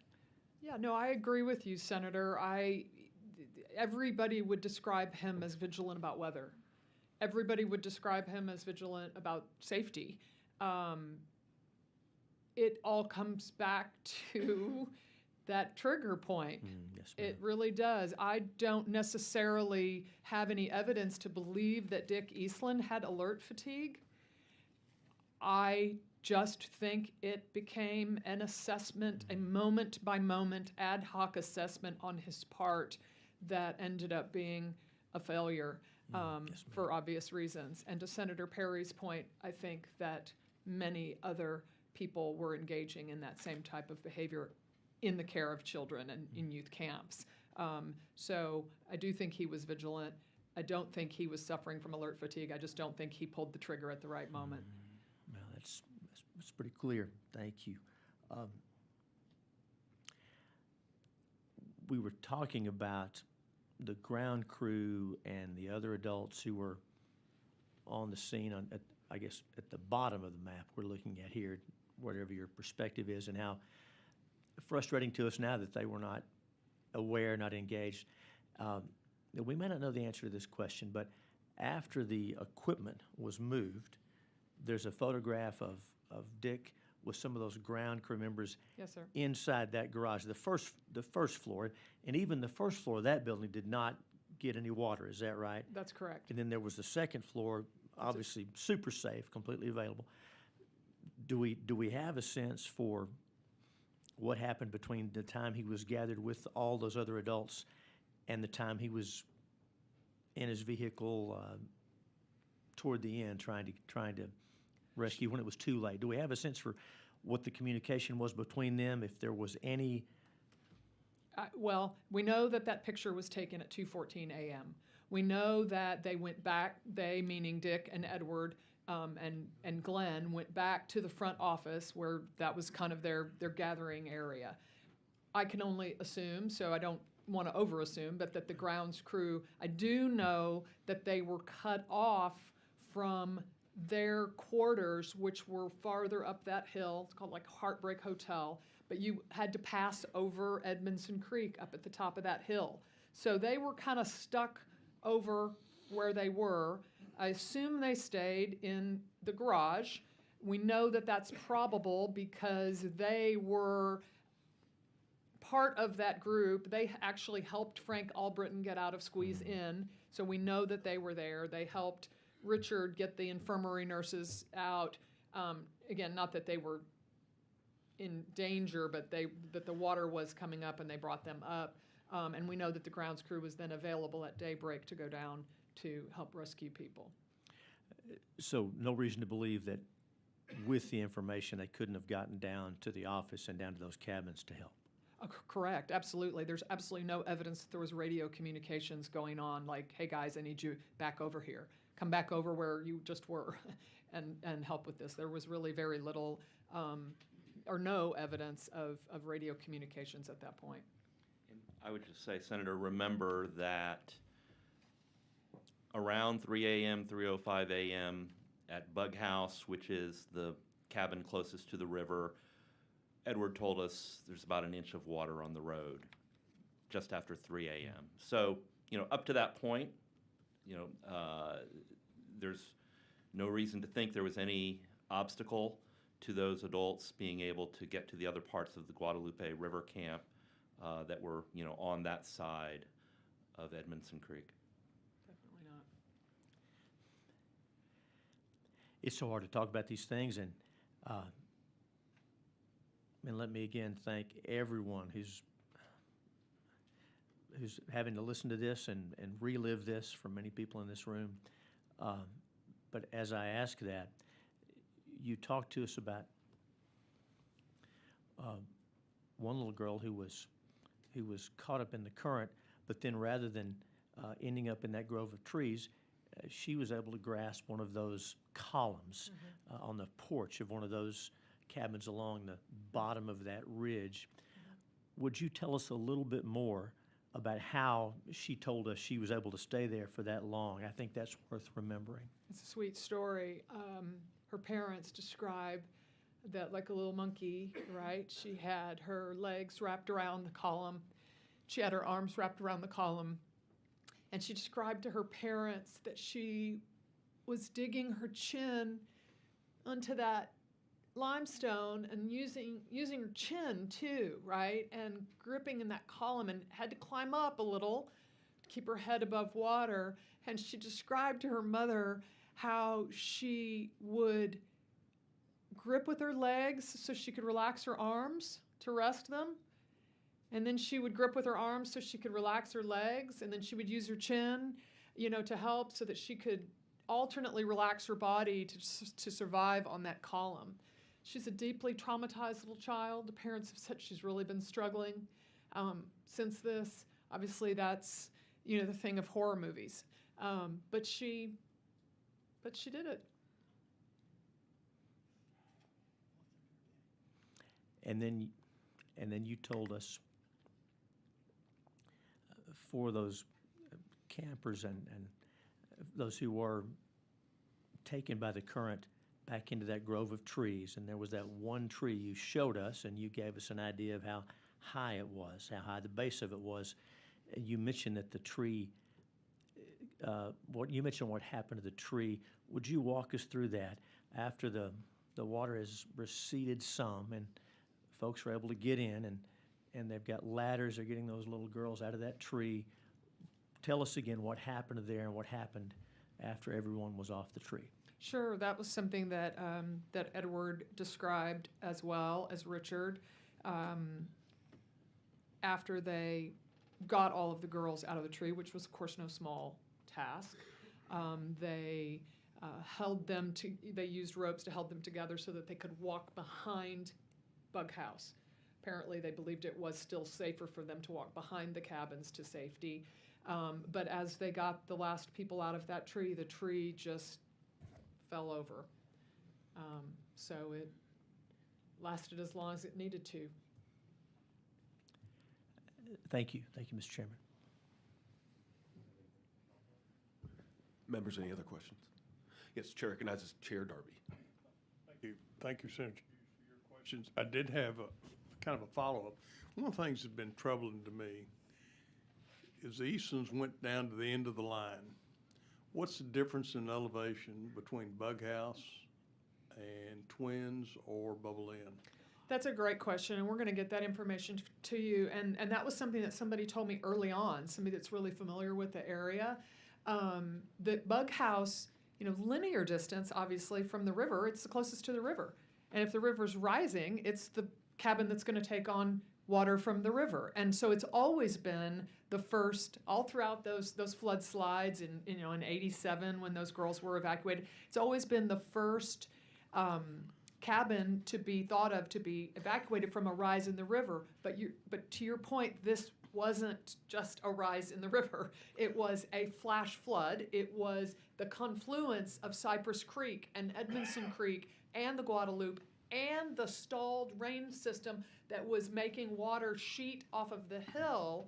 So now it doesn't matter what the linear distance to the river is anymore. Now it matters what the lowest cabins are, right? And those affected cabins were, of course, literally in the worst possible point. I mean, Bug House took water in all the way. You saw the water line, but it was Bubble and Twins that were completely subsumed with water. And again, your point is well made. It wasn't just the rise of the river; it was everything, and that elevation mattered.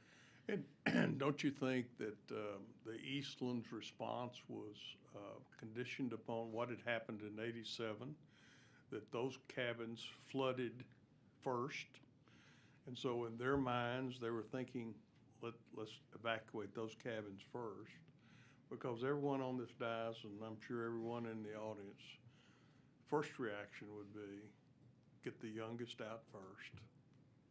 Sure, and get the youngest that are least capable of protecting themselves out first. Not that the girls in Bug House and all the other cabins shouldn't be saved, but I'm just wondering about the elevation between those two, because I think I recall you saying that maybe the Twins and Bubble Inn may be at a lower elevation. We can definitely get that information to you. We've been provided that information, but again, it was history. Always pointed to water coming into Bug House. That was the only cabin that, as Edward was quoted as saying and told us, no other, none of these other cabins other than Look In and Bug House have ever taken on water. And again, that's from a rise from the Guadalupe. This was just something completely, different from. One final question, or did you have something, Michael? I just wanted to add, it requires speculation to think about what was in the mind of Dick Eastland. But I think we can draw some reasonable inferences about it, and it, combined with what we learned from Edward Eastland, I don't think that their behavior makes sense if they thought that it was possible that this water could go where it went. I'm inclined to think the evidence supports the idea that they believed that the water would not go higher. you have to believe they would have done something different, right? If they took seriously the risk that that the water would go higher. What I think was likely a problem is that the flash flood was a different category of risk from the risk of flooding that is reflected in a 100-year floodplain line or a 500-year floodplain line. Their actions on that morning of July 4 don't reflect recognition that even as the water rose to a point that they had not seen before and that they thought was as high as it ever could come, that they still were exposed to a risk of a flash flood, that wall of water that was described in the video, which unfortunately is what happened. One final question. We know about teacher-student ratios. As we look at things to improve what we've already done and what we need to do, should there be a counselor-camper ratio?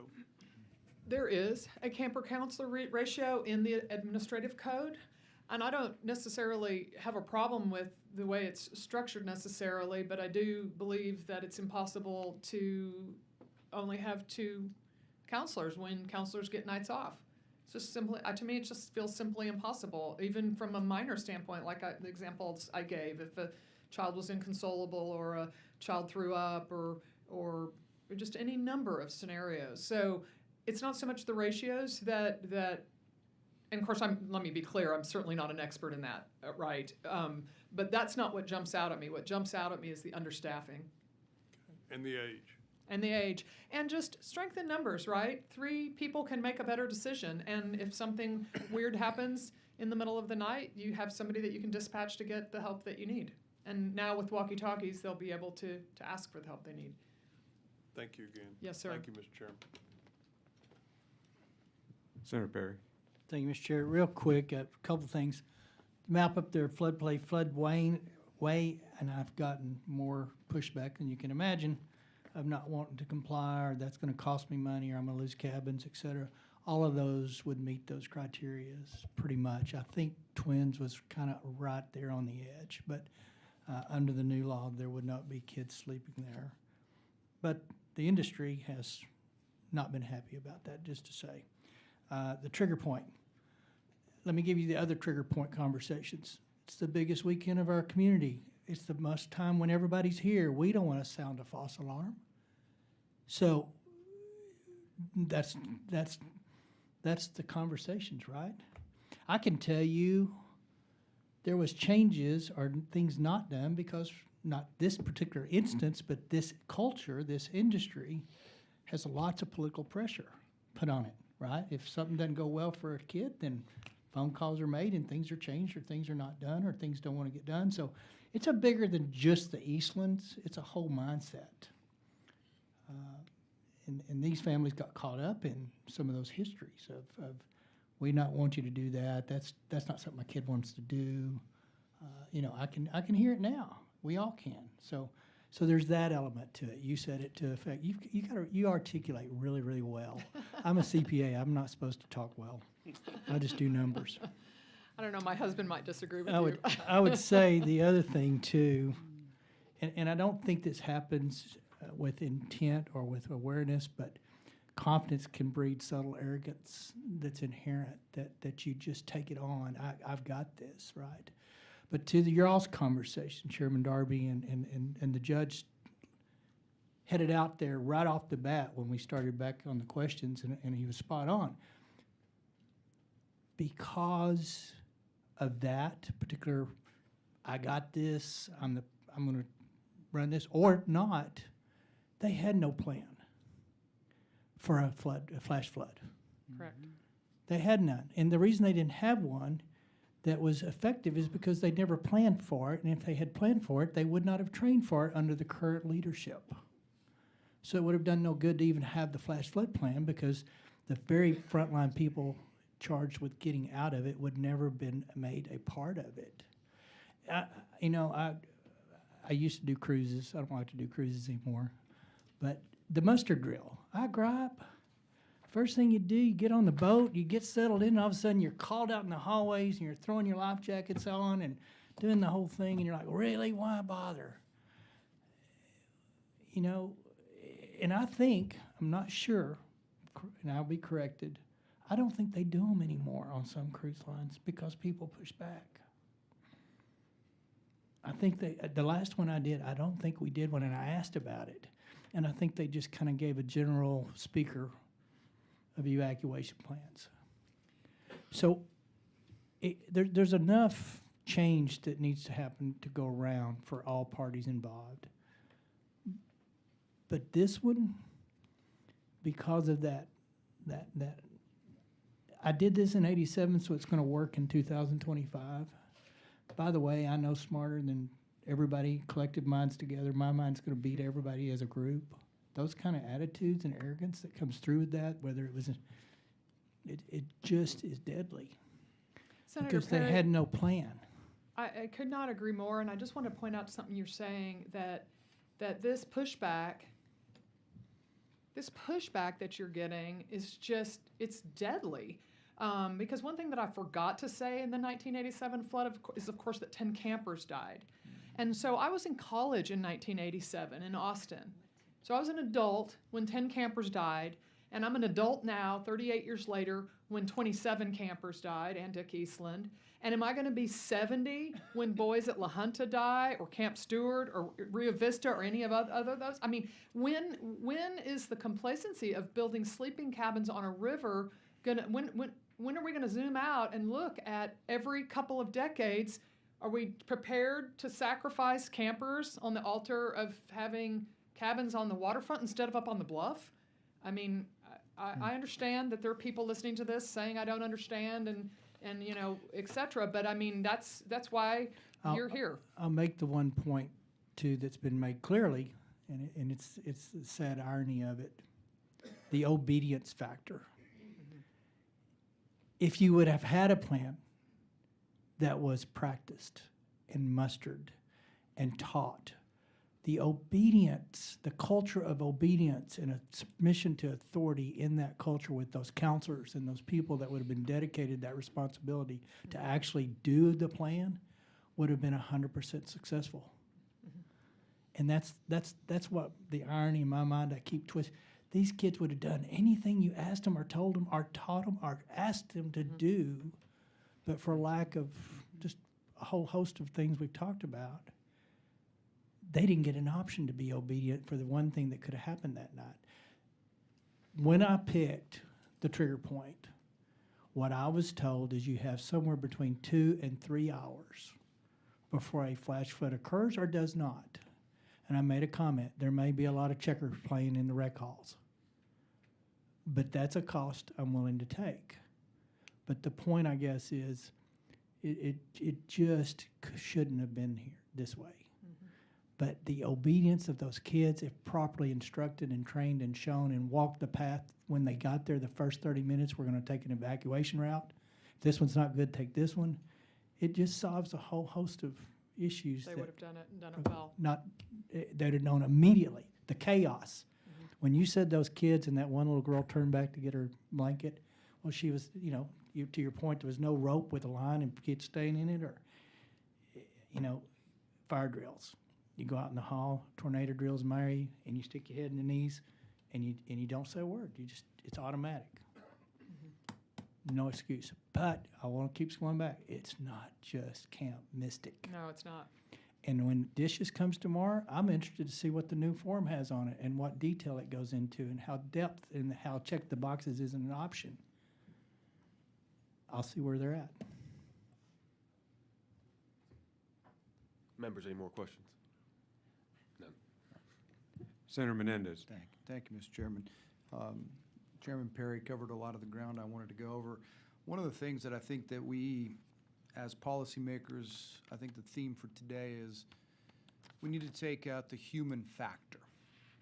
Because may he rest in peace, but Mr. Eastland whatever his intentions are. Judge, you said it, we cannot get into his mind and know what his mindset was or wasn't at the time. In my opinion, that's, at this point, it's irrelevant. At this point, what do we do in the future? And we've heard there must be a plan. There must be practice. There must be there must be these things in place that would take the human factor out for error.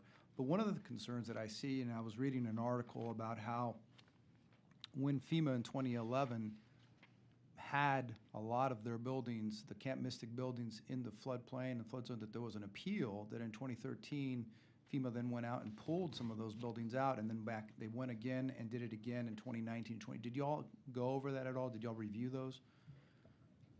We're aware of it. Okay. Again, this has been raised as part of the allegations in some of the lawsuits.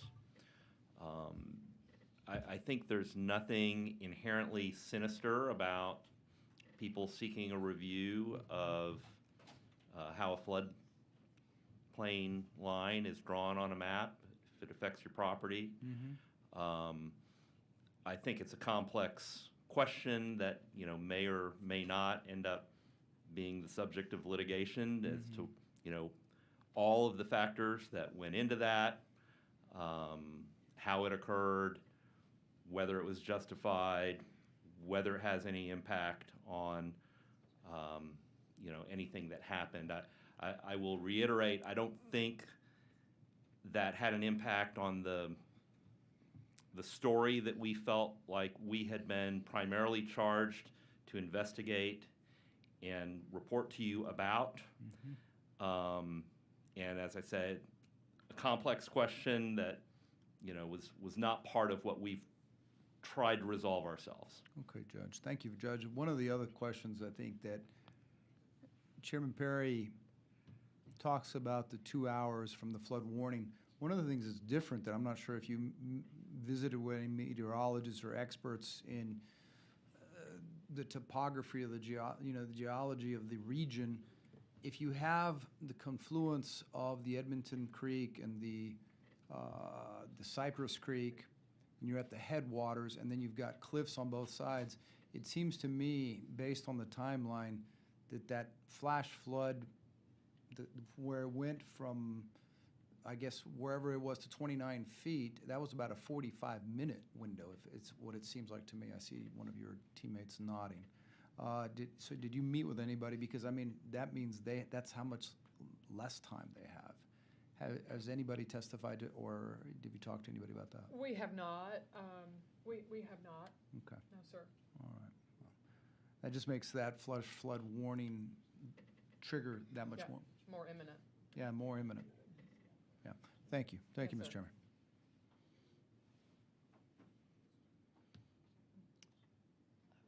One more question. Alert fatigue. Senator Kokhorst? One follow-up. Thank you. One follow-up. Senator Hughes mentioned alert fatigue, and I want to get a clarification on a statement y'all made. You were going through your timelines on July the 3rd, and you said 91 flash flood warnings in the last 25 years. Was that for Kirk County, or what was that specific to? So that was information that was given to us by one of the attorneys for the Eastlands. It was a data point that there were 91 flash flood warnings. My understanding was that encompassed the Camp Mystic area, you know, relevant to that area. Our research, which I do want to be very clear, we did some solid research, but we need to really drill down on it. We could only find since 2009 3 during camp sessions. And that's what I wrote. Only 17 3 years. since 2009 during camp sessions per our investigators. I would love to have clarification where those 91, and I want to make sure they were warnings and not watches.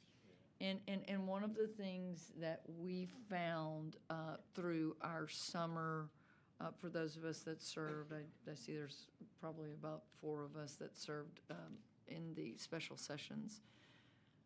we heard that, and we heard that from a lot of people that were caught up, whether it was near San Angelo or whether it was in, Kendall County or Kerr County. And I think it's real important that for safety, that we start to really, get better about this. And we can firm up those numbers for you. I really do, because Yes, ma'am. I also want to say that during the special session, we all kind of forget about all those things, or maybe the public didn't even know all the things we did during special session, but we have set aside, obviously about 50 million for river warning gauges, I think, Mr. Chairman, and specifically going to be deployed. And that was what I was going to get to. I have personally inquired recently that I would like to see those installed or moving forward by the time we get to camp season or summer season. Number two, we're spending roughly 25 to 30 million on weather deployment that we're going to get even better at, so that we can gauge what we call these rain bursts or these micro bursts of things. And so as y'all get that to us, I want to know, is that a watch? Is that a warning? Sure. And drill down into that, I'm because pretty sure they were warnings, but I will clarify that. That's super important. Again, if you're listening, take these things seriously. Your life truly depends on it. Thank you. For sure. Senator Hughes? And thank you, Mr. Chairman. I thank everyone for their indulgence. Well, thank you. Purely in the nature of cleanup, to make sure I haven't missed anything, we've rightly talked a lot about the ages and the experience of the counselors, and about the number of counselors per cabin and what it was historically, and we'll be able to talk about that tomorrow. Do we know, in the course of your research, have you discovered, are there any industry standards? We know they're not, we know what the regs are, but do we know if there are industry standards or how this is done in camps generally? Well, the administrative code does require age requirements. It's a little bit vague. It's frankly something that we've thought could be cleaned up a little bit. There are two definitions in there. One is adult supervisor, has to be 18. So there is a law regarding the age.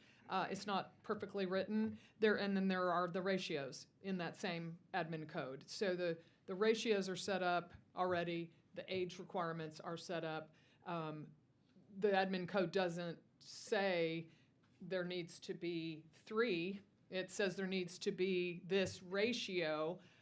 But then when you have the situation where somebody's gone for 4 hours for their evening off, or gone during the day for whatever amount of time, then you have that skewed number.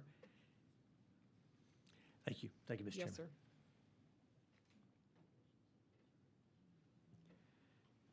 Thank you. Thank you, Mr. Chairman. First of all, thank you all very much for your objective and factual investigation and your presentation, which I believe is very important for all of us to hear, but especially for the people of Texas that are listening, everyone who's been deeply, deeply affected by this July 4th flood. There's no one, I believe, and no matter whether you call yourself on one, to me there's no side. The only side we're on, I believe everybody is on, is that there's no one who wants a place that takes our babies that we knowingly allow them to operate. That we knowingly allow as was quoted, I'll use your quote, Ms. Garrett, a complacent flood culture to operate. There's no one, I believe, that would say we should allow that. And I've handled a lot of events in my career, hurricanes, and incident command and emergency management. I understand it very deeply. And in that, you prepare. You don't. It's not about preparing for what may happen. You prepare for what will happen. In hurricanes, you prepare for a 5. You don't prepare for a 1. And if you know that we have a history of this type of disaster, you're at a grassland or Tornado Alley or wherever you're at, it is incumbent upon all of us, as Chairman Meyer and I have spoken about, at all layers to be prepared and for industry to also be prepared and be responsible. And so I think that's clearly an objective of ours, is to continue to ensure through legislation and policy that we make sure that when our children are sent to camps and entrusted there, and the camp culture is very important to Texas, very important to the families, generations, but you have an expectation that when they are there, they are safe, and the industry is prepared to take care of them and take all measures to work with at all layers to ensure the safety, especially with known hazards. I think that it should be a place where your children go to have the time of their life, but not go there to have a high probability of losing your life because you're not prepared for your responsibility, no matter who you are.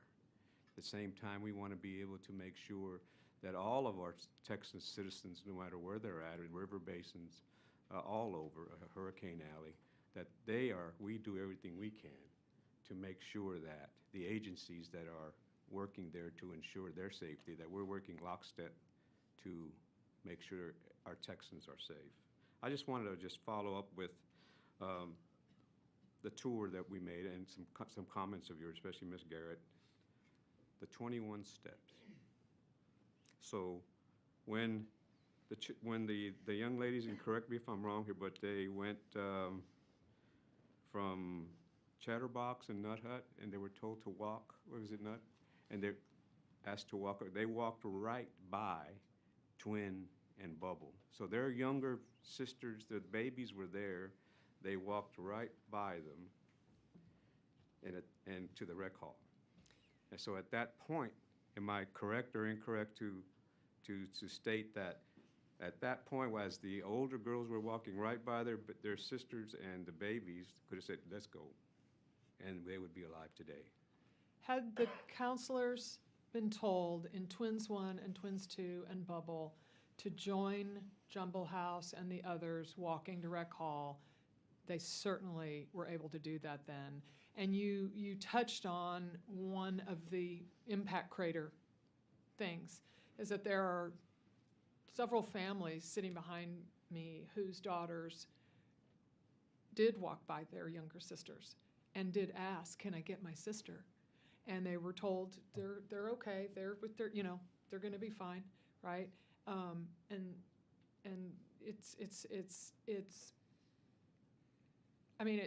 it's just an incomprehensible concept that children could walk by these cabins and not follow along, like you said, and not be told by an authority figure to, instead of to stay put, to go with their sisters.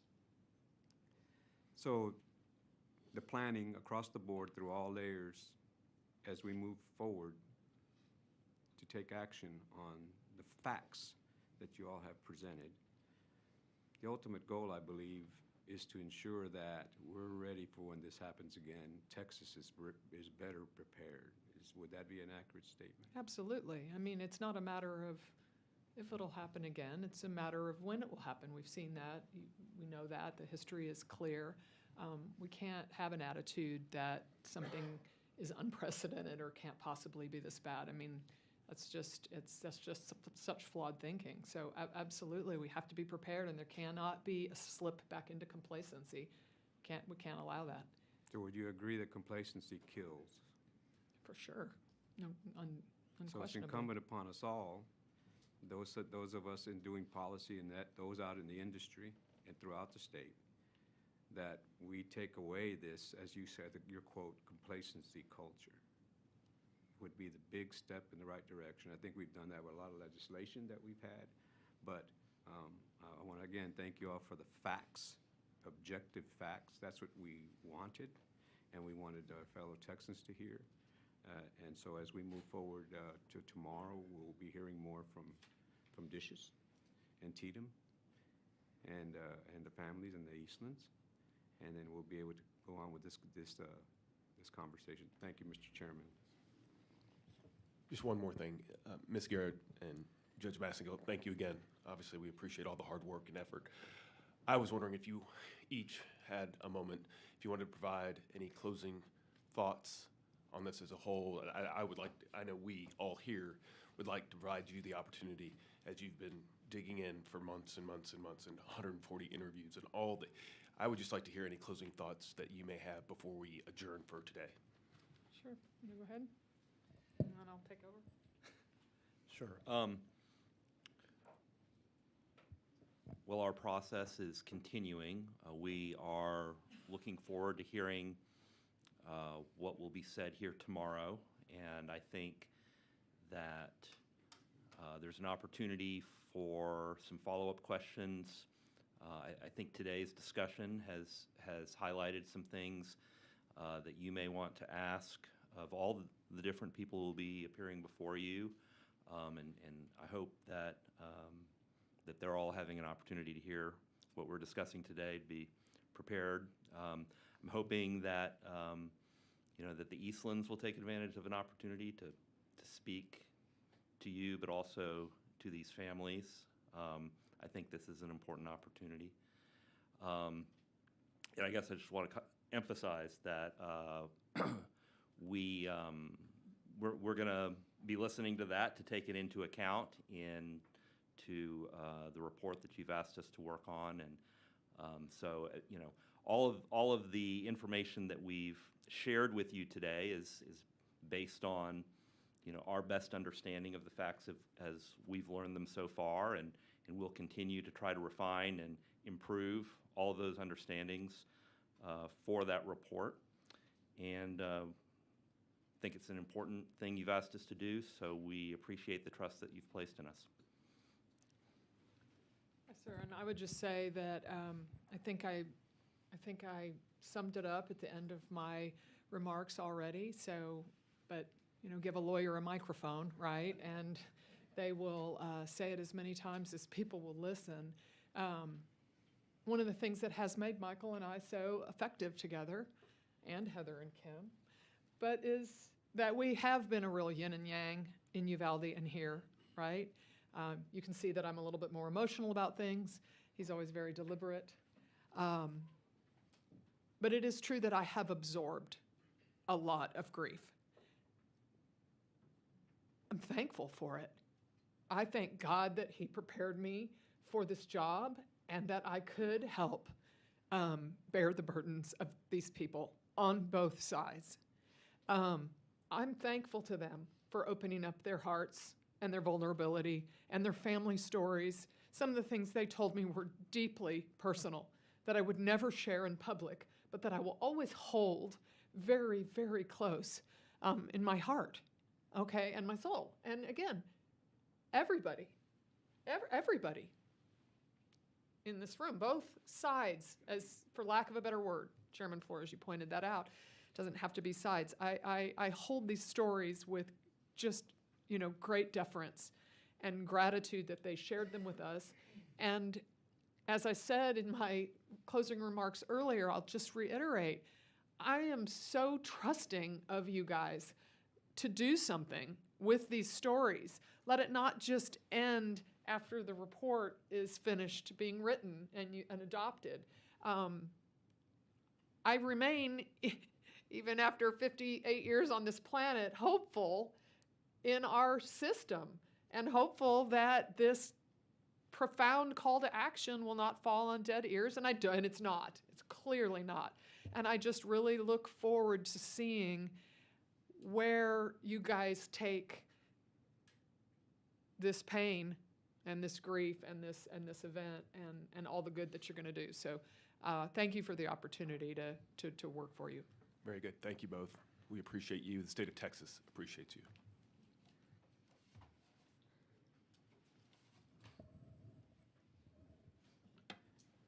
Thank you all for your testimony. Members, senators, we will meet tomorrow, April the 28th at 10 a.m. in this same room to hear from invited witnesses. With that, is there any other business to come before the committee? The Senate General Investigating Committee on the July 2025 flooding events stands at recess, subject to the call of the chair. Members, is there any other business to be discussed before we adjourn? Seeing none, the chair moves to adjourn. Is there objection? Hearing none, the House General Investigating Committee on the July 2025 flooding events stands adjourned, subject to the call of the chair.